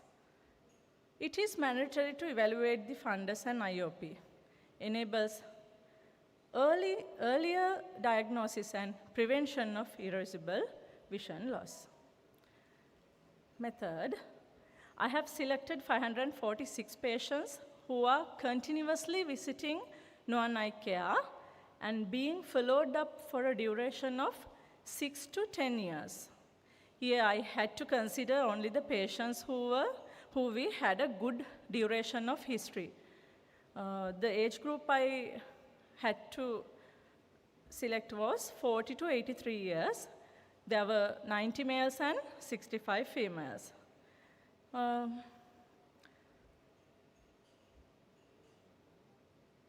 In the patient selection, I have to consider these points. Inclusion criteria was glaucoma patients who initially presented more than +1 hyperopic shift within a time period of 1.5 to 2.5 years, 1.5 years to 2.5 years, were identified, totaling 155 patients out of the total 546 of a total. Exclusion criteria was high myopic patients I excluded, patients who presented less than +1 hyperopic shift were excluded. Secondary glaucoma patients also were excluded.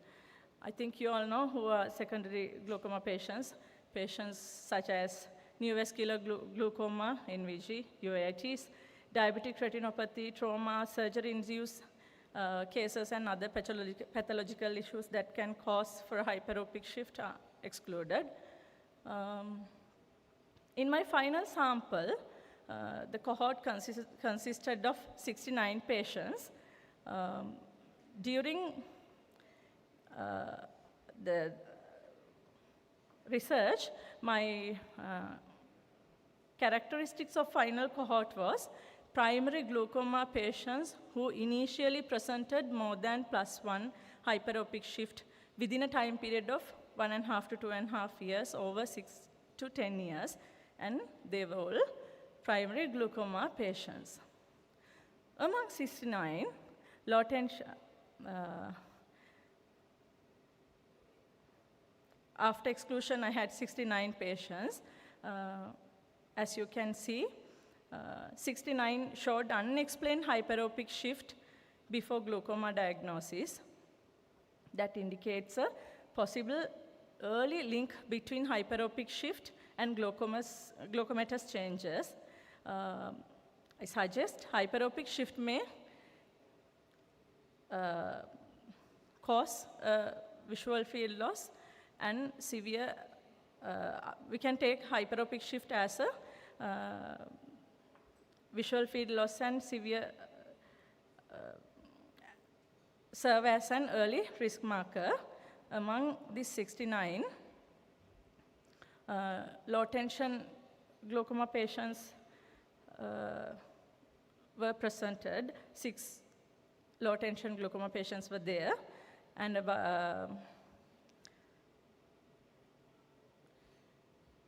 this is the distribution of the patients. As you can see, from the total of 546 patients, I have these 69 patients. That means 12.6% of hyperopic, unexplained hyperopic shift patients. There were no significant reason for their hyperopic shift. As discussion, unexplained hyperopic shift may be an early indicator of glaucoma even before field loss or optic nerve changes appear.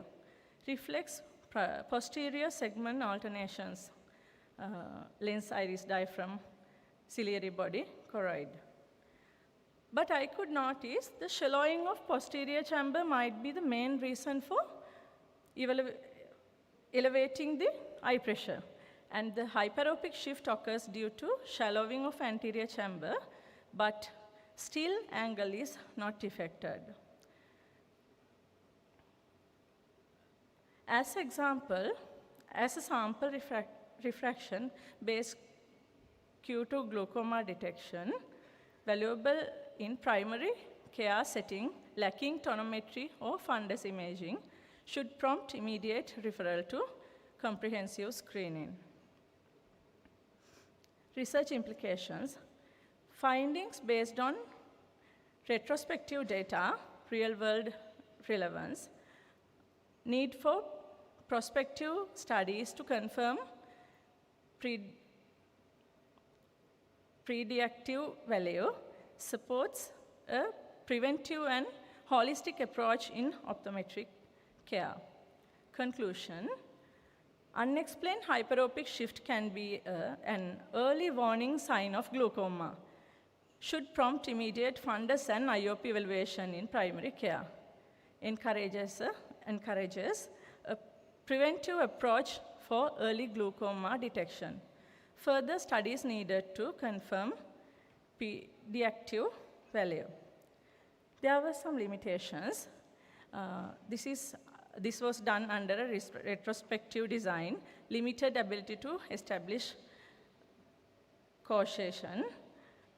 Limited glaucoma patient sample may not present general population because these patients were the patient who came to Nuan Eye Care. That means it's one eye clinic which is in Ruanwell area. I don't have OCT images and other test to show in this presentation. But significant hyperopic shift is not the only sign to suspect early glaucoma.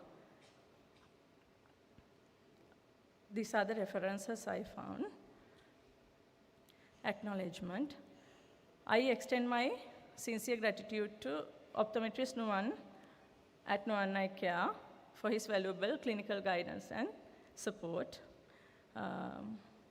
Also, I am deeply thankful to my academic supervisors and mentors for their continuous encouragement through this research. Finally, heartfelt appreciation to all patients who anonymously anonymized data made this study possible. From my research, I want to make this as a take-home message to you all. An unexplained hyperopic shift during routine refraction should never be ignored. It can be an early warning sign of glaucoma, even in the absence of other symptoms such as refractive changes warrants immediate fundus and IOP evaluation. Early detection at the primary eye care level can make the difference between preserved and lost vision, especially maintain data. So my dear all, don't underestimate hyperopic shift hereafter. Thank you. Thank you, Mitma. You have done some sort of uncommon research. I can give few questions for the audience. Maybe Sure, some. sir. To further clarification, hypermetropic shift or hyperopic shift can be due to either flattening of the cornea, or the reduction of the axial length, or the flattening of the lens. These are the main key factors. So in your study, what are the factors you identified for your hyperopic shift? So actually, we didn't do the further researches for the reason for the hyperopic shift, but I found hyperopic shift in all the patients who, all those 69 patients, without any other reason. I mean, without the reasons you mentioned, we could not go to that extent in this presentation, but I have found those are the patients who didn't have diabetic or every other pathological issues. So there was no any significant reason for this hyperopic shift, because they were coming to the clinic initially from 1.5 to 2.5 years, during 6 to 10 years of time. And from the beginning, some patients had glaucoma also. They were confirmed by the eye surgeons, and some of them were maintained with this, I mentioned hyperopic shift. In your study, what is the prevalence of the glaucoma in your study? Are they confirmed by an ophthalmologist? Of course, sir. Yeah, what is the prevalence? Sir? Prevalence of CSG, chronic simple. Are they high tension or the low tension, chronic simple? They were both high tension and low tension patients were there. I have that. I have differentiated that. Yeah. There were more low tension patients, and there were high tension patients also. There's no any bias to any high tension or low tension. That was normalized. So I'm quite interested simply because I'm also going through hyperopic shift. Of course, let's check. Thank you. And give me 1 minute. I did my last year presentation also on glaucoma, and this year also. I seriously want to raise our attention, optometrist attention to glaucoma. If anyone can go to the new innovation sector, you can demonstrate how end-stage glaucoma patient can see the world. I have placed a simple trial frame and simple number of slides. You can put those slides and experience how you feel when you go to end stage of glaucoma. So let's keep the records. Let's do this. We have to identify the glaucoma before it comes to the initial damages. Thank you all. Thanks, Mitma. Thank you. Is there anything, sir? Thanks.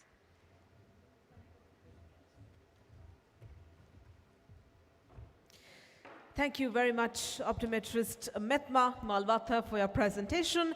Next, I would like to invite our next presentation party, but before we move on, like always, I would like to remind you the 10 minutes, the 10 timeline that you have. We would appreciate if you can stick to this timeline.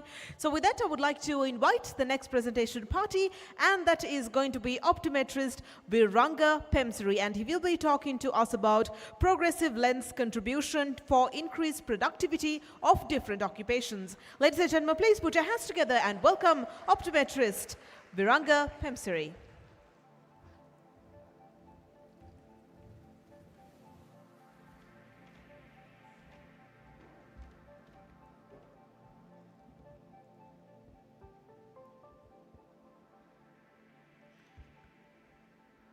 Good afternoon, everyone. It's a challenge for all optometrists and dispensing opticians to manage presbyopes in our day-to-day practices, especially with the progressive lenses. And occupational optometry is a very important section in optometry where we can serve our employees in day-to-day life.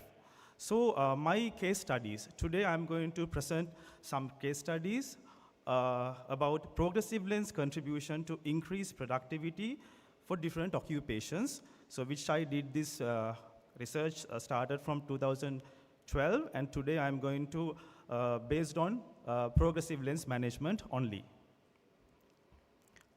Introduction, progressive lens addition lenses we are prescribing to various professions. But even though this study I based on only the Verilux, where I engaging every day with Verilux troubleshooting more and more, even though we have given Verilux very high technological lenses such as Verilux Comfort Max, even Verilux X series, still the people have so many difficulties when they are managing their occupational tasks. They are having visual strain and discomfort, and also productivity levels are going low. Therefore, I selected carefully 29 cases for my case study and evaluated them very carefully like this using the methodologies. 29 adaptation, 29 cases from 24 February to 2025 March. So I used only Verilux Comfort Max and Verilux X series.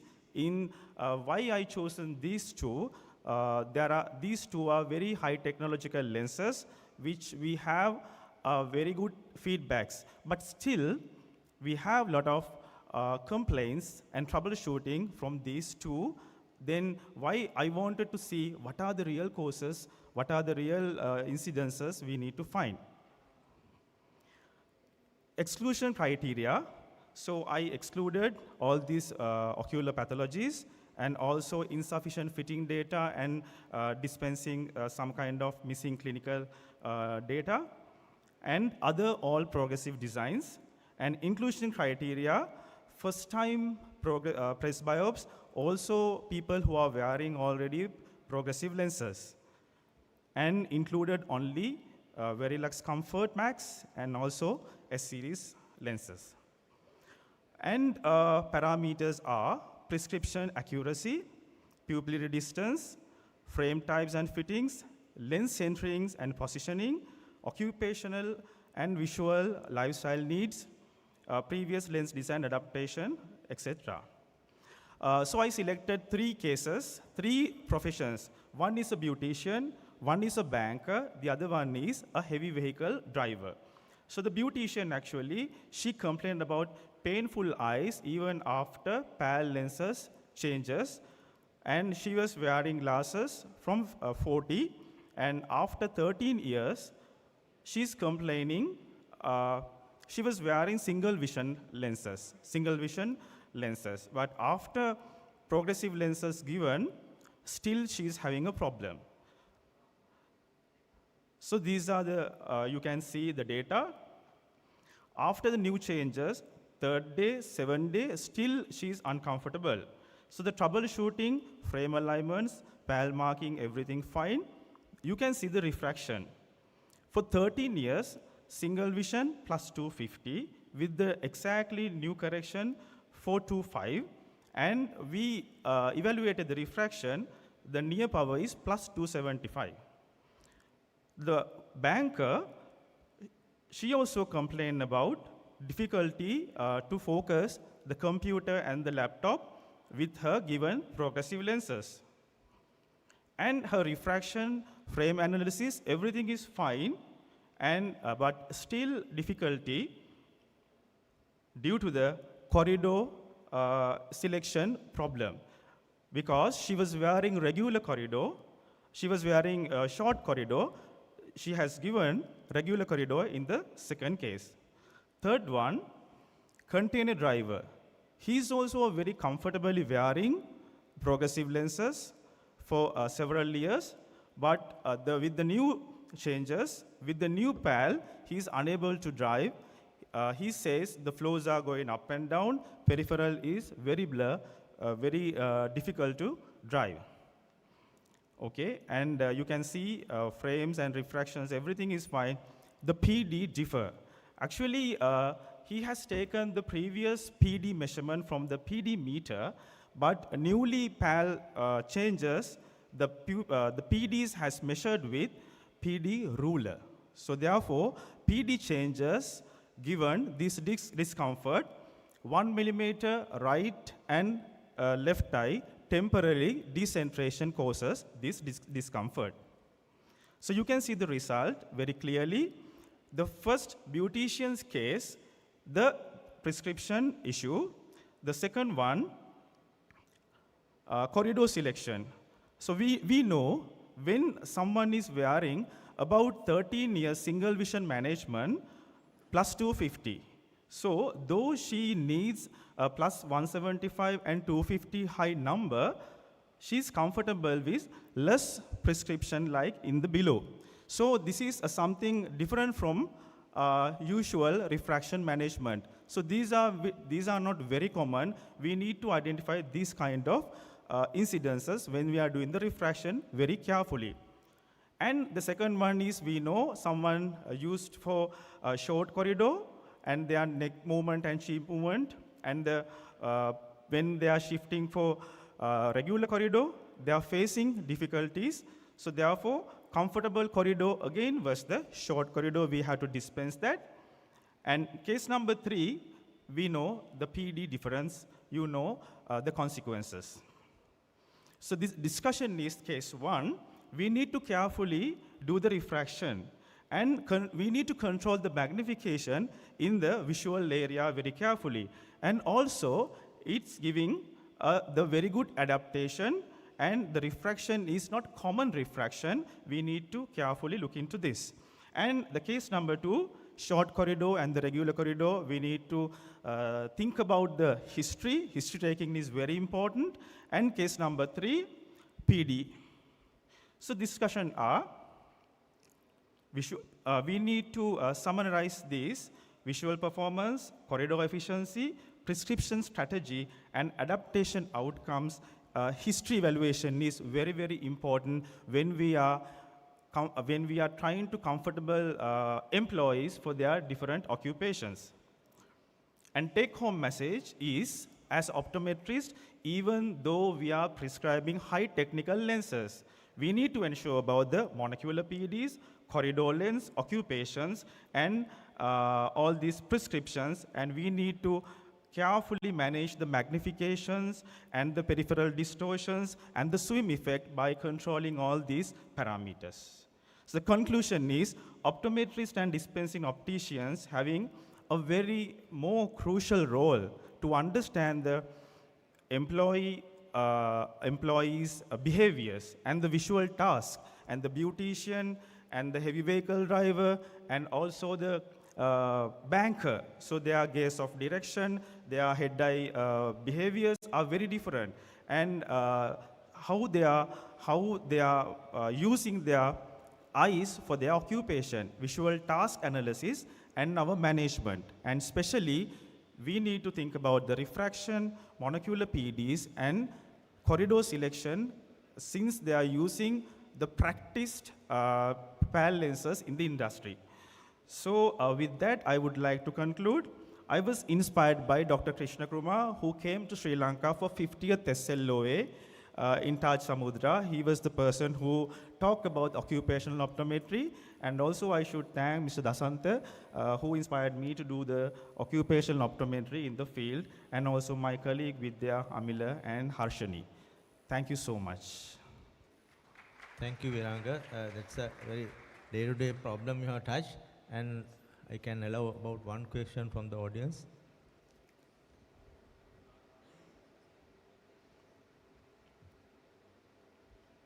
Yeah. Since there are no questions, then you can proceed, I think. Yeah. Well, there's a mismatch between the title and the final results, because you've been talking about the productivity, how the productivity increased or affected or negatively or positively affected. Yeah, So actually, that's correct. Thank you so much. And the beautician, actually, she was unable to do her manicures and pedicures, all these, with her single vision. Then we given the PAL. Still with the new PAL, she was unable to perform very better, because she wanted to have slight hyperopic for distance.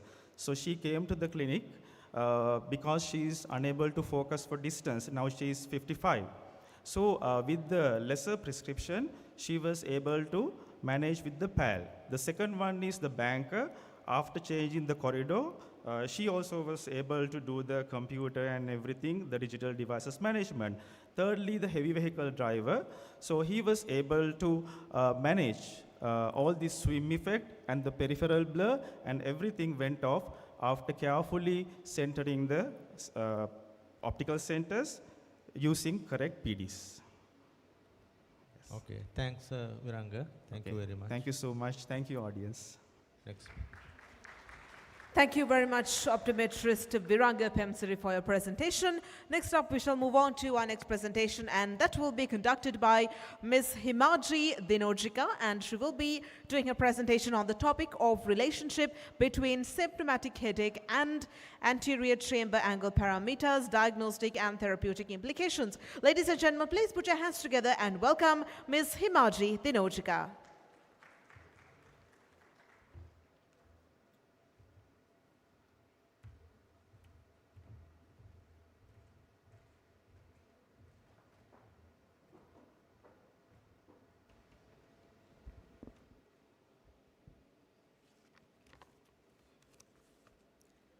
Good afternoon. I am Himaji from Mount Lotus INENT Hospital. Before I begin, may I know, is there anyone here who has never experienced headache in your life? Exactly. Headache are a nearly universal experience, and yet their causes often remain unclear or misdiagnosed. Today, I'll be presenting my research, relationship between symptomatic headaches and anterior chamber angle parameters, diagnostic and therapeutic implications. Headache are most common with multiple causes. Ocular origin, anterior chamber angle abnormalities can lead fluctuations in intraocular pressure or even angle closure events. Tools like optical coherence tomography and gonioscopy, we can evaluate anterior chamber angle, and laser peripheral iridotomy is potential treatment for angle closure glaucoma. Previous studies have shown that ocular parameters play a role in headache patterns. Why is this important? Because so many headache cases go misdiagnosed or remain unclear. A narrow anterior chamber angle could be a silent contributor and underdiagnosed source of ocular headaches. If we can detect this early and treat it with simple laser procedure, we may not only relieve symptoms but also prevent glaucoma. This was a prospective observational study involving 125 patients who had chronic headaches no neurological causes, normal, IOP.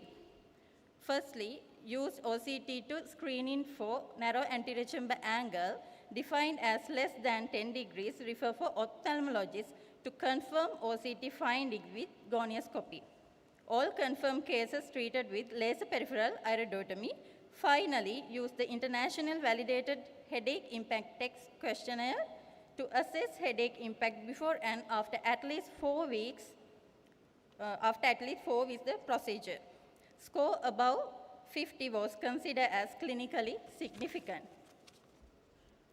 When we move to the result, out of 125 patients, 77 patients were narrow anterior chamber angle, all patients treated with laser peripheral iridotomy. This chart shows confirmation on gonioscopy verified with OCT findings. You can clearly see 61.6 found as narrow anterior chamber angle and 38.4 had open angle. Again, this chart shows comparison of headache before and after peripheral iridotomy. Blue color indicate before PI and orange color indicate after PI. You can clearly see difference between after and before and after procedure. Results were clinically significant, mean value minus 9.29, p-value less than 0.0001. There is a statistically significant relationship between symptomatic headaches and anterior chamber angle parameters with laser peripheral iridotomy. No side effects were recorded. These results align with previous studies. And next, move to the conclusion. There's a statistically significant association between narrow anterior chamber angle and symptomatic headaches. Laser peripheral iridotomy not only relieves symptoms but could also prevent progression to glaucoma. Ocular evaluation should be part of the standard workups for chronic unexplained headaches. This study had a few limitations. It lacked a control group and was conducted at the single center. Confounding factors like refractive error, psychological stress, or dry eyes were not controlled. So here is the key takeaway. Don't overlook the eyes when diagnosing headache. Using OCT and gonioscopy, we can accurately detect narrow anterior chamber angle. Laser peripheral iridotomy is not only safe and effective, it's potentially life-changing. We should consider anterior chamber angle screening in chronic headache cases that have no obvious neurological explanations. These are my references.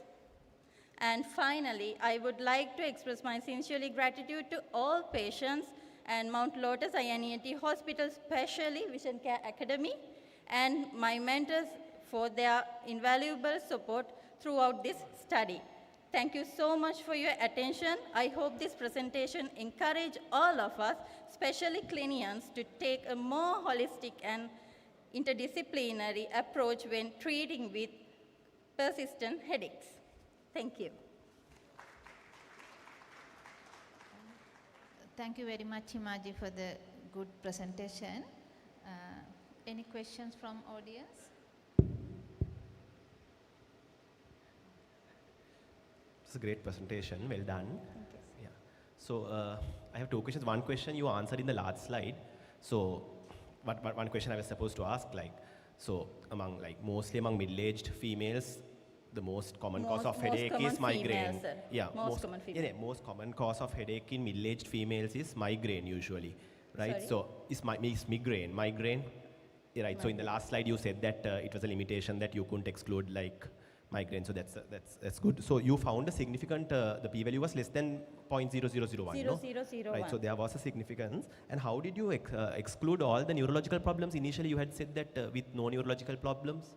Actually, I get unexplained headache, and so many patients go for a neurologist. Yeah, but you had said that your control group was these patients with whose neurological that you had said that no neurological problems.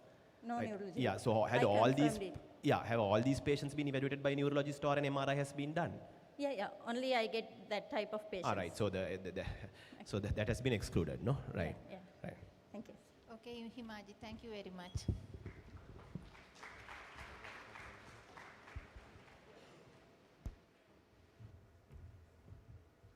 Thank you very much, Ms. Himaji Dinojika, for your presentation. Next, we shall move on to our next presentation. And before we move on, I would like to once again mention the time limit of 10 minutes. Please try to keep it within your 10 minutes timeline, as we have a bit of a time problem. Moving on to our next presentation, and that will be conducted by optometrist Isri Samalka Puris, and she will be doing the presentation on a clinical evaluation of ocular surface and tear film dynamics in menopausal women. Ladies and gentlemen, please put your hands together and welcome optometrist Isri Samalka Puris.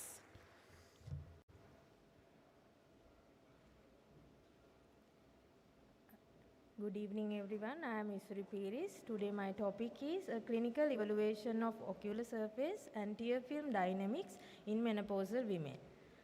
Menopause is a natural biological process making the end of the women's reproductive life, typically around the age of 50. Although it is a normal aging process, the decline of estrogen can affect the multiple systemic symptoms, which includes eyes as well. But these symptoms often go unnoticed. If untreated, they can progress into chronic dry eye disease. There were certain studies indicate that androgen deficiency may lead to meibomian gland dysfunction and tear film instability, while some studies reflect menopause women may experience ocular surface inflammation and corneal damages as well. Justification. According to the national statistics, there is a progressive increase in older female population in Sri Lanka, where the ocular surface changes are more common among this age group.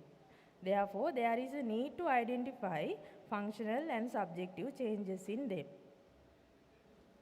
This study aims to assess and compare the functional and clinical changes in the ocular surface and tear film among premenopausal and postmenopausal women, in order to identify the influence of hormonal variations in ocular health.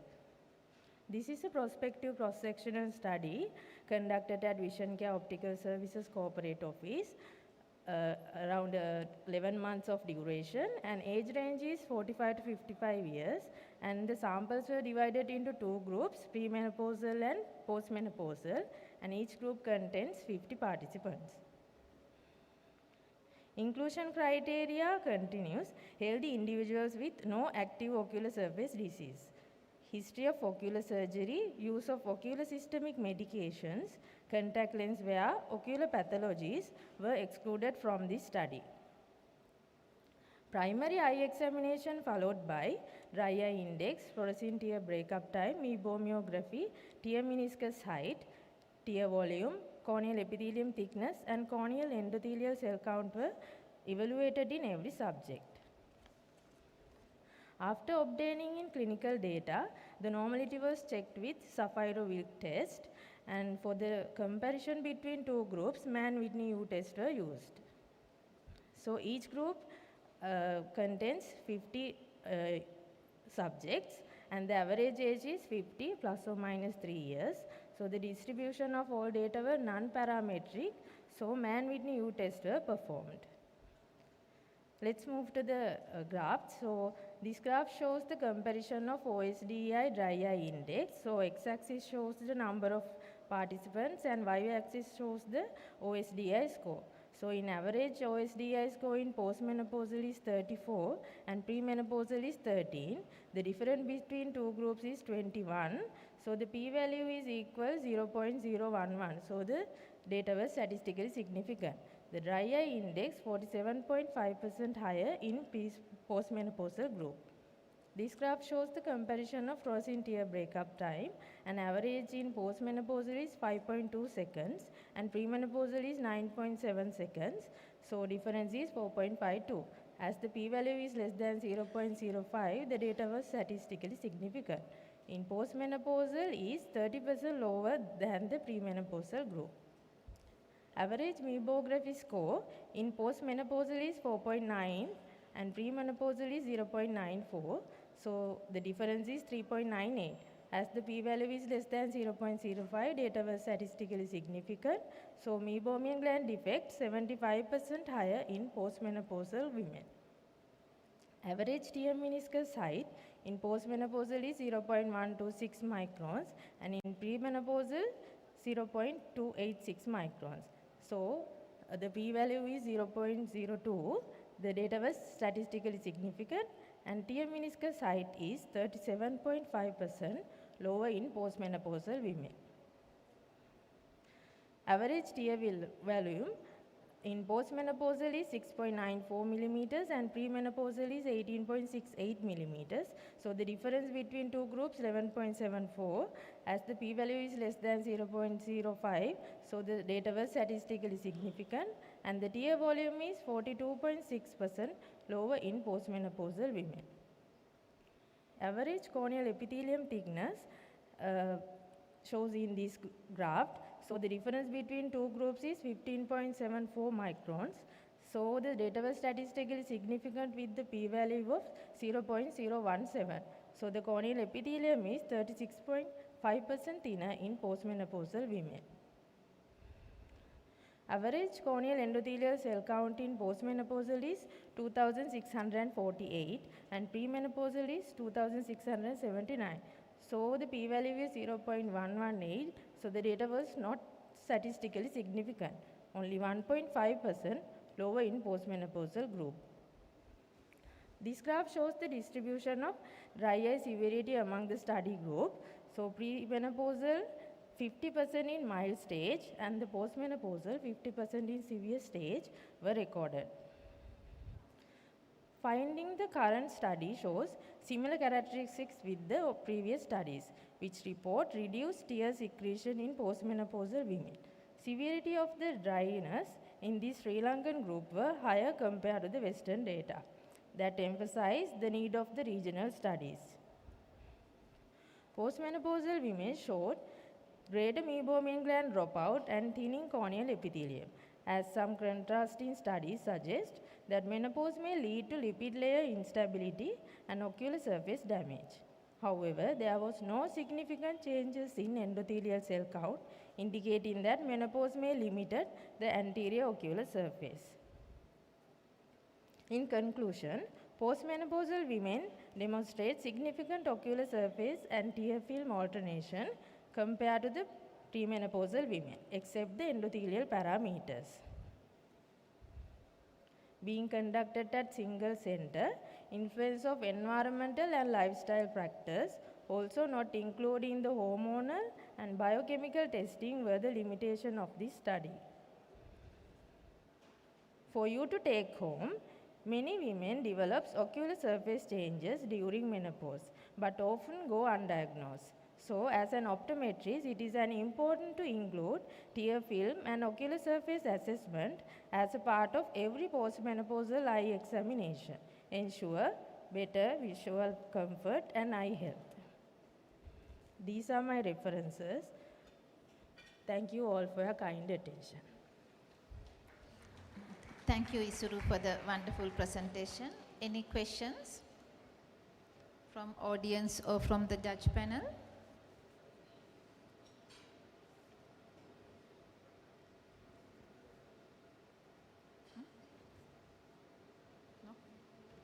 Okay, thank you, Isuruddin.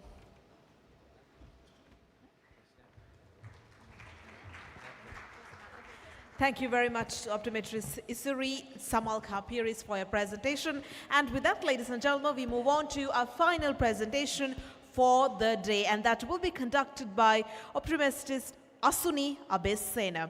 And she will be doing the presentation on the topic of color vision screening in schools, preventing future educational and occupational barriers in Sri Lankan youth. Ladies and gentlemen, please put your hands together and welcome optometrist Asuni Abesena.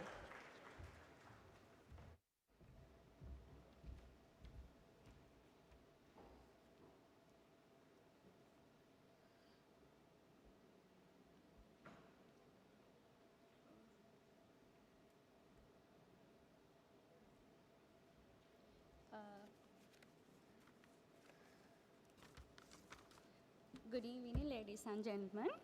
I am delighted to share the findings of my study, Color Vision Screening in School Children, Preventing Future Educational and Occupational Barriers in Sri Lankan Youth.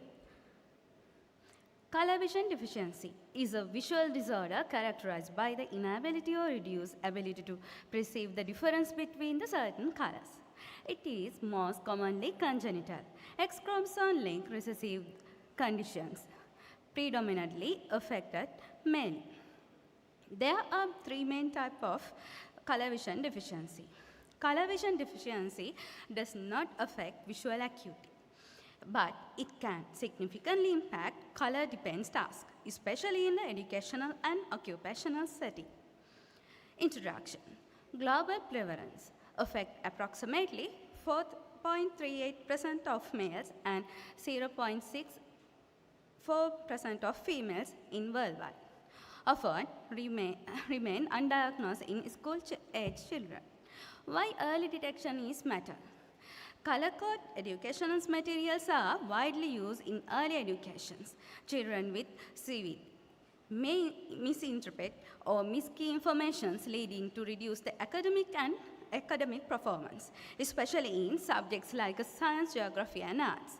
Undiagnosed students may choose career paths that require the normal color vision, such as aviation, electrical work, medical diagnostic, graphic designing, and defense service, only to face disqualification during the advanced screening stage.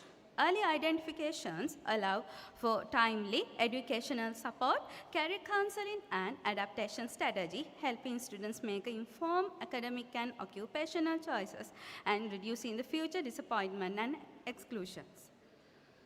Why this research is necessary in Sri Lankan context? Sri Lanka lacks routine screening for CVD in school health program, limited location on the prevalence and impact of CVD in school-age children. Culture and educational practice in Sri Lanka often rely on color-based learning tools, making undiagnosed CVD a hidden barrier to learning. Identifying and addressing CVD early can help improve the academic support, inclusive education, and career guidance of affected students. I want to one of my clinical experience here. Second year university students came to us hoping center-red posterior contact lenses would help him to see colors normally. He had just realized he had a color vision deficiency after starting the survey engineering degree. So he is very disappointed and he hasn't tried to suicide also. The red posterior contact lenses didn't help. We counseled him and helped him to shift the field like a software engineering. That movement made me realize if he had been screened earlier, this pain could have been avoided. And that movement made me realize how important early color vision screening is. Research objectives are the assessed awareness level of CVD among students, to screen the school children for undiagnosed color vision deficiency, ethical considerations and data collections, institutional approval, get from the Department of Education, Western Province, Zonal Education Office, Sri Jawardhanapura, and participant school. Informed consent and confidentiality and data protections, voluntary participations, non-stigmatizations, and support. All data were used slowly for academic and research purpose. This is my approval letters. Methodology is study design, type descriptive cross-sectional study. Participants 700 students, grade 5 and grade 10. School, Colombo District National Boy and Girls School.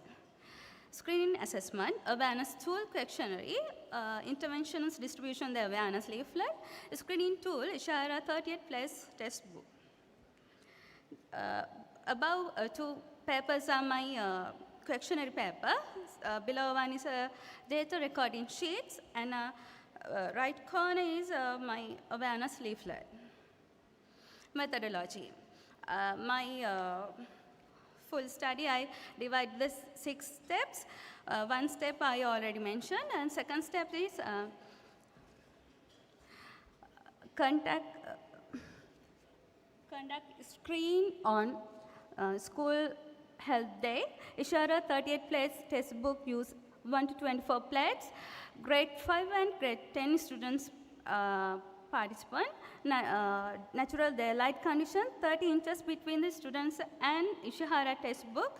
Every plate's 3 seconds reading time. Explanations to students before the screening.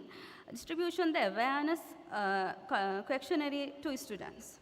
Third step is identify the students with the CVD, recording the positive cases, collect the parents' contact information. Fourth steps, patient communications and counseling. Explain the CVD conditions and implications, provide the basic guidance and education and careers. Fifth step is reassess the positive students, and sixth step is data entry and analyzing. This is my awareness questionnaire result. Summary of the color vision deficiency screening. Awareness findings are awareness among the students 0.43%, CVD prevalence 1.43%. Out of a total of 700 students, CVD was found in 3 girls and 7 boys. Discussions. The study focused grade 5 and 10 only students. These age group were selected because students at this stage have already acquired the basic literacy and understand instructions, making them suitable for the color vision screening and awareness assessment. Grade 5 and grade 10 are critical decisions point in Sri Lanka education systems, where students select ordinary OLS and ALS stream.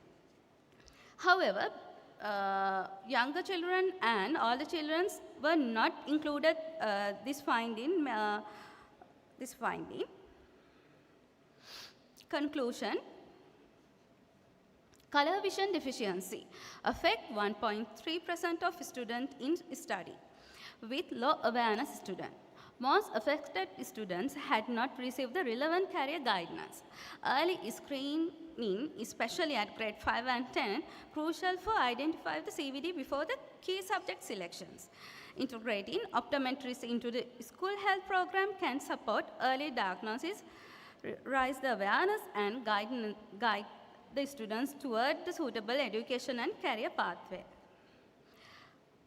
Limitations. The study was limited to 2 schools in Colombo district. The sample included only grade 5 and 10 students. Avoid absent students. The Ishihara test primary detect the red-green deficiency and does not identify the all type of CVDs. Take home message. Color vision deficiency often goes unnoticed during the school years, leading to academic challenges and limited career opportunities. Optometrists play a vital role in the early detection, diagnosis, and management of the CVD, ensuring the affected student receive the timely support. School-based screening programs are essentially to identify the student with CVD early and minimize the educational disadvantage. We are, as a professional optometrist, we can add the 5 minutes color vision screening to every refraction examination, especially school children and younger people, to detect deficiency early and counsel on their education and career pathway. 5 minutes today, clear career choices tomorrow.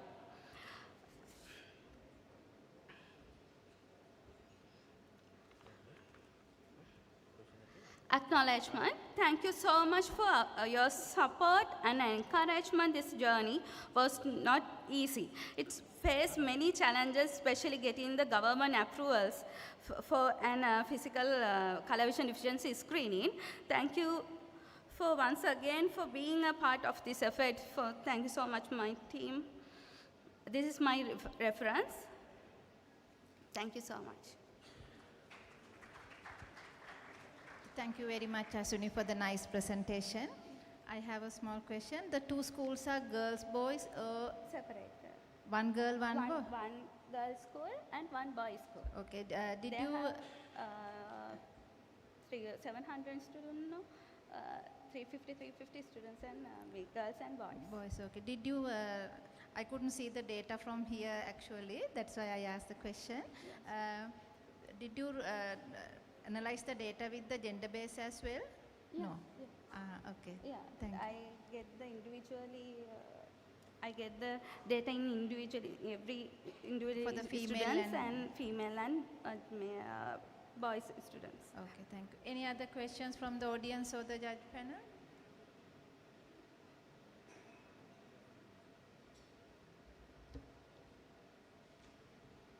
Okay.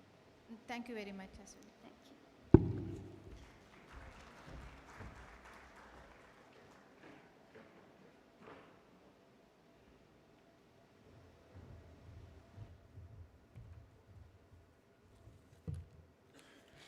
Thank you very much, optometrist Asuni Abesena, for your presentation. Ladies and gentlemen, with that, we wrap up all of our presentations that we have for the evening. So to give away tokens of appreciation to our speakers from our third session, I would like to invite our two chairpersons, Senior Optometrist Kumari Fonseca and Mentor Optometrist Sandha Kalyanagala, along with the chairman, Senior Optometrist Chaminda Ekanaika, and Chairman of the 18th Scientific Sessions, Senior Optometrist Chanaka Virasundara.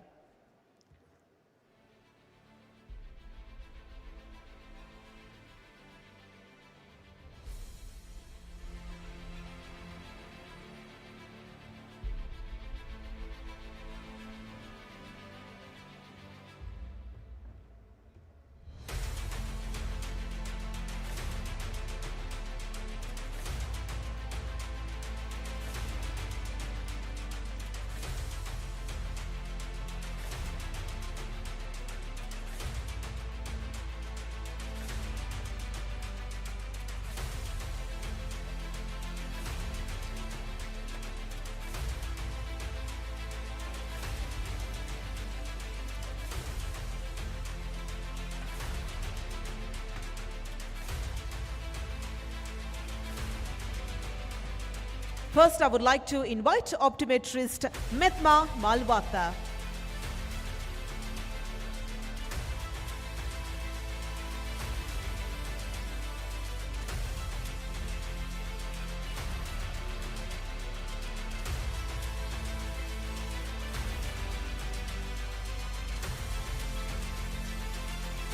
And next, I would like to invite optometrist Viranga Pemsiri.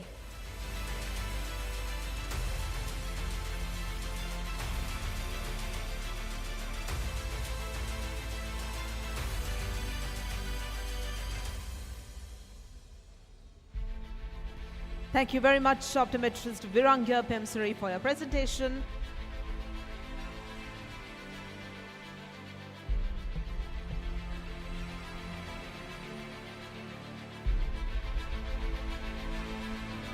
Thank you very much. Next, I would like to invite Ms. Himaji Dinojika to join us on stage to accept our token of appreciation.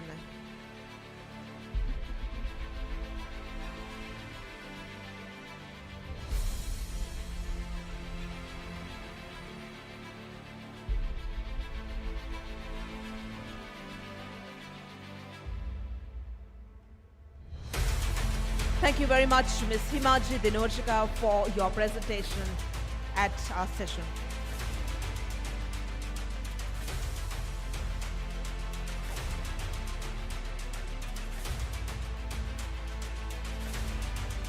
Next, I would like to invite optometrist Isri Samalka Pires.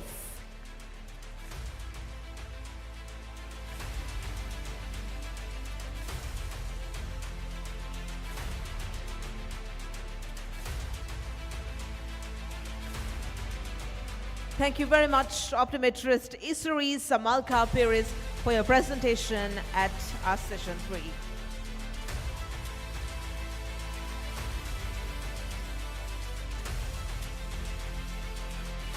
And finally, I would like to respectfully invite optometrist Asuni Abesena.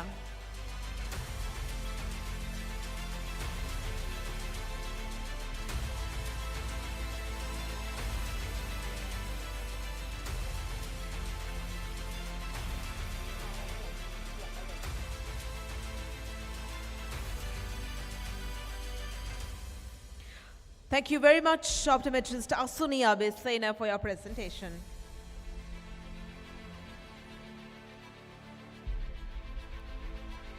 And next I would like to once again call upon optometrist Metma Malwata.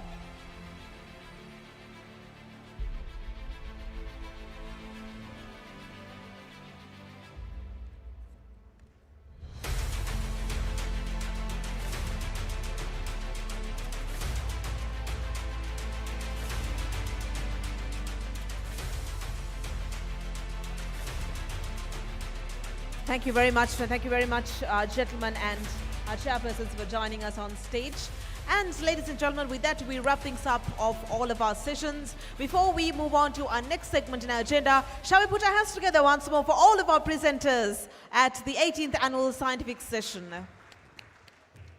Thank you very much. So with that, it is time to see who is up in the leaderboard and who will be making it up further. So to do the honors, I would like to once again invite our senior optometrist, Vidya Jayaratna.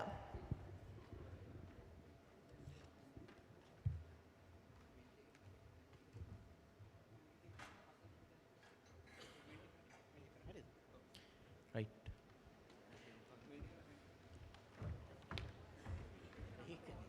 Right. Can you have the screen?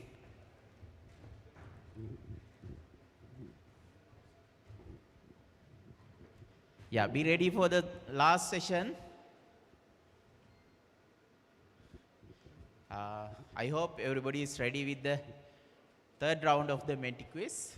So now we are going to have another 5 to 6 questions from the last session of the scientific session.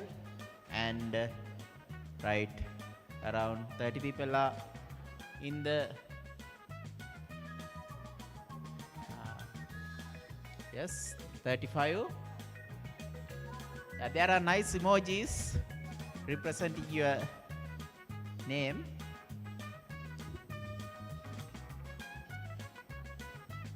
$37.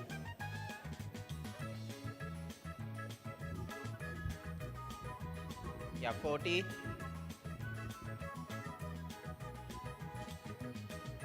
42, 45, 48. Quick.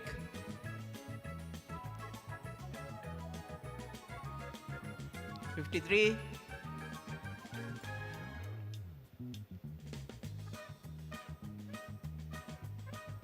Yeah, 55.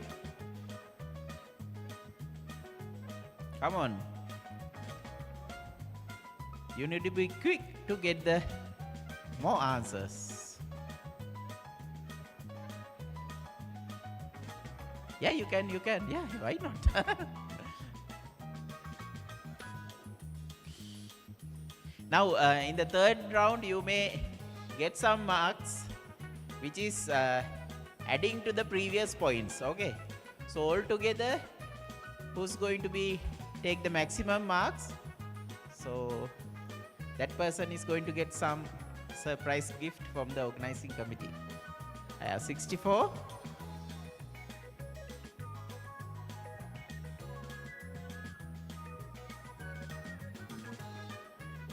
65. Any more? I think, shall we start? Yes. Yeah. Yeah, be ready. Give the correct answer quickly. Yes. About dry eye.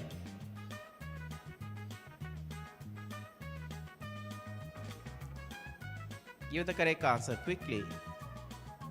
5 seconds.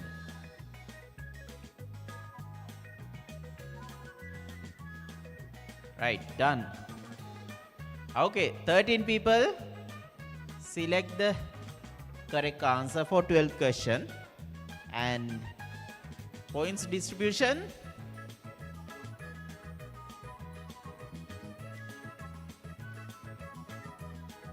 Okay, Mufisa leading. Moving to the next question.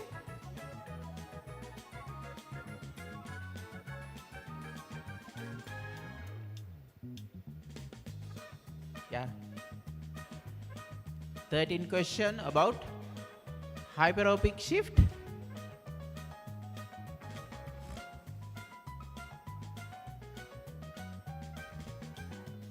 5 seconds more.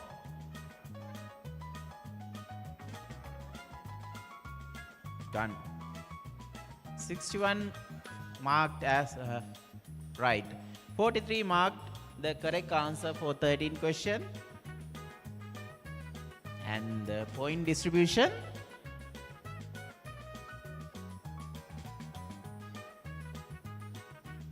Again, yeah, we see some changes up and down. Still leading the same person. Next question, be ready.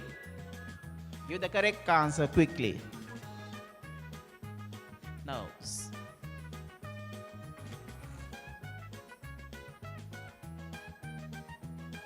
yeah, 14th question about pain.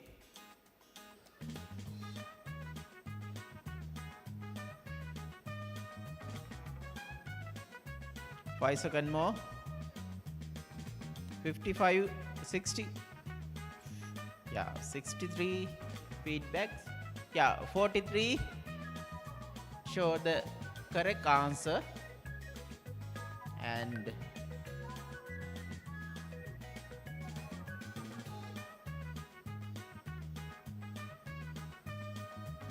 well, there are some changes. Still leading. Yeah, be ready for the next question.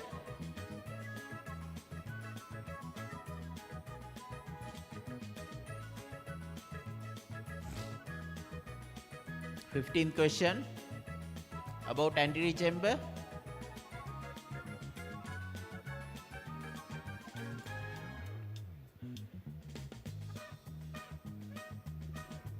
Yeah, 5 seconds more.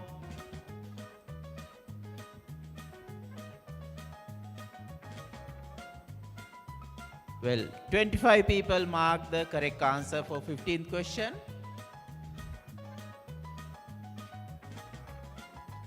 And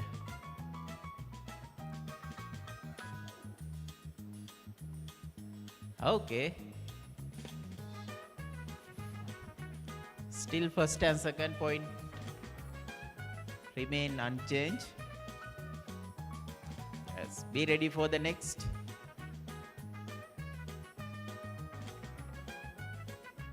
Sixteen question.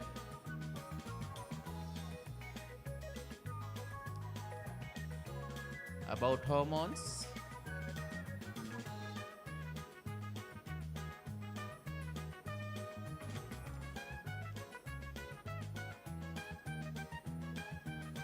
Right, 63 replied and 43 marked the correct answer.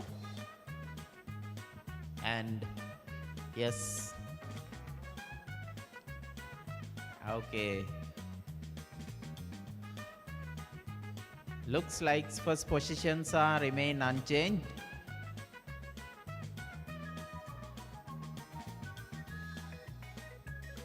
Maybe it's the last one? Okay. This is the most luckiest question, and the things are going to be changed with this correct answer with the quick reply. Let's get ready. The last question.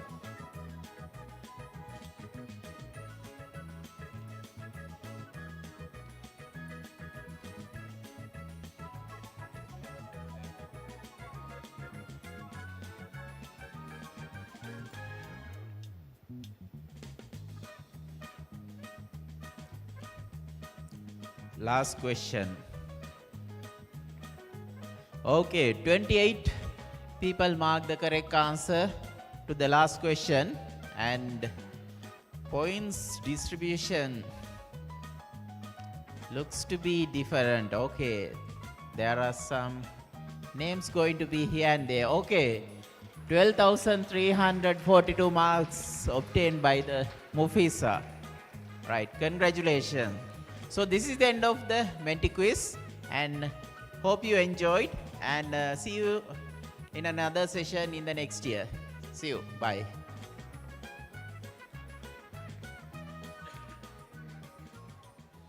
Right.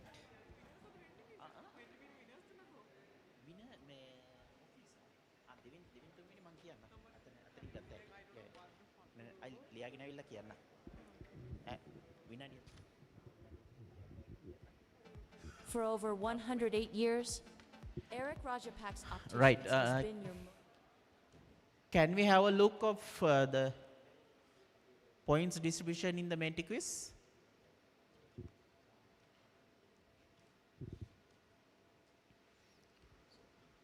How many gifts?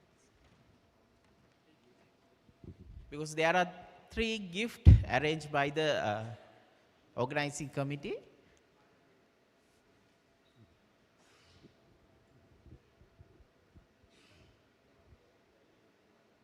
And there is another announcement. Those who are ready with the innovations, the judge panel is there to observe and give some marks. So kindly be there and give your explanation and the support to the judge panel. And that's a special request from the judge panel. Okay, so here it shows like Mufisa got the maximum, and the second place is Pumi, is 10,620, and third place is Isuri, 10,613. So keep this image on your phone, and we'll be able to give the awards in this evening. Thank you.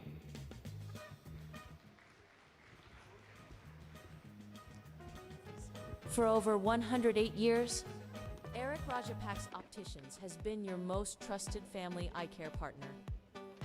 Step into our modern showroom, experience the elegant ambience, and explore our wide range of designer frames and branded sunglasses. Discover premium eyewear, professional eye care, and even doctor channeling services all under one roof. Eric Rajapak's Opticians, trusted by generations since 1917.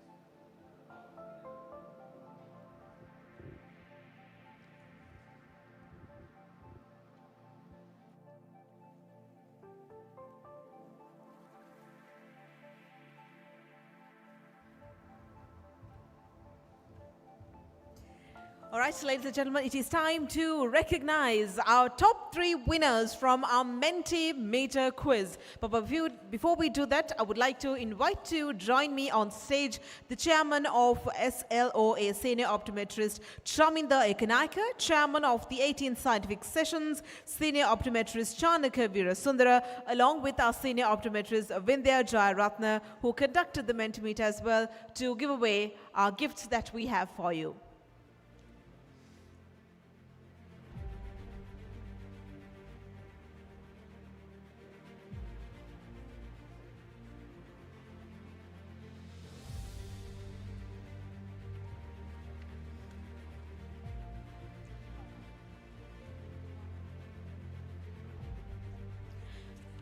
All right, in our third place on the Mentimeter is Sui. Please put your hands together for Sui, who is the third place winner of our Mentimeter quiz.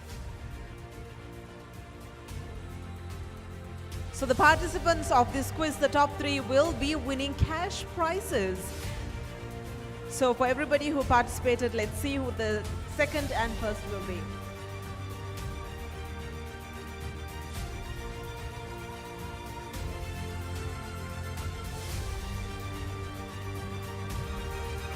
Congratulations, Sui, our third place winner of the Mentimeter quiz. And moving on to our second place, and in second place is Pumi. Ladies and gentlemen, put your hands together for Pumi, our second place winner of the Mentimeter quiz.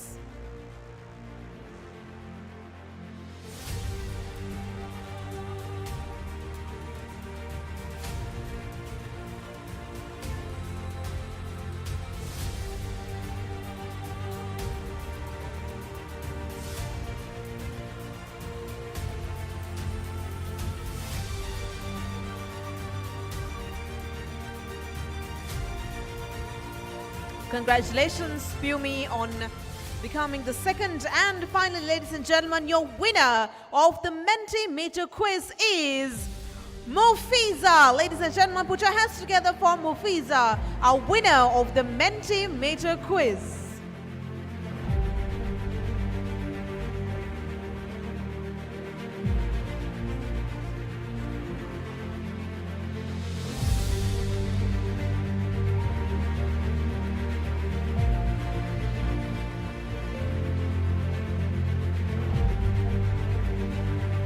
Congratulations, Mufiza, on winning the Mentimeter quiz competition.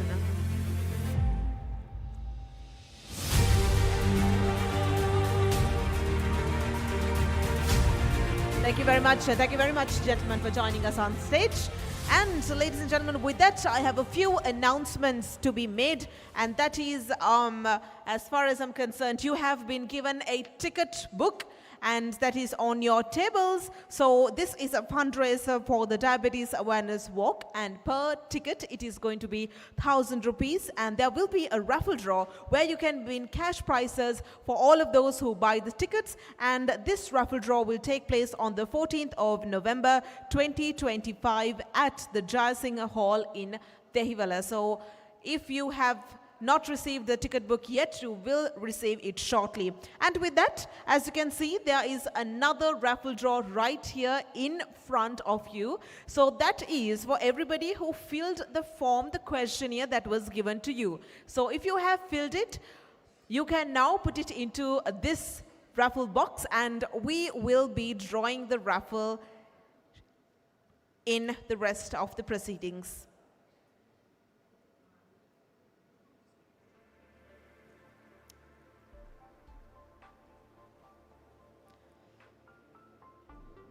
Those who fill the questionnaire, you can come and put it in here.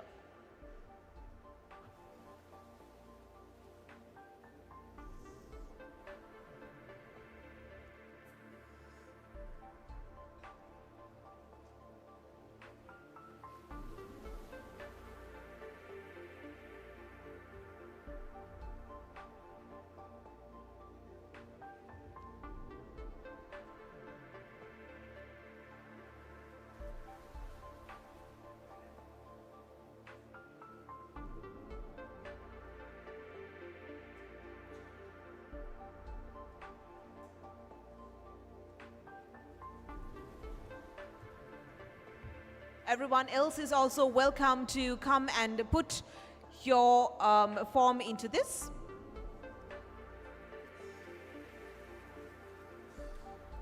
So if there's 3, definitely those 3 are going to win. So if you have filled the questionnaire, don't miss your chance. Come and put it into the raffle box.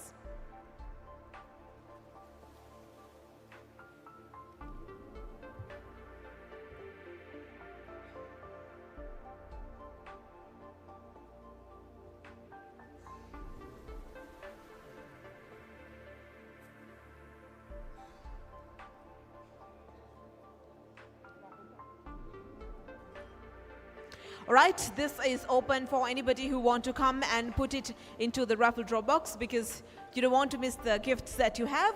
And when we are talking about one raffle draw, we also have another raffle draw coming your way. So as you know, there were souvenir books that were printed and 18 advertisements were given for them. Now, even though we would love to appreciate all those 18, we will be, unfortunately, we'll only be giving to 3 of these 18 through a raffle draw, even though we want to thank everyone, but however, we are grateful for all of the 18 who came forward.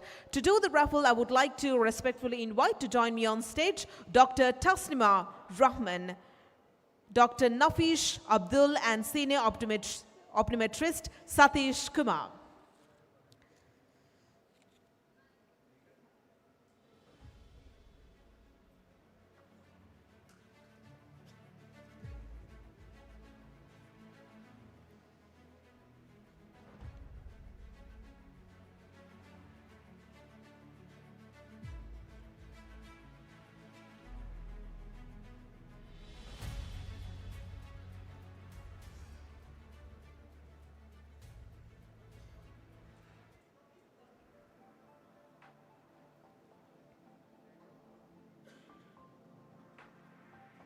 Can we have Dr. Taslima Rahman, Dr. Nafisha Abdul, and senior optometrist Santish Kumar on stage?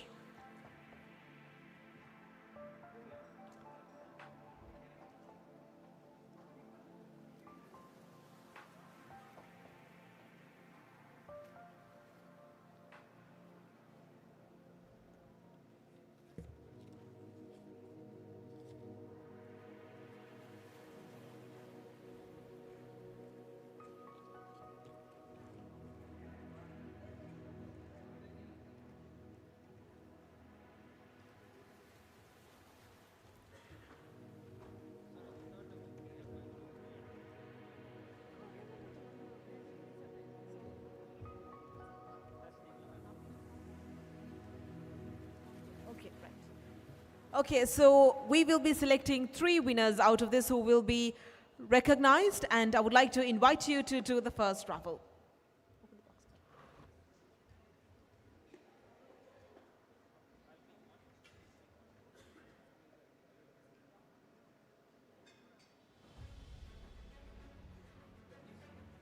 I would like to also invite Dr. Kuram to join us on stage for the raffle draw.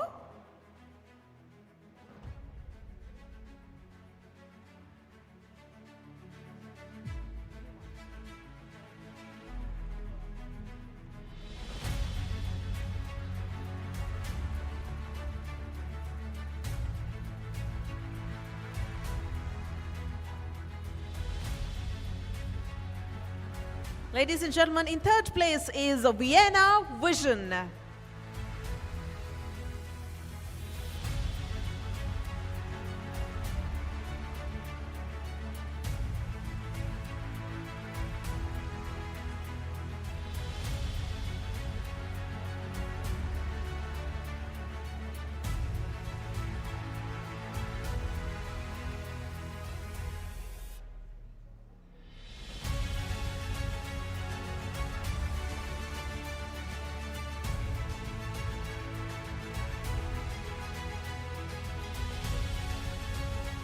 So ladies and gentlemen, we have our 3rd place, Vienna Vision. Shall I put our hands together once more for our lady?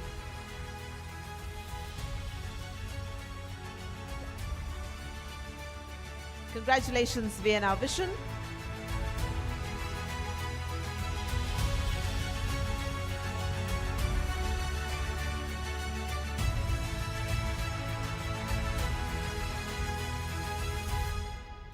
All right, we shall see.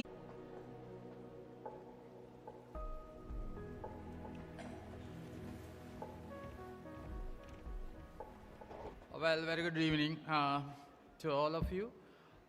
It's a great pleasure because I'll share one big secret with you now. For these last decade or two, so this is the first day you kept me awake in a conference. This is the first day I didn't sleep. So you kept me vigilant throughout the whole session. That is the secret. So it was wonderful, and we struggled a bit to find out what is the best paper or the qualities of it, and we analyzed on 10 topics, 10 themes as far as the best presentation is concerned.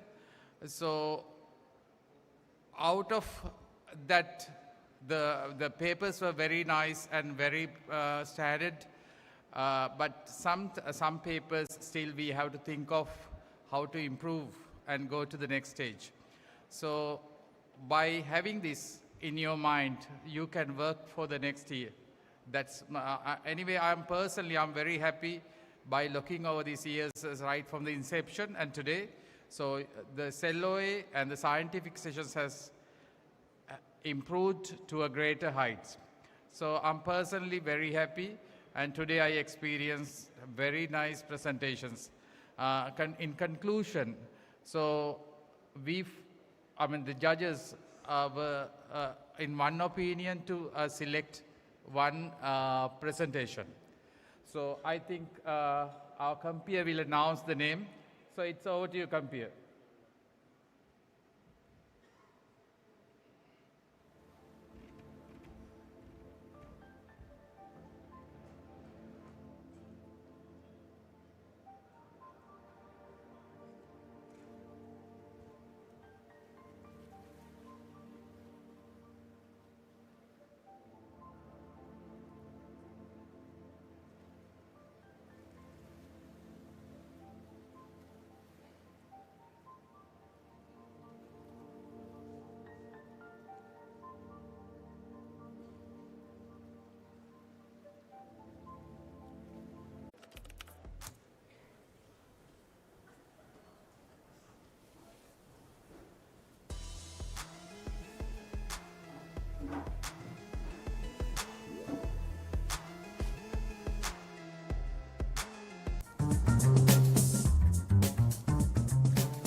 All right, ladies and gentlemen, so with that, we will be continuing with our awards for this session. So starting off with, like I said, we will be giving tokens of appreciation for organizing the 16th and 17th scientific sessions of the Sri Lanka Optometric Association. So to give away these awards, I would like to once again invite Senior Optometrist Hiran Pereira along with Senior Optometrist Shyama Vajani.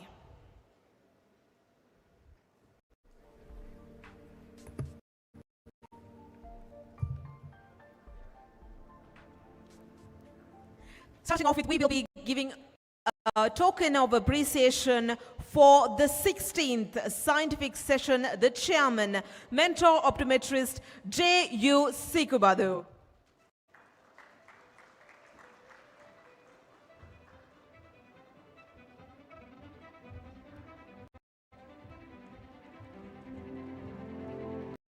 Session, the 16th scientific session, and with that we will be recognizing the 70th science session chairman, and I would like to respectfully invite Senior Optometrist Chaminda Ekanayaka. Ladies and gentlemen, please put your hands together for Senior Optometrist Chaminda Ekanayaka, the chairman of the 17th scientific session.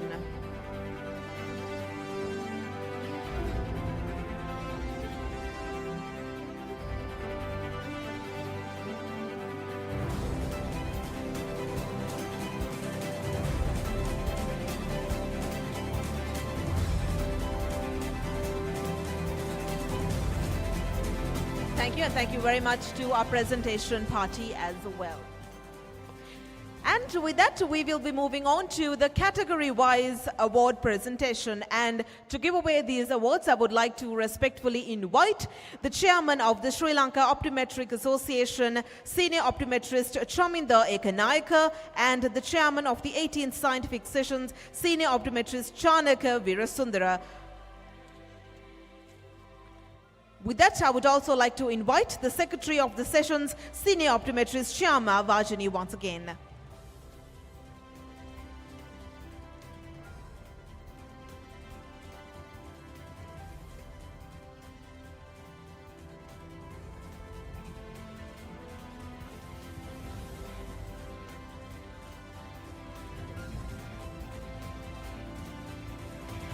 All right, so we will be starting off with the best demonstration exhibition. We will be starting off with the participation certificate. So I would like to kindly request each and every one of you to come and accept your certification as soon as possible.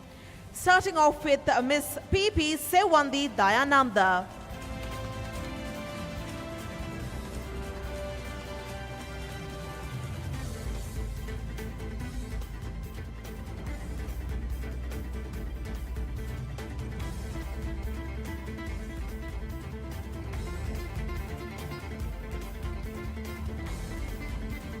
And next I would like to invite optometrist Metma Malwatta.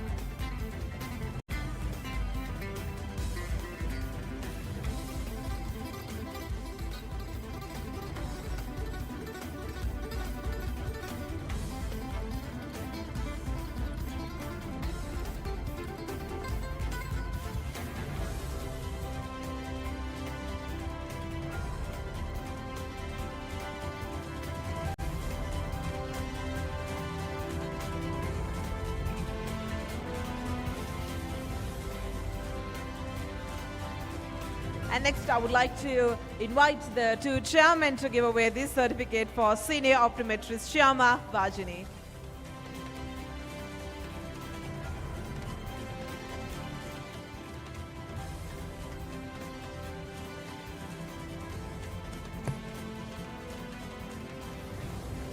And next, Optometrist Nihal Ranavira.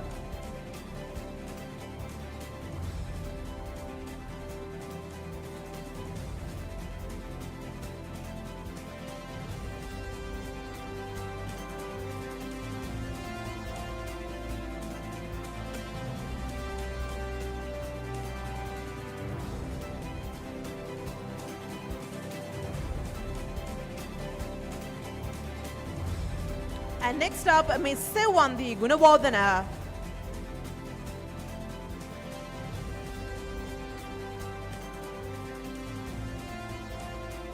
Miss Sewandi Gunabodhana, can we have you as well? Miss Chamari Fernando.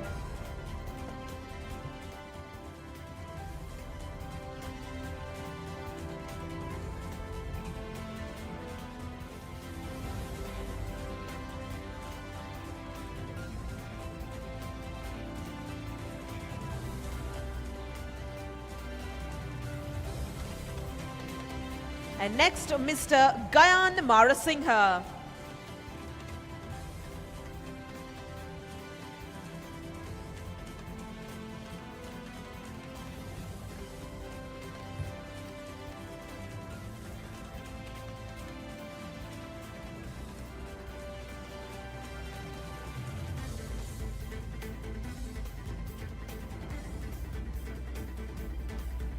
And next, Ms. Tanuja Vijayananda.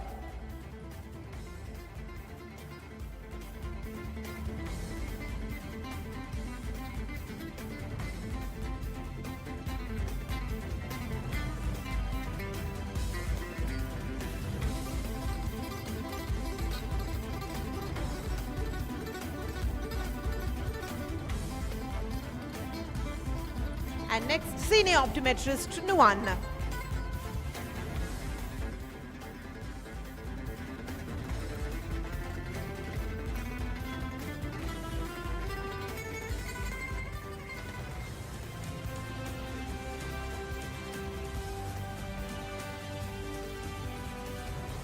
And next certificate of participation goes to Optometrist R.L. Solomon.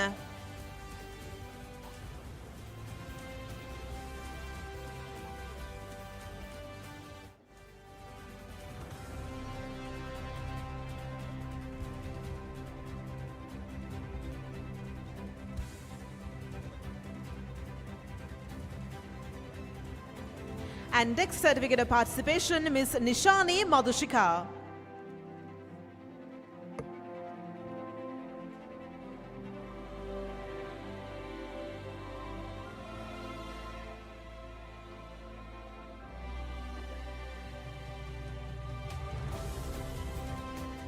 All right, ladies and gentlemen, with that, we will be announcing the first place of the best demonstration exhibition. And the first place of the best demonstration exhibition goes to Senior Optimist Nuan Senvi Ratna for Optic Clip.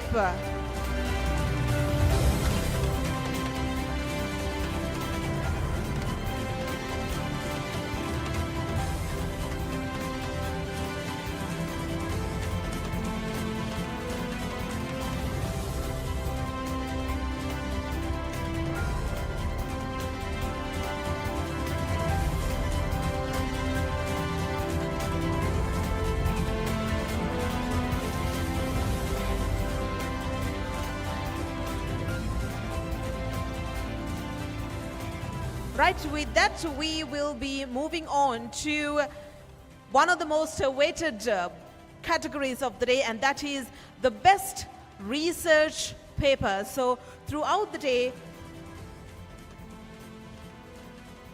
all right, so we had a little bit of a technical glitch there and we couldn't find the set of participation certificates. However, before I know everybody is excited to see who will be winning the best research paper as well, because we witnessed some amazing presentations here. But before we do that, we will be moving on to the poster presentation awards. And we will be starting off with the participation awards, of course. Starting off with, I would like to invite Mr. PMN Madhushankar Bandara.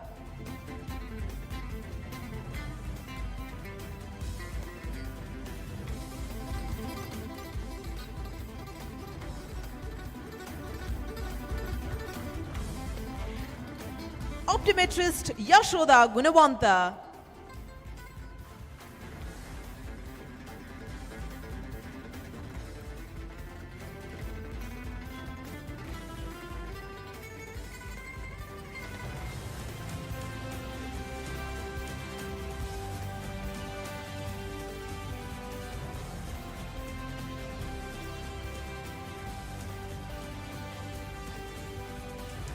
Next, Mr. K.M. Tilina Pereira.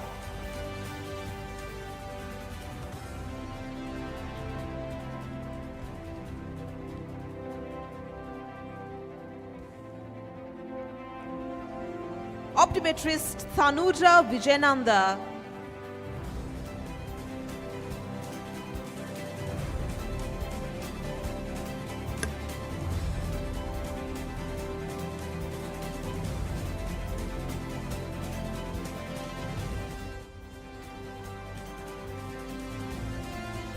And our next participation certificate goes to Mr. Mohan Raj.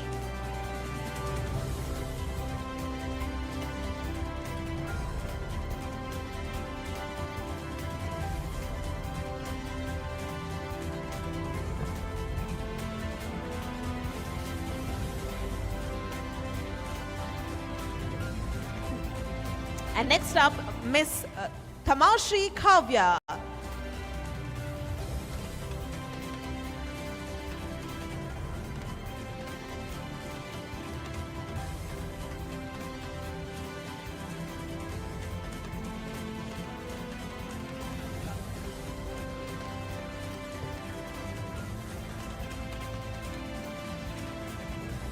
Mr. DMHK Disanayaka.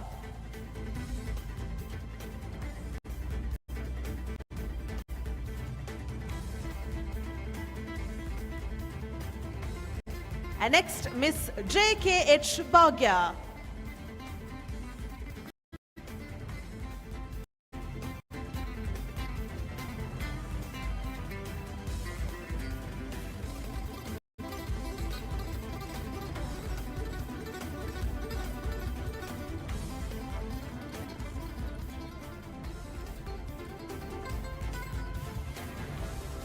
Optometrist R.G. Pumika Mihirani.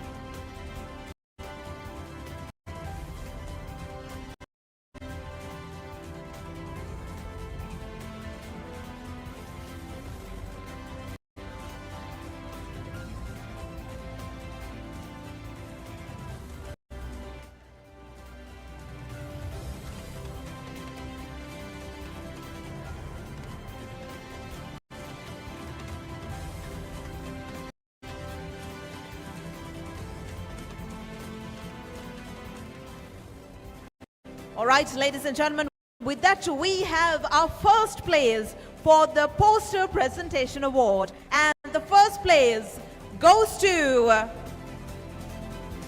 Bhagya and Harshini for the awareness of color vision deficiency.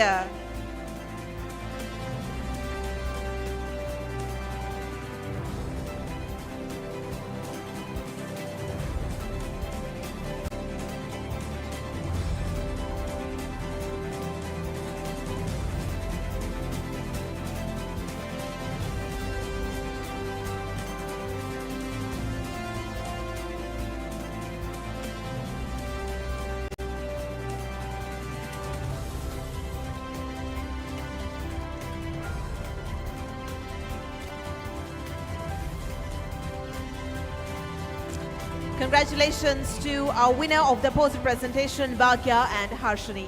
And ladies and gentlemen, with that, the moments that all of you have been waiting for, and that is the best research paper. So throughout the day, we saw quite a lot of presentations coming up here on stage, and there were a panel of judges and the chairpersons who were properly going through each and every one of it, and out of which we have chosen top 3 bronze, silver and gold of the best research paper. And ladies and gentlemen, starting off with your bronze winner. And the winner is Optometrist Isuri Samalka Pires.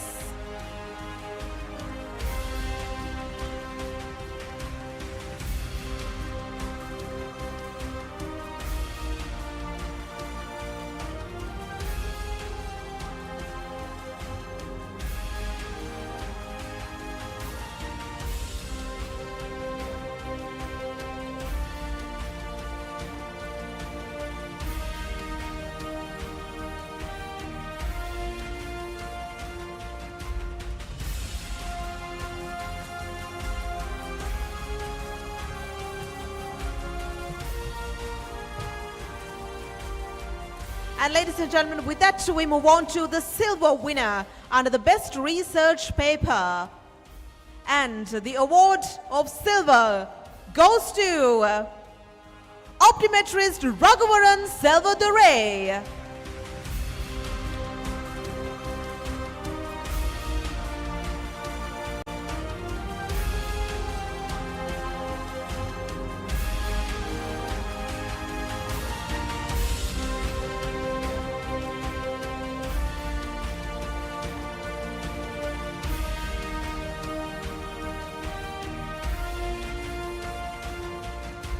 Congratulations, optometrist Raghuvaran Selvadurai, on winning silver for the best research paper. And with that, we move on to the moment of recognizing the gold winner for the best research paper. And ladies and gentlemen, the best research paper gold goes to optometrist Joanna Pereira. Ladies and gentlemen, your gold winner under the best research paper, optometrist Joanna Pereira.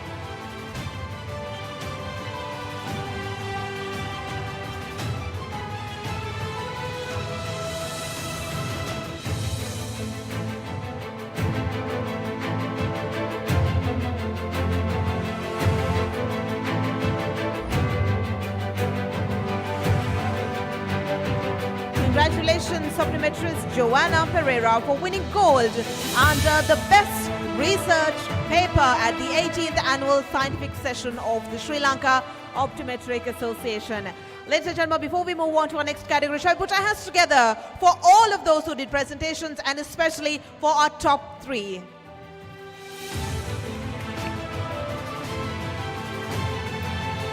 And ladies and gentlemen, with that we move on to our next category, and that is eye-catching clicks photography competition. And here as well we have the bronze, silver and gold. And we will be starting off with our bronze winner. And the bronze award goes to Situm Sasanka.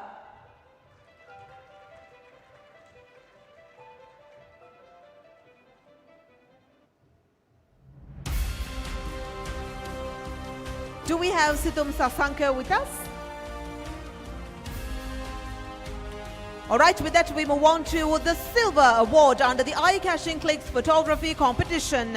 And the silver award goes to senior optometrist Chominda Ekanayaka, our very own chairman.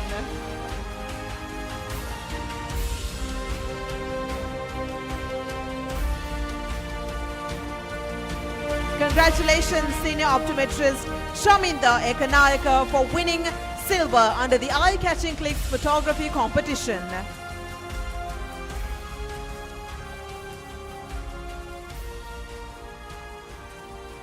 And with that, ladies and gentlemen, the gold winner under eye-catching clicks photography competition.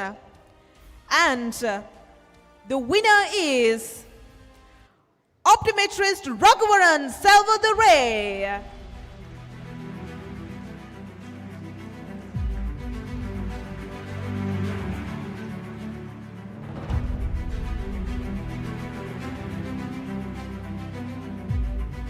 Ladies and gentlemen, please put your hands together once more for optometrist Raghuvaran Selvadurai for winning gold under the eye-catching clicks photography competition.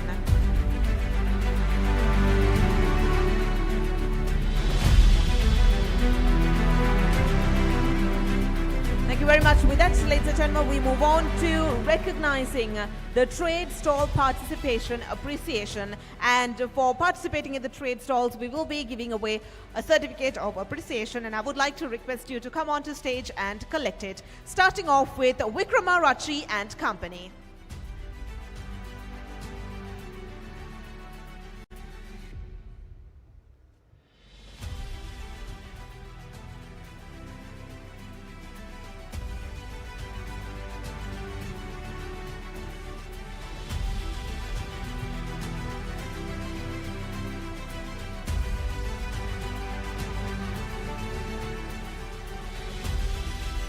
And next up, Vision 2020 Techno.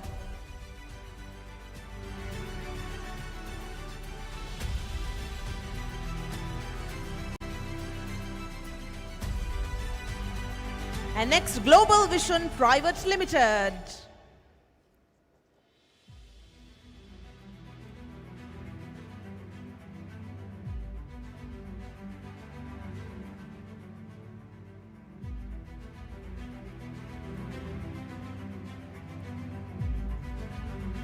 Next up, Solex Enterprises.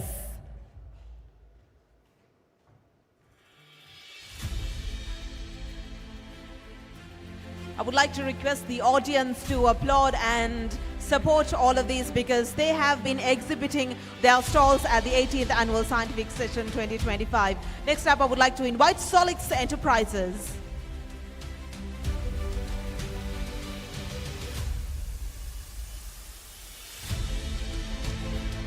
And next, SLOA Merchandising.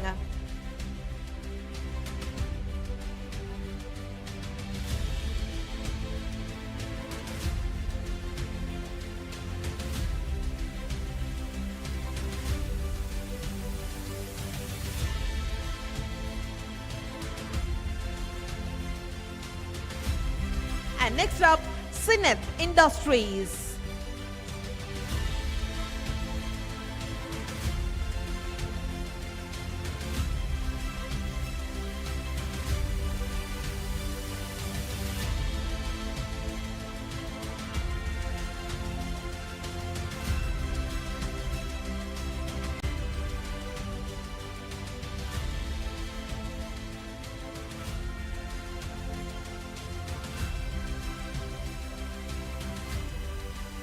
And next, I would like to invite Scientific Business Systems.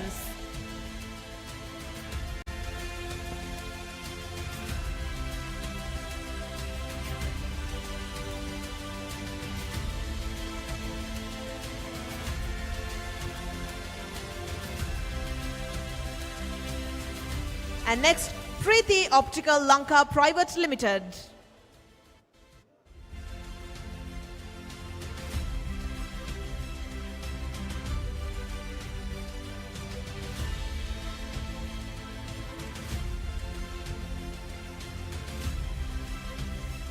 Philo Biotics Private Limited.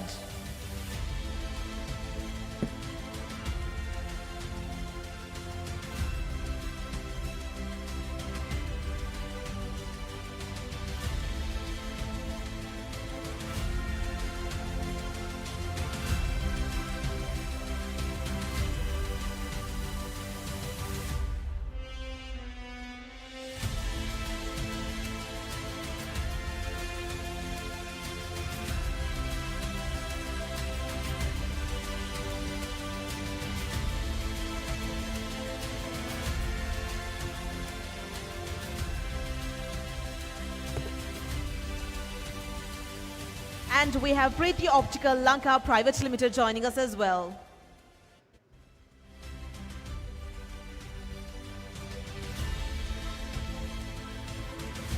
And next, I would like to invite Optotech Private Limited.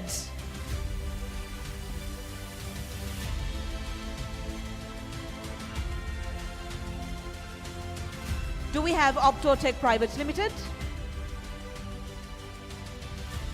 And we shall move on to Neat Holdings.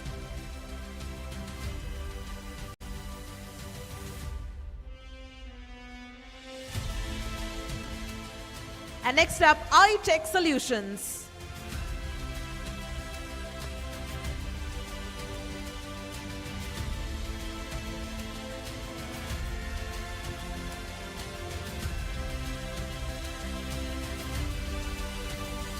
Next up, iEquip. Do we have iEquip with us?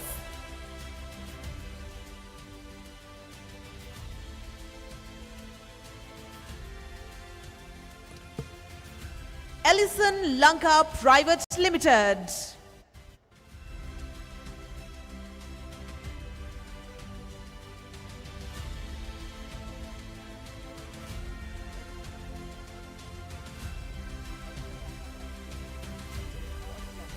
Echelon Lanka Private Limited, I beg your pardon.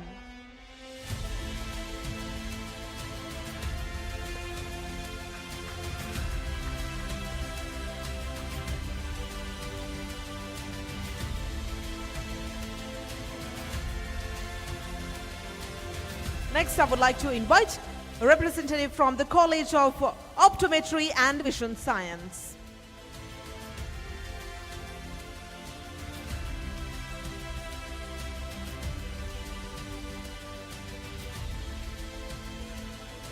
And next up, See Right Next.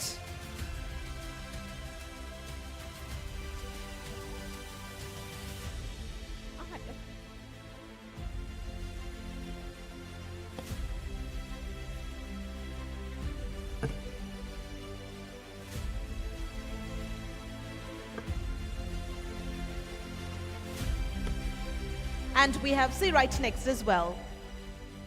And next, I would like to invite AOMC, a representative from AOMC, to accept our certificate.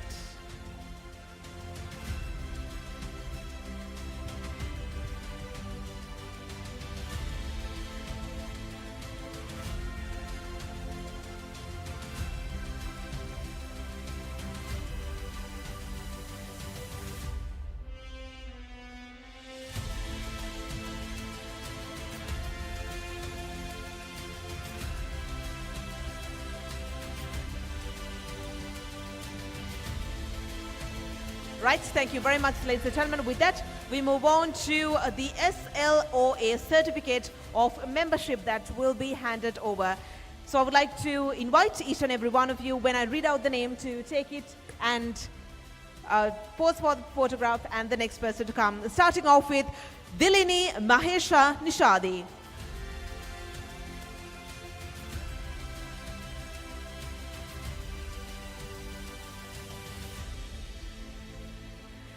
Sachinta Suimali.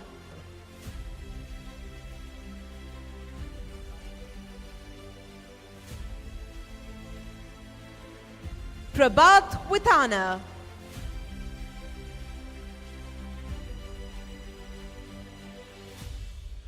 Joanna Pereira.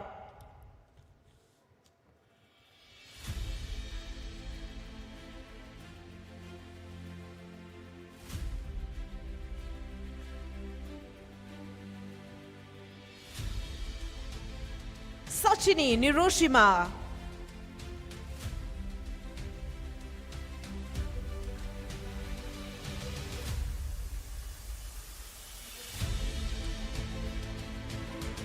Dilrukshika Lianarachi.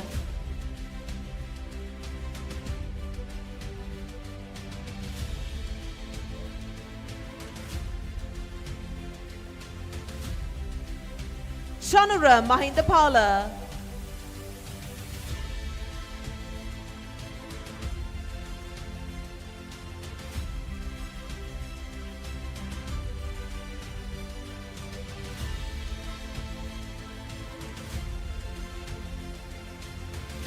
Janani Karunaratna.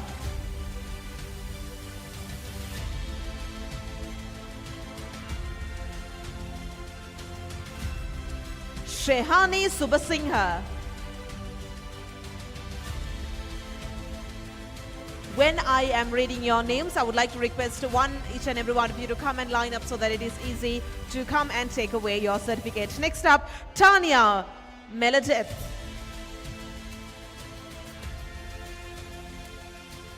Shanaka Vitarana. Chandrika Damayanti.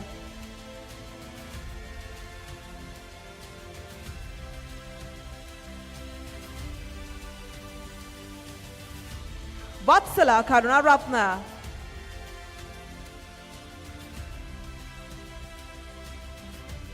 Dilshan Madhuranga.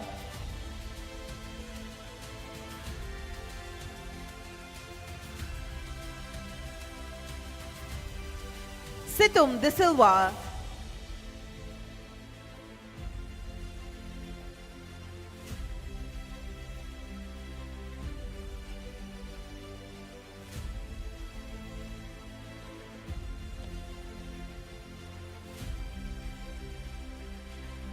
Situm De Silva, do we have you here? Udari Mohan.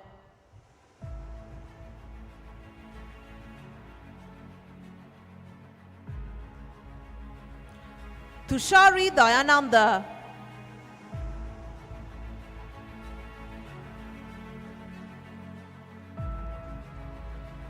Isuri Samalka Piris.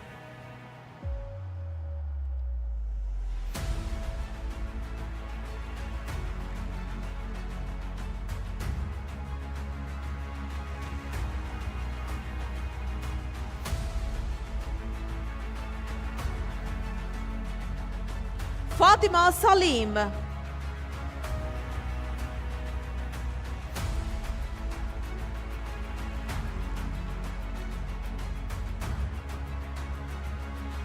Amila Chandrasekhara.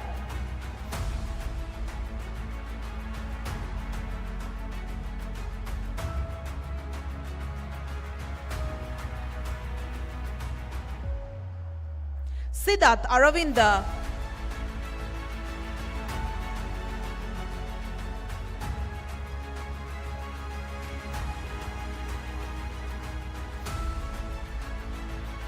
Indika Vimalanath.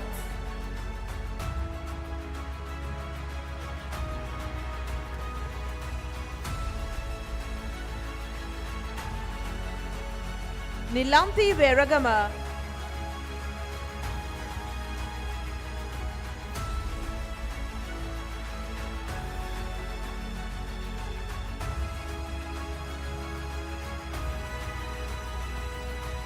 Viranga Pamsiri.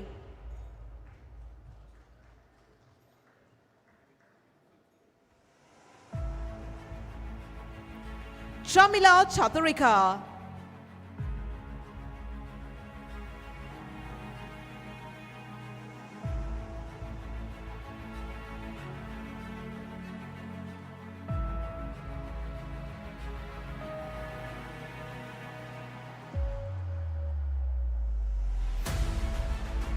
Sasmita Petanaika.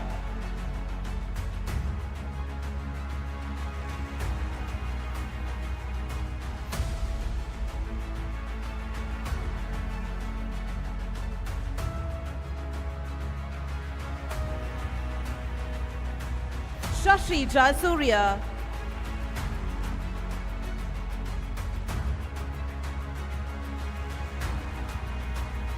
Shamari Fernando.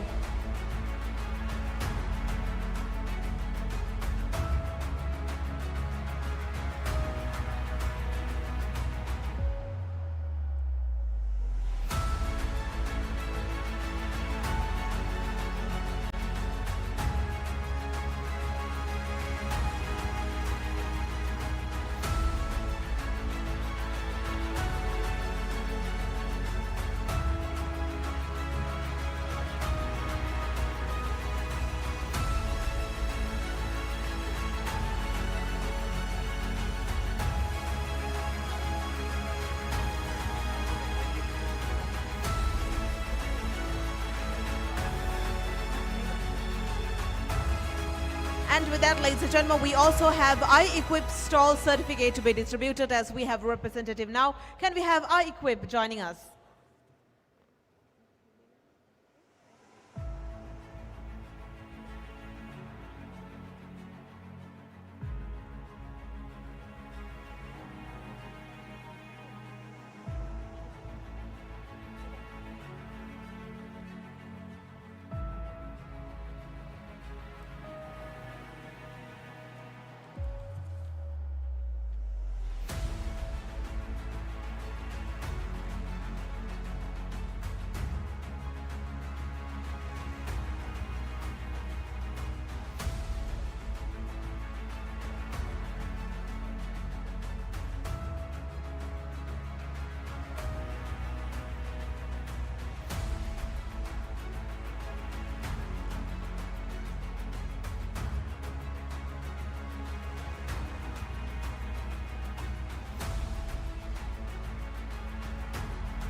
All right, ladies and gentlemen, with that we move on to the certificate distribution for the foundation course of optometry of the Sri Lanka Optometric Association. And to give away these awards, I would like to once again request our two chairmen to join us on stage. Chairman of the Sri Lanka Optometric Association, Senior Optometrist Chaminda Ekanaika, and the sessions chairman, Senior Optometrist Chanaka Virasundara, along with the Managing Director and Chairman of the College of Optometric and Vision Science, Senior Optometrist Hiran Pereira.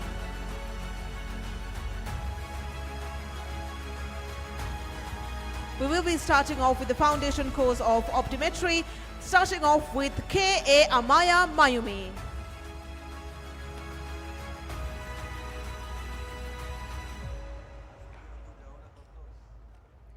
Ladies and gentlemen, I would like to request you to give a loud round of applause as they come up onto stage, as this is a certification given for them for the foundation course in optometry.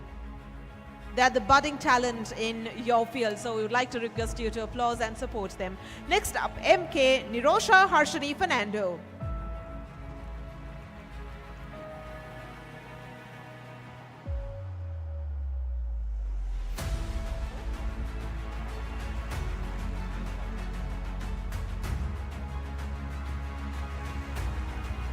And next up, Mohammed Zamir. Sanchula Piris. Once again, I would like to request the audience to applaud and support these young talents.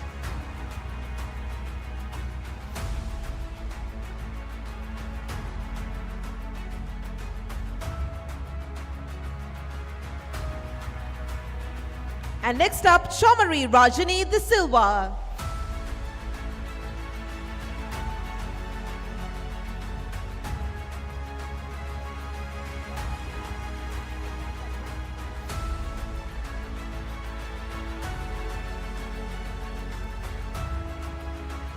Next up, Sandali Bhagya.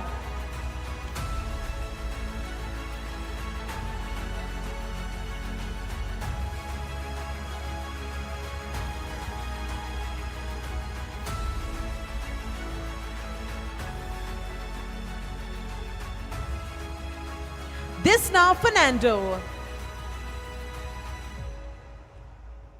Netmini Silva.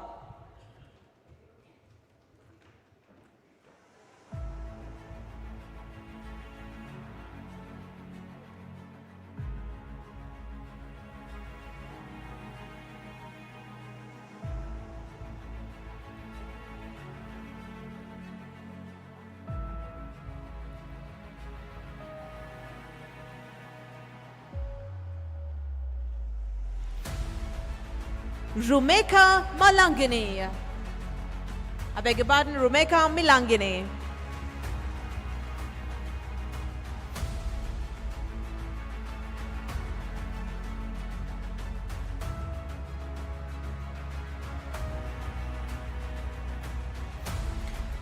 And next up, Hansapir Rajapaksa.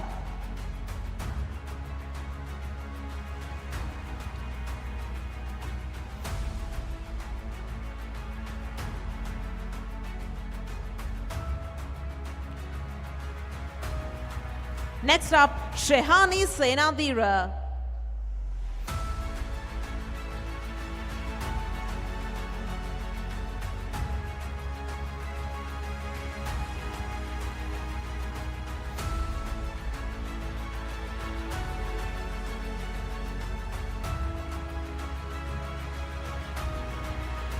Heleni Diamanti.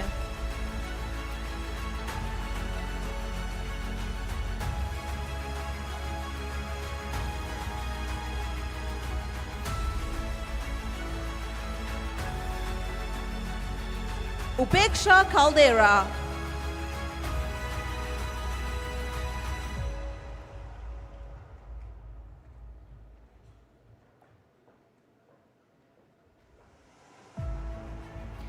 And next up, Nuan Dharmadasa.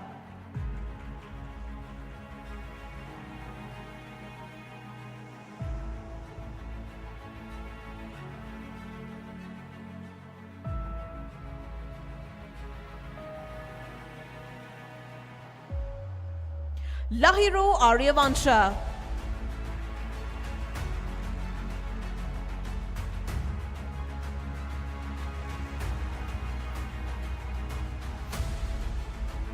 Krishna Suhadapriya.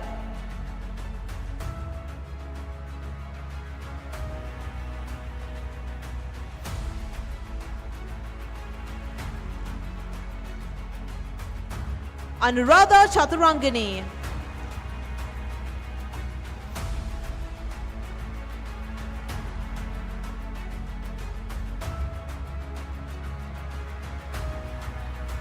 Amandi Pereira.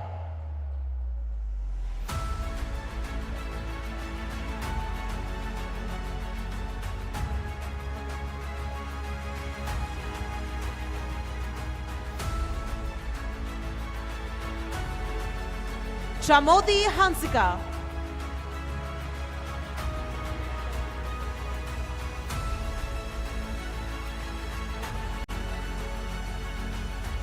Chamodi Hansika.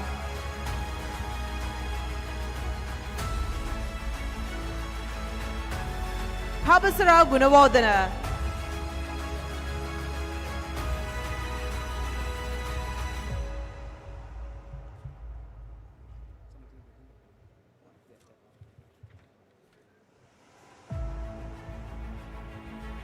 Sujit Lianage.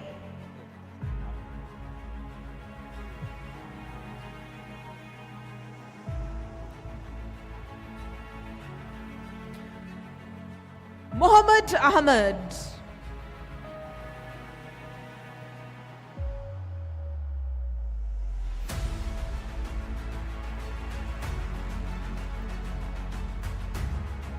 Nadima Priyangika.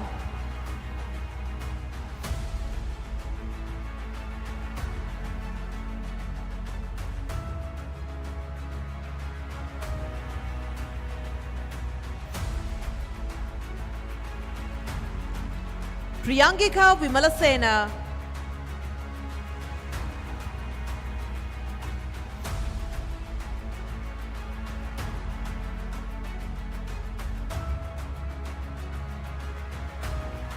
Ashen Bandula.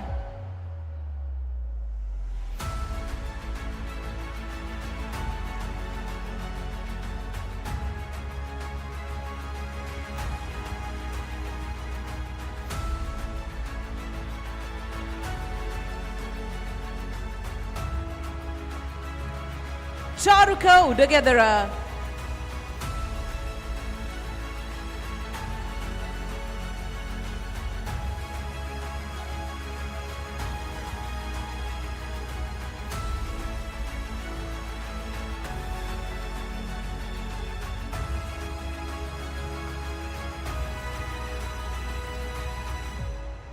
Anusha Priyangani.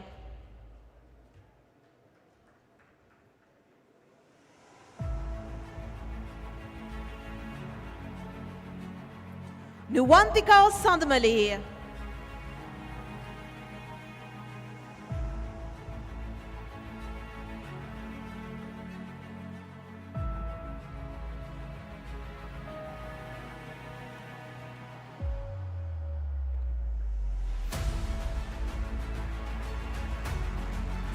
Naliva Jasmine.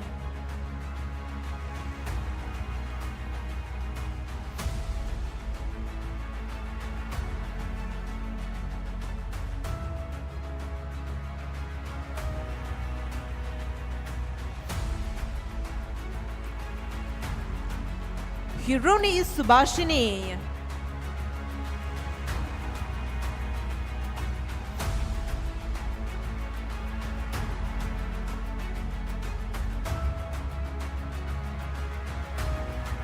Panchaka Vikramarachi.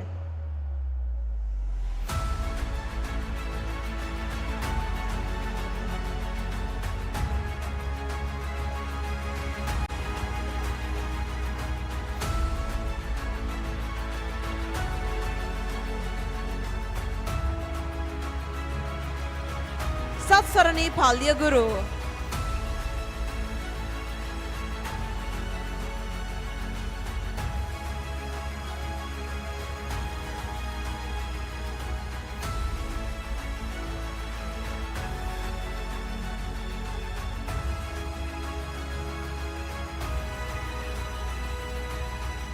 Right, ladies and gentlemen, now it is time to recognize our batch top of the foundation course in optometry conducted by the Sri Lanka Optometrics Association.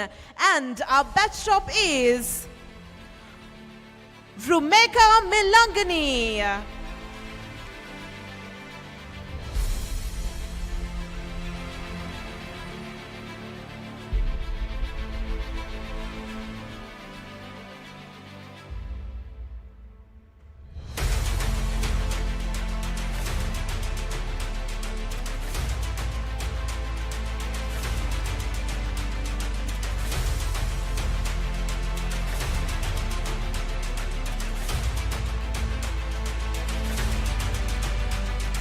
Congratulations, Rumeka Milangani, on being the batch top of the foundation course in optometry.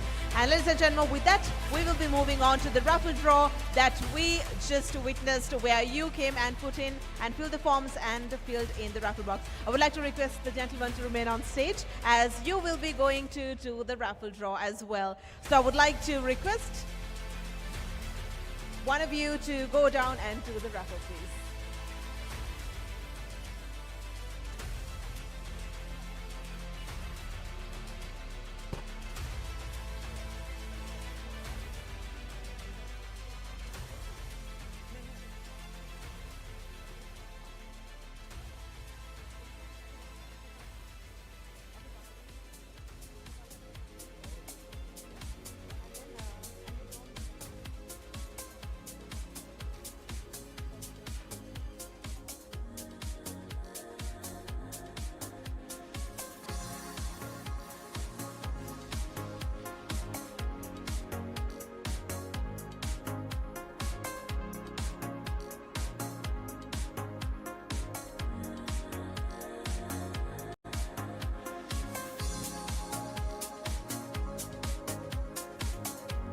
Ladies and gentlemen, our third place winner is Miss Anoma Santakumar.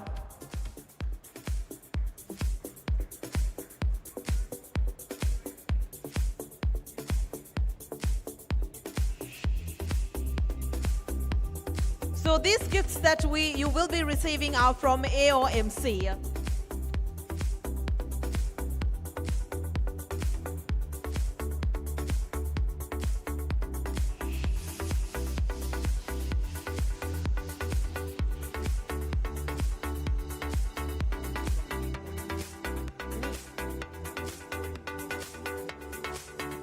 And ladies and gentlemen, your second place winner is Asuni Avesena.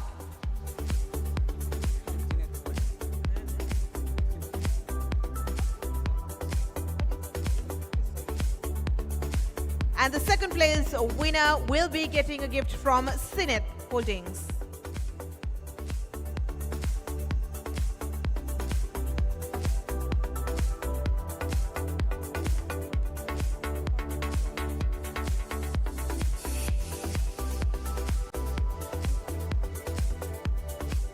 And ladies and gentlemen, our first place winner is SH Padma Ranjani. And SH Padma Ranjani will be winning a gift from NEET.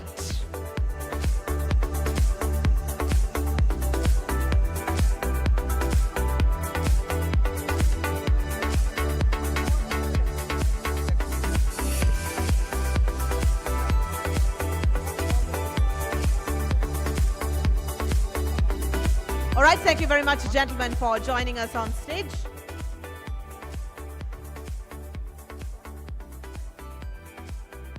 And we will be moving on to our final raffle draw. So today, not just we are looking at the presentation, but we are also testing the luck of a lot of y'all. So this raffle draw is conducted by Polar Sun Draw. This is called the Polar Sun Raffle Draw 2025. And this will be conducted by Yasit Udara Pereira from Global Vision. So I would like to invite Yasit Udara Pereira and the team to join us on stage for the raffle draw. And there will be 3 gifts of Polar Sun's sunglasses.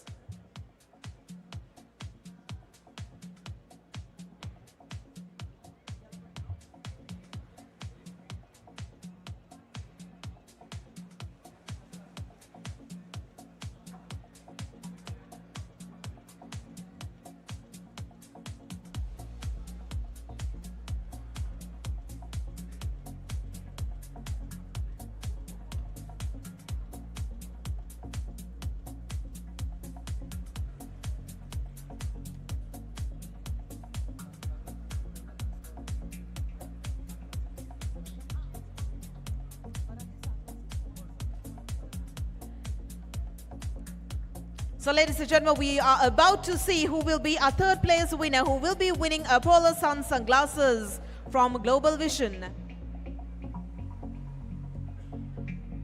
And our winner is KB Dushanta. If we don't have the winner, unlucky, we will be having to redraw for the third place. Do we have KB Dushantha with us? All right, we'll be redrawing it.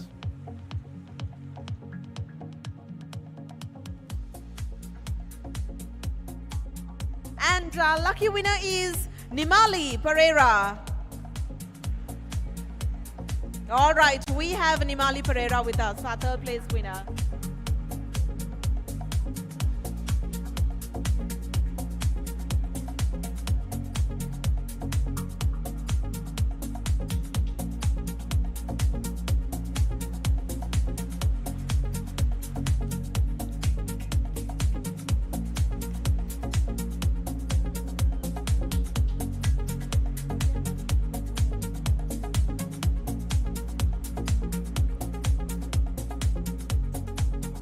And our second place winner is Amila Sanjeeva.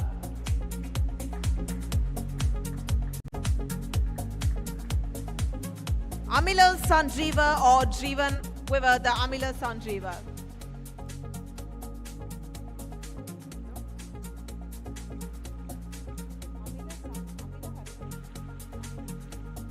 All right, since we... All right, we'll be redrawing that once again.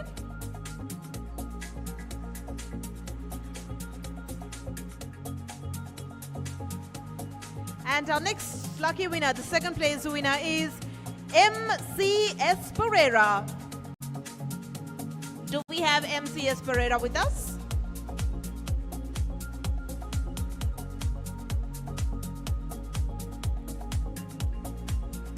Right, we will have to redraw that again as well.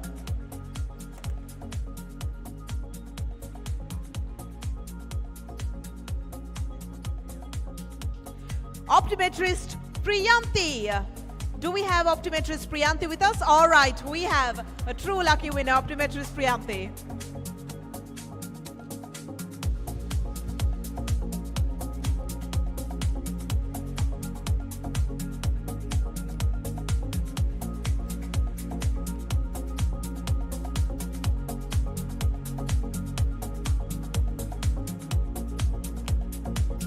And we move on to our final draw.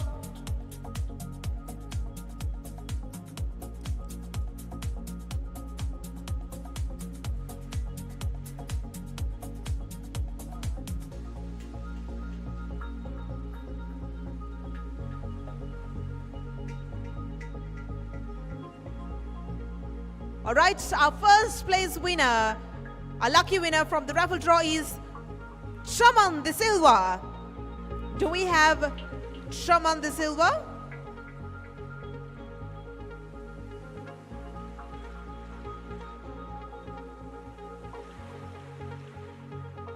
All right, looks like we will have to draw once again.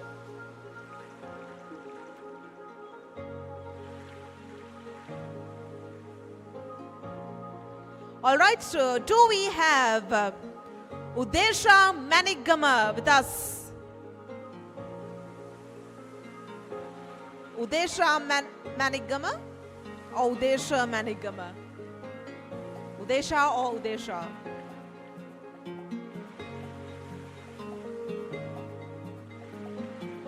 Right, so we will be drawing again, and our winner is B.S. Devika.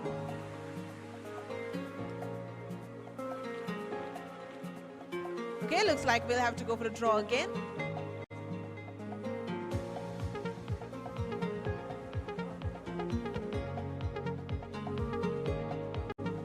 Do we have Anoma Santakumar with us? All right, finally we have our first place winner, Anoma Santakumar.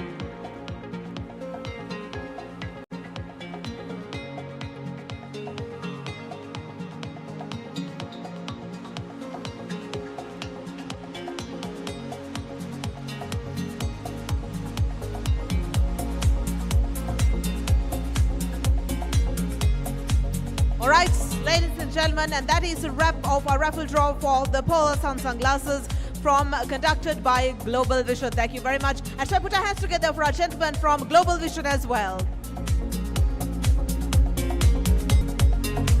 Right, with that, ladies and gentlemen, we officially conclude the 18th annual scientific sessions of the Sri Lanka Optometrics Association. And of course, we will now be taking this opportunity to thank each and every one of you who helped us, who came forward to make this two-day event possible. So to deliver the word of thanks, I would like to respectfully invite Senior Optometrist Shyama Vajani to join us on stage, the Secretary of the 18th Scientific Session.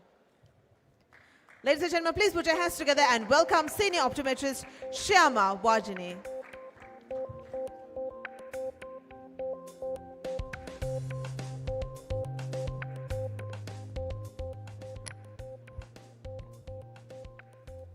Good evening all. First and foremost, we would like to extend our deepest gratitude for our sponsors. To Mr. Dasanta Fonseca and the ESILA team, and Mr. Janaka Fonseca and the global team, our platinum sponsors, thank you for your generous support and partnership. Our heartfelt thanks all goes to Mr. Nilan and his team from Solex, our global sponsor, for their invaluable contribution. We would also like to acknowledge Mr. Marikar and his team from Lanka Opticals, our silver sponsor, for joining hand with us and supporting this event. Likewise, we are truly grateful to Mr. and Mrs. Sheila and his team for Sinet Industry, and Mr. Patirana and his team from Neat Holding, our bronze sponsor, for their commitment and encouragement. A sincere thanks you as well to all the trade stall participants who came on the board. Your presence has added great value, vibrancy to the gathering. A special thanks you to all our foreign delegates who have flown into with us, taking time off from their busy schedule. We truly appreciate your presence and support.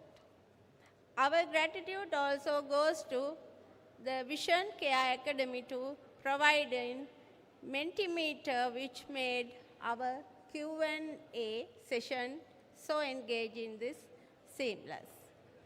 We wish to recognize the management and staff of the Hilton for their outstanding service and unwavering support throughout this event.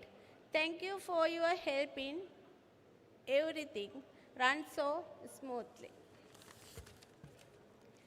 A heartfelt appreciation to Dark Merits, our event planning partners, for their professionalism and creatively. You have done truly exceptional job in bringing this event live.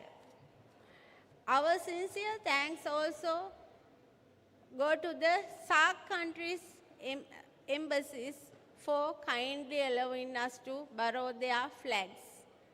Our cooperation helped us add a special touch to the event. Most importantly, we must recognize the committee, organizing committee, especially SLO Chairman, Senior Optometrist Chaminde Kanayaka, and the Board of Directors. Your tireless effort behind the scene, from this planning to execution, has made this event resounding success. Your dedication and teamwork are truly commendable. I also thank COVS Chairman and all of directors. A big thanks you as well to our SLOA Administrative Officer, Ms. Niroshani and her staff, and to the COVS Principal, Mr. Nilanta. They made this event come together so beautiful. And finally, to our wonderful audience, your enthusiasm, participation and presence have made today's session so much more vibrant and meaningful from all of us. Thank you very much.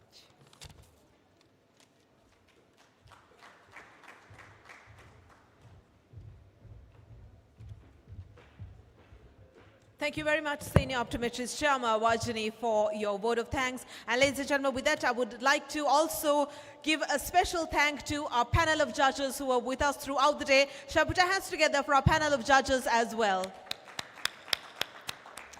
All right, with that, we wrap things up at the 18th Annual Scientific Session of the Sri Lanka Optometrics Association. And we would like to once again thank each and every one of you for sitting throughout the entire day and for joining us and for being an amazing audience. And I have a quick announcement to make before we wrap things up. A book which is written in Sinhalese, which was presented to the new innovation exhibition, is lost. So if any one of you have taken it by mistake or if you all can see it around, please return it to our organizing committee. I would like to repeat this. A book written in Sinhalese presented to the new innovation exhibition has been misplaced. So I would like to request, if anyone sees it around or has taken it by mistake, kindly hand it over to the organizing committee. And ladies and gentlemen, with that, once again, thank you very much for being an amazing audience and enjoy the rest of the evening and till we meet again next year. Thank you.